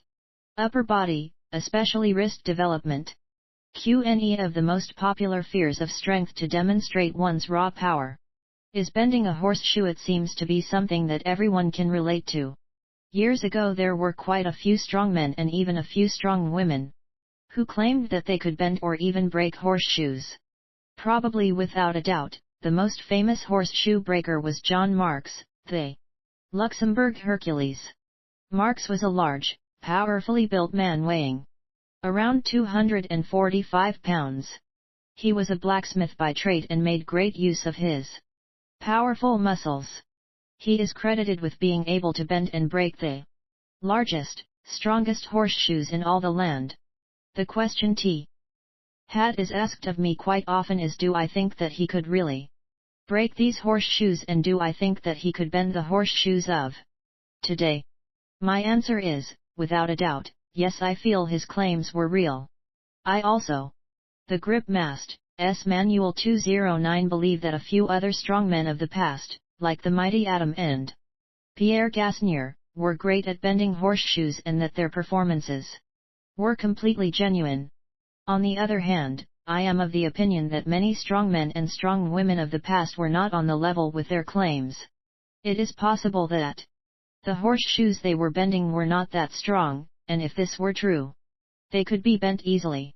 I found some old, but well-preserved horseshoes, and I bent these horseshoes much more easily than the hardier ones of today. I could understand that if these shoes had been lying out in the elements for 50 years, rusty and half eaten up with the weather, they would be easier to break. However, the horseshoes I found had been hanging on a wall in someone's house or farm for many, many years. Most were larger than the ones that I usually bend, and although they were larger, they still bent much more easily. I guess mysteries or enigmas will always surround the horseshoe benders and breakers of the past, and many of the great strongmen in general. All we really have to go by are the materials we have today, and I'm going to tell you straight out that bending a new horseshoe of average size and thickness is no easy task. One of the hardest physical endeavors you can ever take on. Horseshoe bending requires significant overall upper body strength. As well as pure upper body strength, a key factor is the strength of your lower arms. You must have great wrist strength and be able to twist and turn the shoe like there is no tomorrow. Even with all this going for you, you must be able to hold or grasp it without any slippage in your grip whatsoever. You will quickly find that no matter how hard you push or pull, and no matter how strong your upper body is, you will not be able to do anything with a real horseshoe if you don't have a top-notch grip in both your hands. The reason I say both hands is because one of your hands acts as a vice for maintaining or securing the horseshoe as you bend it. If either hand does not have enough strength, you will find yourself breaking your own leverage. To bend a horseshoe, you are actually fighting against your own strength. This may sound strange to you now, but if you decide to try this feat of strength, you will quickly find out what I'm talking about. 110. As far as finding horseshoes goes, they are very expensive if you buy new shoes. Unless you are wealthy or very determined, let me offer you another alternative. If you can find a horse track or a horse farm, ask the owners what they do with their used horseshoes. They usually just throw them in a pile and eventually bury them. If you ask them if you can have them, I'm sure that they will be more than glad to let you take whatever you want. If for some reason you can't find someone who owns horses in your area, you can also look in the yellow pages and find either a farrier, a person who shoes horses, or a veterinarian. If you can find either one of these Envo, they can probably help you locate some horseshoes. Also, when you find these used horseshoes, they won't be very old because people don't leave shoes on their horses very long. You may notice a little rust on them, but this won't affect the strength of them at all. They will be as good as new as far as you're concerned. If you like, you can rub them with steel wool and remove any rust or orange tint that is on them. Once you have your shoes, you also need to understand that you can't tell how strong horseshoes are by looking at them. This is true because they are usually heated and made differently each time. It is not uncommon at all to find Envo horseshoes of the same size that vary greatly in strength. You will simply have to try them for yourself through trial and error. Before you start bending, a very important point to understand is don't try to straighten the horseshoe out. You cannot pull the shoe straight out so that it forms a straight piece of steel.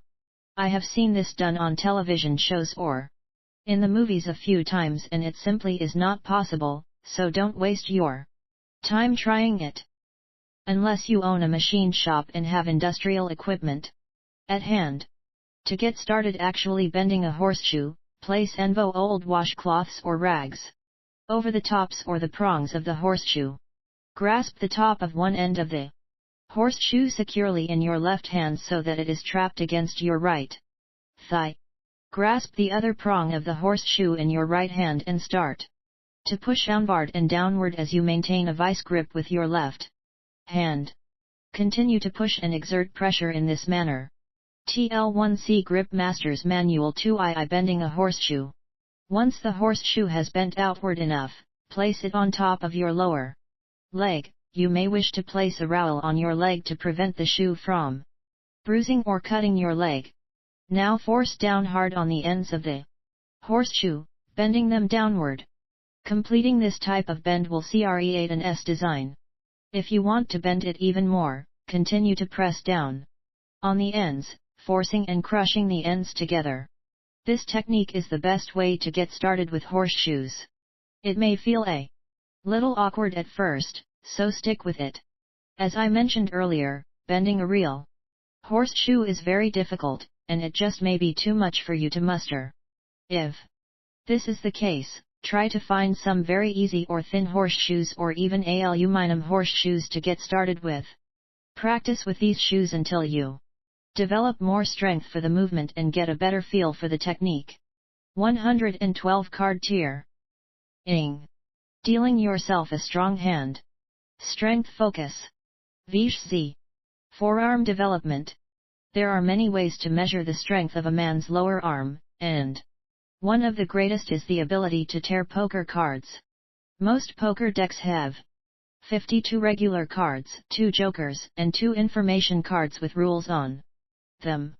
Tearing a full pack of cards is the mark of a powerful grip and strong set of forearms. Tearing a pack of cards was a favorite feat of the stage strongmen of old. Let's look at a few record performances of the old-timers.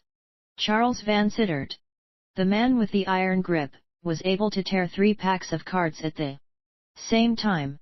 He could also hold a single pack with arms overhead and, in a twinkling of an eye, tear them in half. Al Trelor, the famous vaudeville strongman, was able to tear 4 packs of cards in half. He included this feat for a while in his act, but he eventually dropped it because it took him too long to perform. A handful of strongmen tore the corners off the cards, or after tearing a pack of cards, they would then tear them again into quarters. Harold Ansorge would even tear them into eighths. Now before you start examining this, you must realize that these feats were all performed with paper cards. Plastic-coated cards were not on the market then. This takes nothing away from these old-timers for, in my opinion, their grip strength was much better than today's strength athletes. In comparing paper cards to plastic-coated cards, I estimate that tearing 4 packs of paper cards would be equal to 2 packs of plastic-coated cards. Having been tearing cards for years, I feel that the paper cards are about 50. The Grip Master's Manual 1113% the strength of the plastic Other strongmen I know feel this estimate to be accurate as well. By the way, paper cards are nearly impossible to find anymore, so if you go to any store to purchase cards, they will be plastic coated. Most cards are similar in strength, so you can buy the cheapest cards available to practice with. While there are several different ways to tear cards, we will follow the easiest way for the novice. When beginning your training, I suggest using about 20 cards.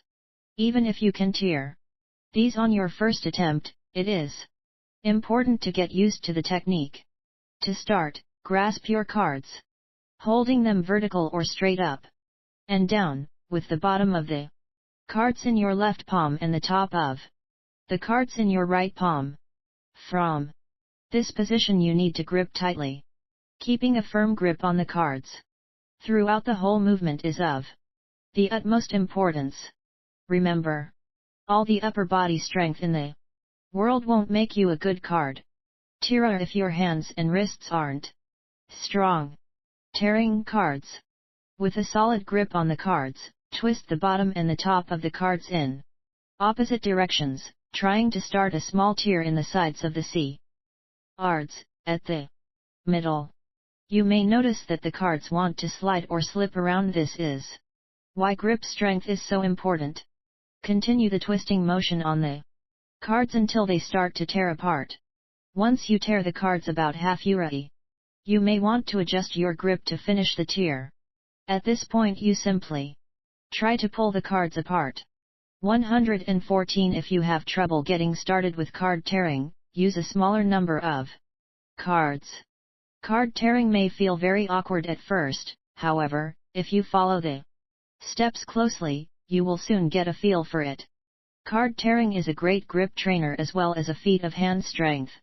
After you tear your cards in half, you can tear as many as you can into quarters and even eighths and sixteenths, making your cards last as long as possible. I continue tearing the cards until they are dime size or even smaller, using only my fingertips. My point is, in addition to training, let's make our money go as far as we can. I used to tear 2 packs of poker cards in half at exhibitions. Because of the cost of training with 2 packs all the time, I usually wrap 1 pack several times with electrical tape, duct tape. I then put the cards back in the box. Tearing cards wrapped in duct tape in their box is just as difficult as tearing 2 packs in half. If you get to the point where you can tear a whole pack in half without much difficulty and you wish to progress from there, you can work on tearing cards behind your back. You can also try to tear the corners off the decks. Remember to start slowly and be patient. The most important thing is to develop your technique. Bending nails, conquering the 60 penny. Strength focus. Total upper body development. A professional strongman, I bend all types of nails and short chunks of steel. I also bend 2 nails at the same time, break chisels, and cut nails and pieces of steel so short before I bend them that you can barely get your hands on them. However, except for strength athletes who have tried to bend steel, or workmen who understand the different strengths of steel, the average person is as impressed with your bending a 20 penny nail as they are with breaking a hardened power bit. To them, a nail is a nail. Tile Grip Masters Manual 215. I have met a few people in the past, usually elderly gentlemen, who come up to me after I have done a program and tell me how they used to be able to bend nails when they were younger. After I talk to them about it, I can tell that they bent smaller nails of lesser strength. These gentlemen seem to think that they used to bend the same type of steel that I do. I am always very polite to them, for they are not trying to be wise guys. The simple fact is that they don't understand the difference in steel. Since they have bent a nail before, they can bend your nails. With this in mind, if one of your goals is to be able to bend nails, you first must understand the basic concepts of steel. First of all, if you are looking for a traditional 60 penny nail, which is 6 inches long, 1/4 inch thick, and round in shape, you can go to 10 different hardware stores and find 10 different 60-penny nails. If you bring these nails home and try to bend them, chances are that you will encounter 10 different strengths of steel. This, of course, automatically confuses anyone who is new to steel bending. My advice to you is to go to several hardware stores and buy a few 60-penny nails, a few 40-penny nails, and also a few 30-penny nails. Just buy about 5 or 6 of each of these different nails, which will give you about a pound of nails. I would go to at least 3 hardware stores to do this. You may not be able to find 60-penny nails at every store, but you should be able to find the 40s and 30s. Be sure and keep track of which nails came from which store so you can find the same nails if you return. Once you have collected and marked all your nails, you will need a little something to protect your hands. While I like to use an old washcloth or rag, you will have to get the right cloth for yourself. Just follow this rule of thumb: if it feels as if the nail in the cloth is going to bruise your hands, use a little more doth, and if you can't get a true grip on the nail, you are, of course, using too much cloth. In a short time you will find the right amount of cloth for yourself. Also remember, the less cloth you use, the more pressure you can exert on the nail. A lot of cloth acts like a buffer and requires more pounds of pressure to bend the nail. Now that you have your nails and your cloth, you are ready to start. When I told you to go to the hardware store and buy all those nails, it was so that you could now try all the nails and find one that is the right strength for you. 11.6 To bend. Once you find one that is right, you can go back to the same store and buy some more of the same nails. If you are serious about nail bending, I suggest that you buy a lot of the particular nail that you like, or even the rest of the nails in the bin or the box. If you find a nail you like, well, stock up on it, for you may find it difficult in the future to find a nail of the same strength. Wrap up your nail in your cloth so that your hands are protected. If you are gun-shy about the point of the nail going through your hands, cur or saw off the point. While there are different ways of bending nails, I'm going to describe what I think is the easiest method for the average person. Grasp your nail with your palms down, holding the nail against your lower abdomen, at about waist level. You may want to hold the nail slightly higher if it feels more comfortable. Experiment a little bit until you find the magic spot. As you start to bend the nail, keep your hands and the nail against your lower abdomen for better leverage. Grip the nail tightly. Why as you concentrate on bending the ends of the nail downward with your hand and wrist strength. Also, as you are trying to bend the nail, be sure to keep the nail perfectly horizontal. This will give you the best leverage. The movement may feel awkward at first, for it is not a movement that the average strength athlete has ever tried before. Just concentrate hard and attempt to bend the ends of the nail downward while keeping a tight grip on the entire nail. If you can't start bending any of the nails, here is a helpful tip to try.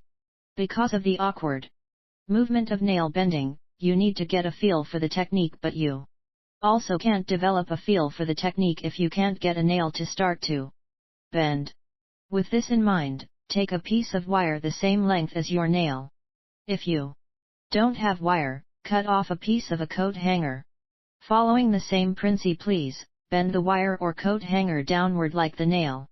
While this might not seem challenging, it will give you an idea of how it feels to bend a nail. Continue to practice with the wire until it becomes second nature and then start working on the nails again. He Grip Master S Manual 11I7 At first, developing the rhythm of bending is more important than exerting the pressure on the nail. Of course, if you can start the nails, you'll want to continue to work on those nails.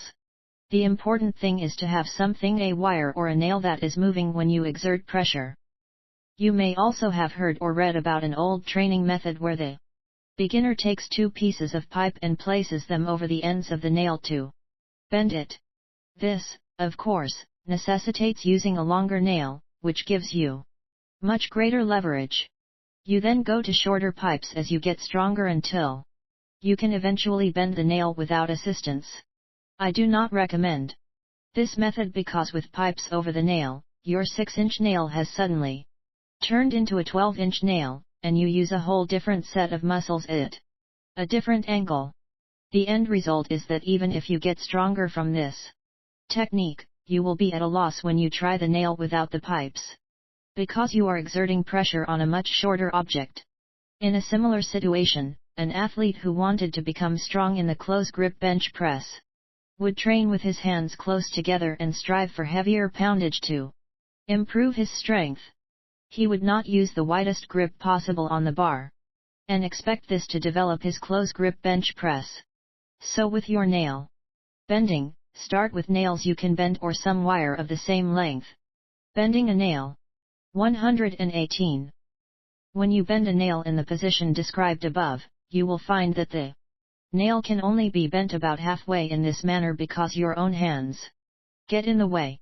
At this point, change your grip and put your fingers on the outside of the nail instead of the inside, then push on the nail with the palms of your hands and crush it together. Your hands and the nail are now higher up towards your chest and neck. You will notice that starting the bend uses mostly lower arm strength, and finishing or closing the nail into the U shape uses mostly shoulder and chest strength. As you get a feel for nail bending, strive to use stronger and thicker nails to improve. You also wish to cut the nails shorter to make them more difficult. Nail bending feels awkward at first, and you must start slowly and build up the muscles, tendons, and ligaments through practice. Nail bending is like any type of lift or exercise. You can always improve and make the movement more difficult. As you improve with your nail bending, move to heavier, thicker nails. You can also cut of the ends of the nails, which decreases your leverage, making the movement much harder. As you get better and stronger at nail bending, you may want to bend with the nail held away from your body, making the task even more difficult by removing the leverage. Nail bending is a superb way to develop upper body strength. I can tell you from experience that when my nail bending is strong, I'm strong. I can tell you from experience that when my nail bending is strong, I'm strong. Tile Grip Master's Manual 2I9 Summary.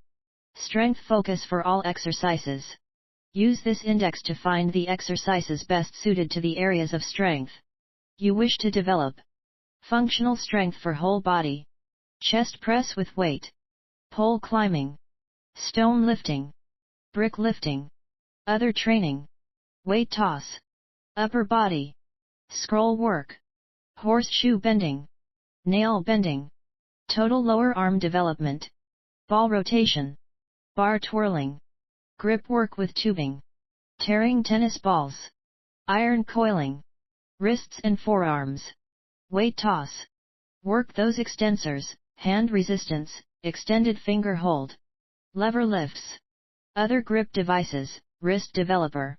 Bending steel bars, wrists. 120. 16. 17. 18. 19. 23. 26. 101. 109. 115. 33. 38. 68. 87. 105. 26. 64,66. 50. 77. 94. Horseshoe bending, wrists. Card tearing. Hand development. Roll UPS. Sand blasting. The investments, levering barbell plates, shot rotation. Lever lifts, board pinch grip, lever lifter with gripper. Hand blasts. Bursting soda cans. Tearing tennis balls, vice grip. Bending steel bars, vice grip. Horseshoe bending, vice grip. Card tearing, vice grip. Last two fingers. Roll UPS. Climbing the mountain, shot rotation, two-finger plate lift. Other grip devices, sporting goods store hand grippers. Individual fingers. 1 finger lifting. The investments, levering barbell plates. Fingertip lift. Ing. Other grip devices, Grip Master. Thumb development. Ball rotation. Bar twirling. Sand blasting. The investments, shot rotation. Extensors. Sand blasting. The investments, levering barbell plates. Work those extensors, hand resistance, extended finger hold. Other grip devices, power web. 109. 113. 30. 46. 50, 52. 57, 59. 60. 83. 87. 94. 109. 113. 30. 73, 74. 75. 42. 50. 54. 76. 33. 38. 46. 52. 46. 50. 64,66. 76.